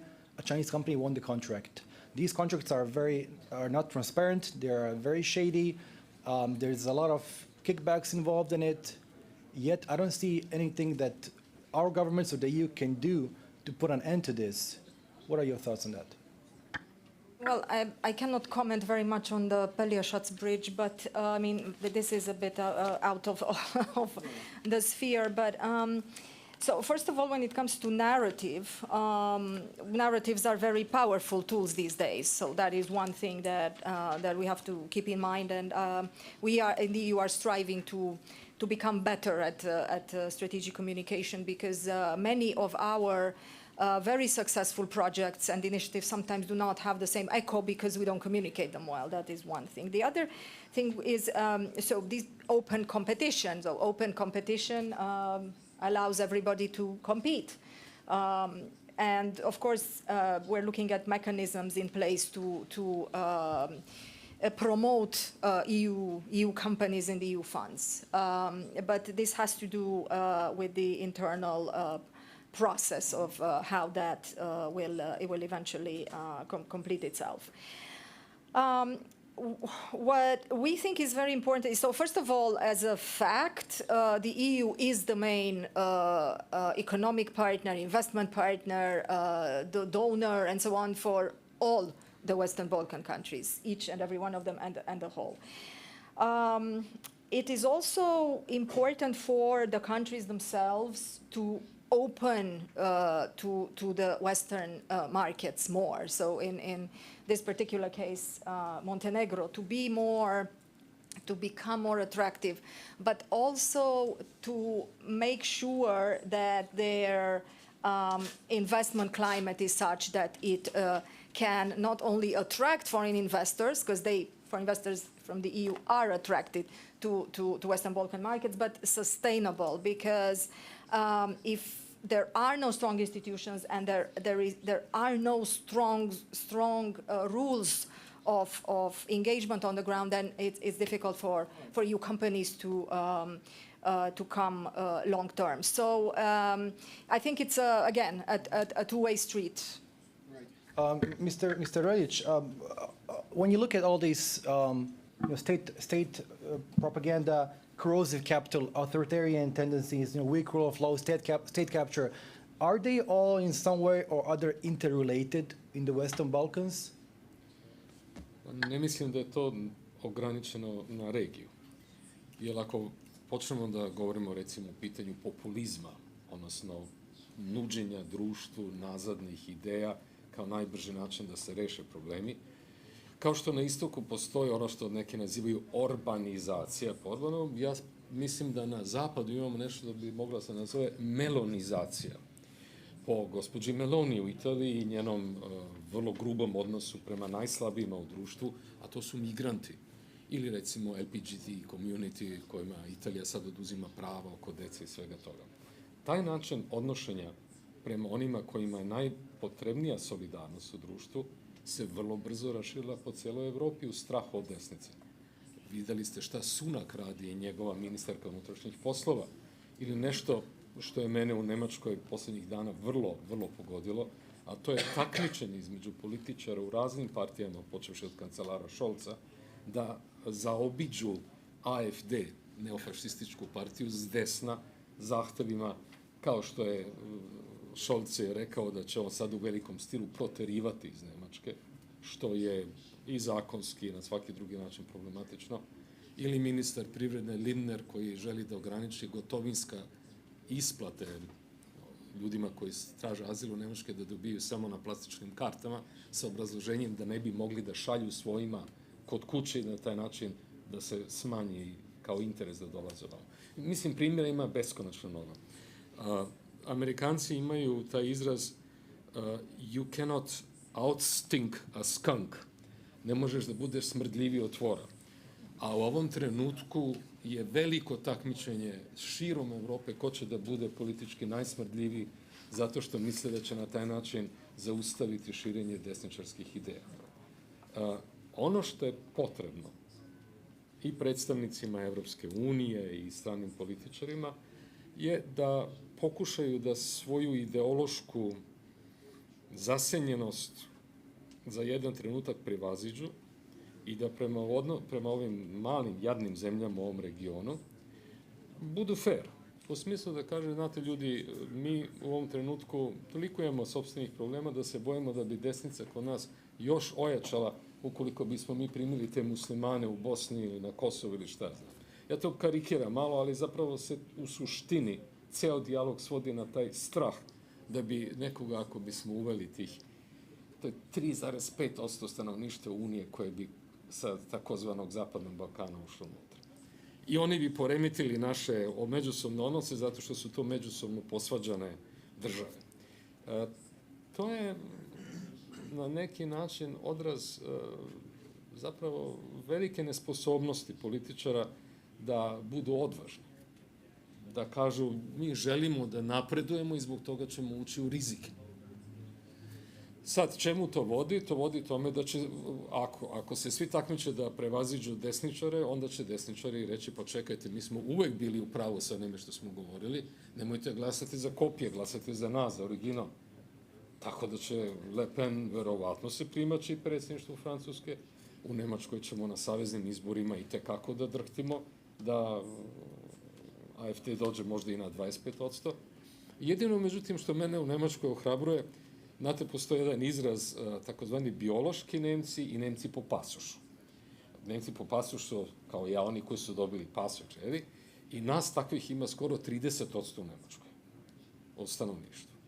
Sad, verovatno je posljednja granica sprečavanja da te krajnje desničarske partije uđu i na regionalnom nivou na vlasti drugde, taj strah da bi to radikalizovalo te pasoške Nemce. Tako da svaka težnja proizvodi protiv težnje. Right. We do have time to open the floor to the audience. I was wondering if we had anybody interested in asking any questions. Okay, perhaps I opened the floor to the audience too early. No?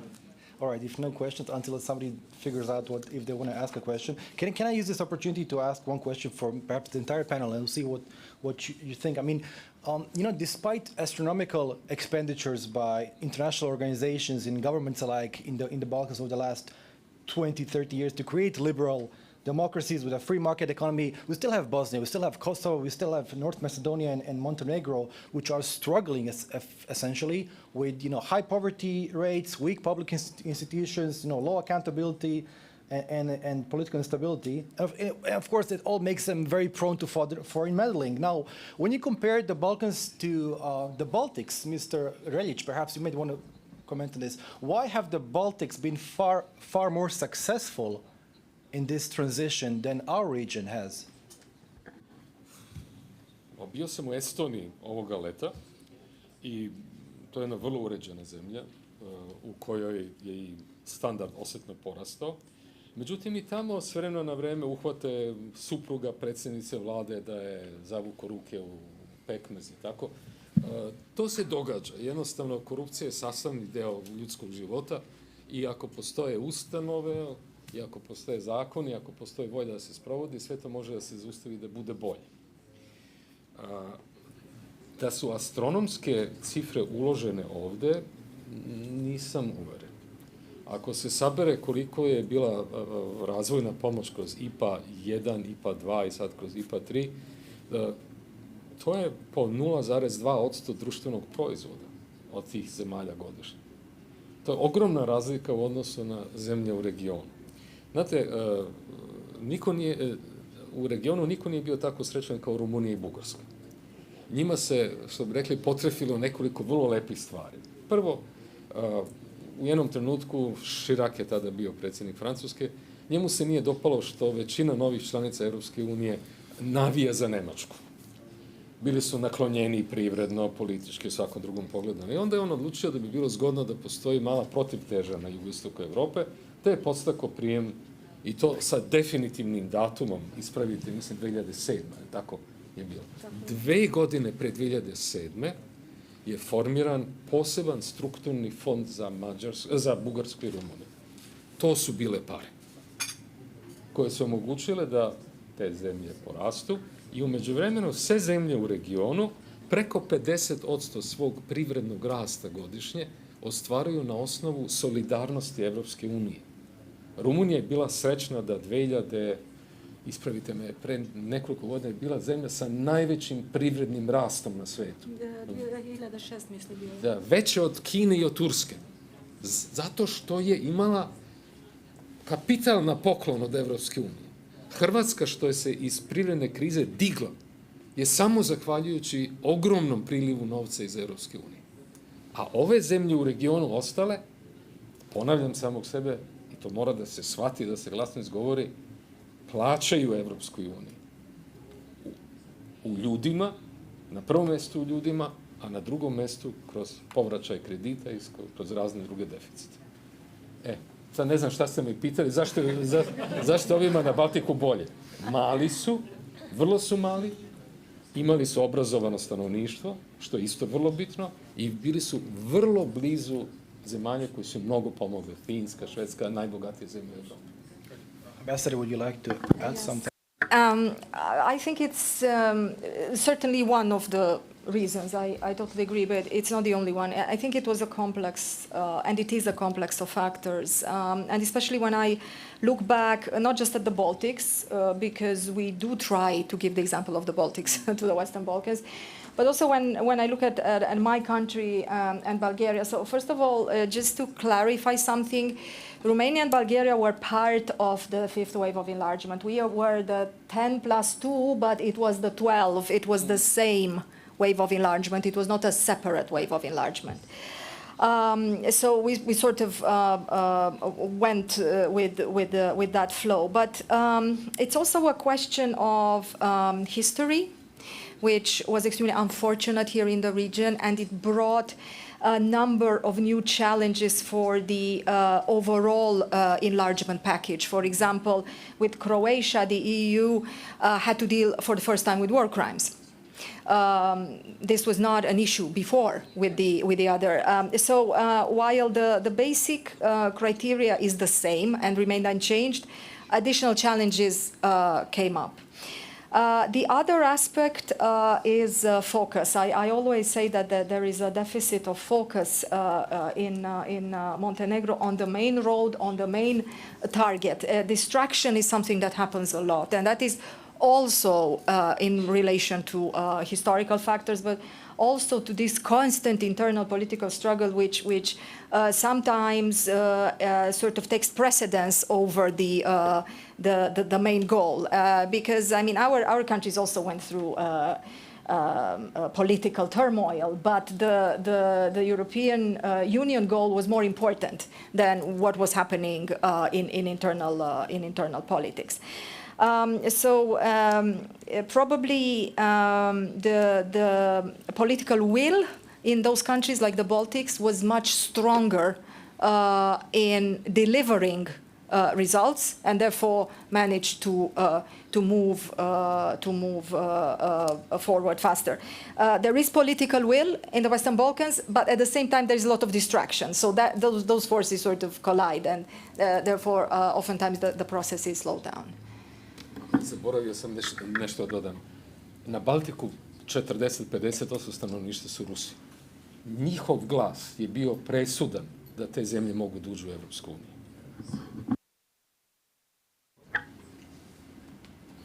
Right.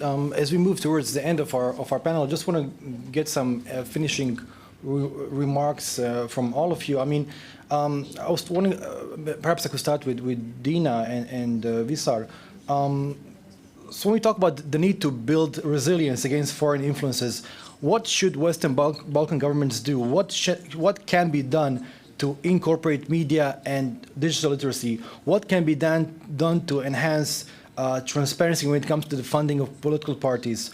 Or should national parliaments enact legislation for screening risky foreign investments? Ja prvo prva.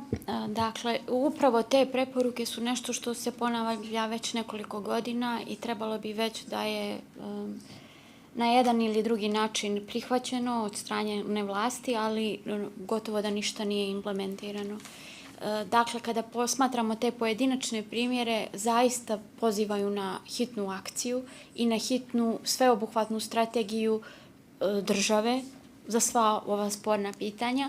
Idealno bi bilo i kada bi Evropska unija imala jedinstven stav po brojnim ovim pitanjima o kojima smo govorili, kada bi govorila jednim glasom, pa bismo onda mogli da pratimo taj strateški kurs oko svih ovih pitanja, ali kao što smo čuli, tu ima različitih glasova, ima različitih pristupa i tako dalje, koje dovode do toga da mi teško da uspijevamo da izvršimo pritisak na vlast, jer oni uvijek uzmu neki primjer koji je izuzetak, da potvrde da nešto nije isključiva obaveza i tako produžavaju stanje neregulisanosti u brojnim oblastima, nažalost.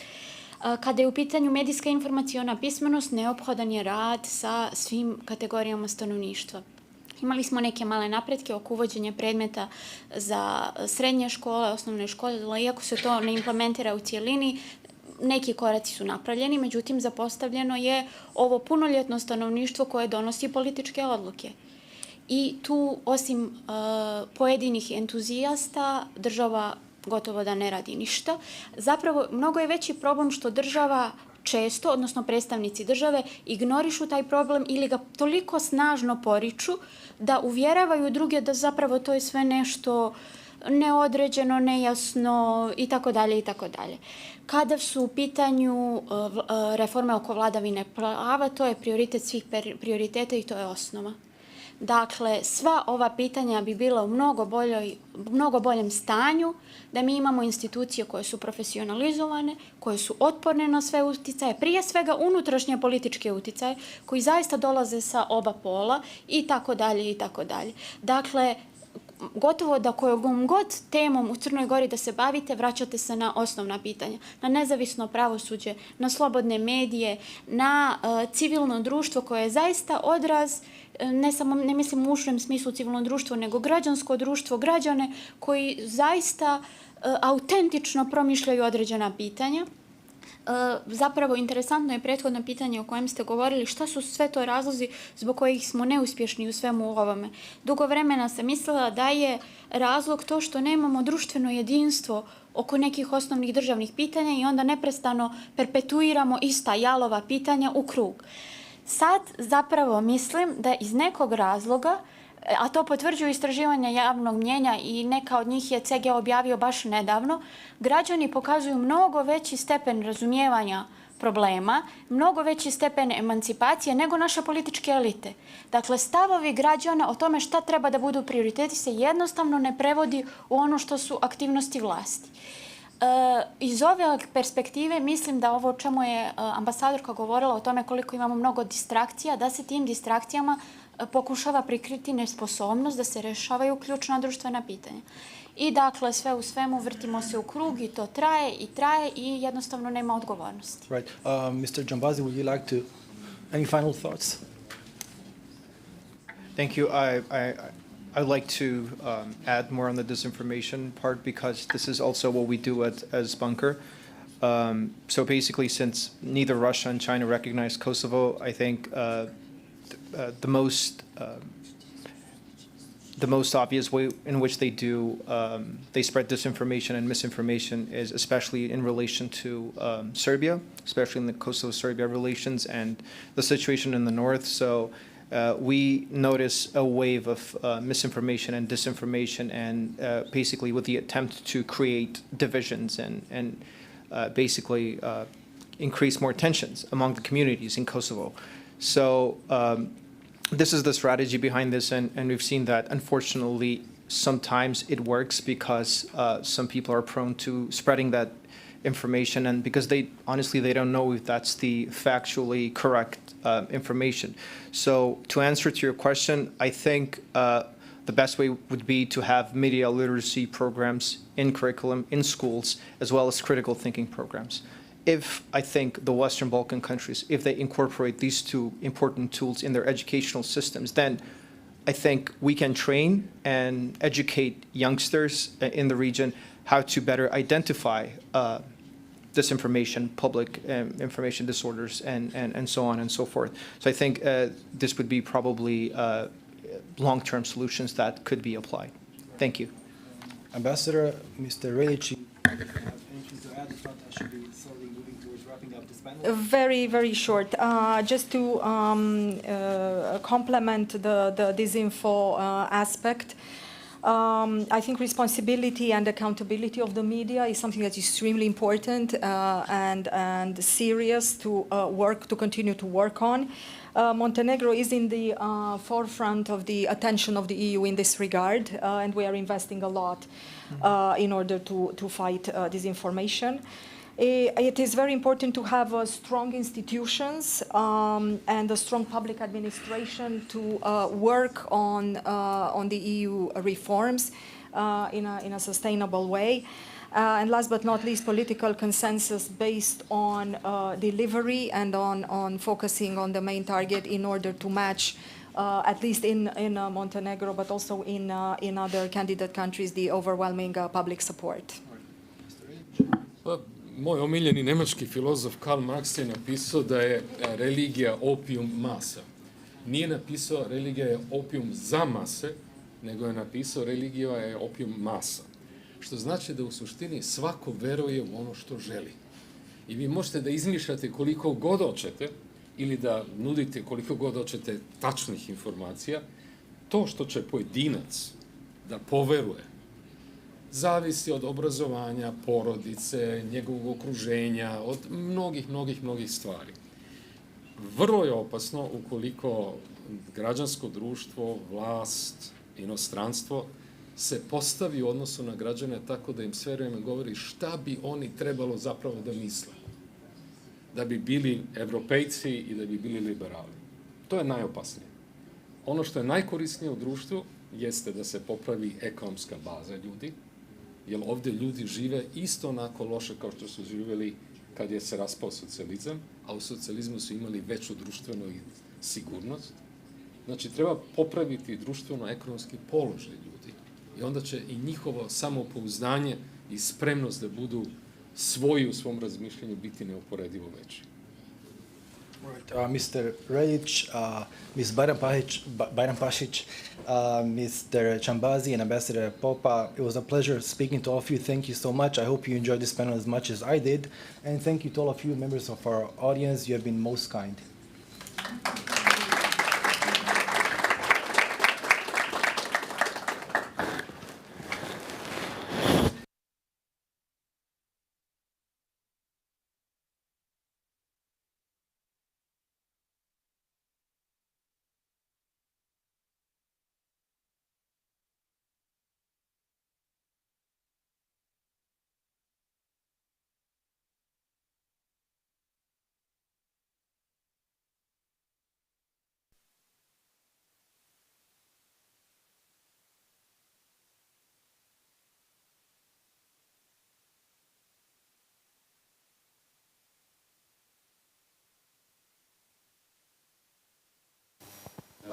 Now it's on? Okay. Okay. Hope you can hear me. Yeah, just like to take the opportunity once again to thank you all, distinguished panelists, participants, for these very interesting and I think very complex discussions that we had today. I think we touched upon quite a number of aspects. We started in the morning from, let's say, the political surroundings, from internal structures in the different Western Balkan countries, going further onto bilateral questions in the region, to internal matters of the EU integration. Then we went on to discussing different models of EU integration, of staged accession, the new or revised methodology, the growth plan, the Berlin process. So if I just name all of these, I think it is really very complex what we have been discussing today, and I think all of the aspects that we have been mentioned are very important. But then we also asked ourselves, how are we going to overcome the kind of, let's say, lethargy which has maybe arisen over the years. And I think when we come back to the very political mission and the political question that underlie the question of EU enlargement, we can do this. And we have been mentioning that The EU integration of the Western Balkans is actually not about EU enlargement, but it's about coming home of the Western Balkans. And I might say it's also about fulfilling the promise of the European Union to be a peace project. And I think this is the notion that I would like to end on. Thank you very much. Thank you once again to Dalibor, to Balša, and to all of you. It was really a very big pleasure, and I would like to hand over to Balša for a couple of more words. Thank you so much.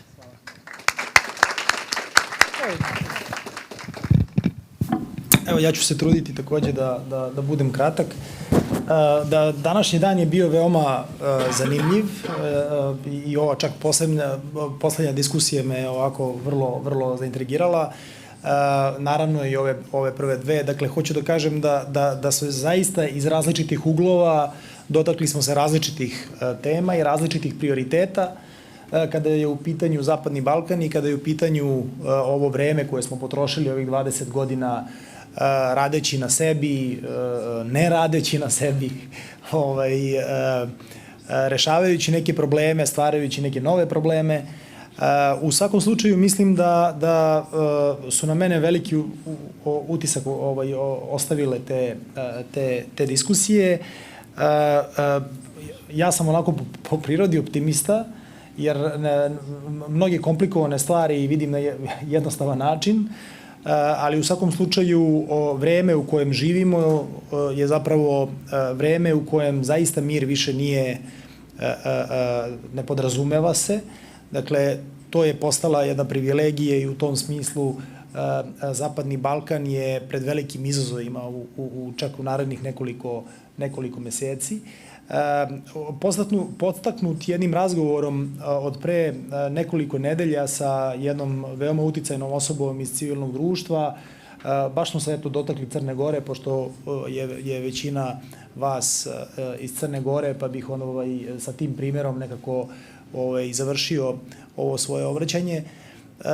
Dakle, često se desi, i to ne smemo da izgubimo iz vida, da ta lista prioriteta luta kada je u pitanju Zapadni Balkan i da često govorimo o nekim veoma važnim stvarima. Međutim, u trenucima kada na Zapadnom Balkanu ponovo izbijaju neki međuetnički konflikti, sukobi, da li u pitanju ovaj poslednji koji se dogodio u Banjskoj, označen kao terorizam, ili se događalo u nekoliko navrata baš i u Crnoj Gori. Imali smo prilike da pričamo posljednje 2 godine koliko je bilo blizu da i tu dođe do nekih sukoba koji bi se sasvim sigurno završili na jednoj vrsti međuetničke osnove. Dakle, kada je situacija takva, mislim da treba krenuti, što bi rekao pokojni premijer Zoran Đinđić, od gutanja ove najveće žabe i najvećih problema rešavanja, a onda naravno ići ka onim koji su manji problemi. Ne znači da neke treba ostaviti po strani. Dakle, moj utisak je takav da mislim da je potrebno naznačiti zbog čega jedan deo Zapadnog Balkana je zakočen u svojim evropskim integracijama, zbog čega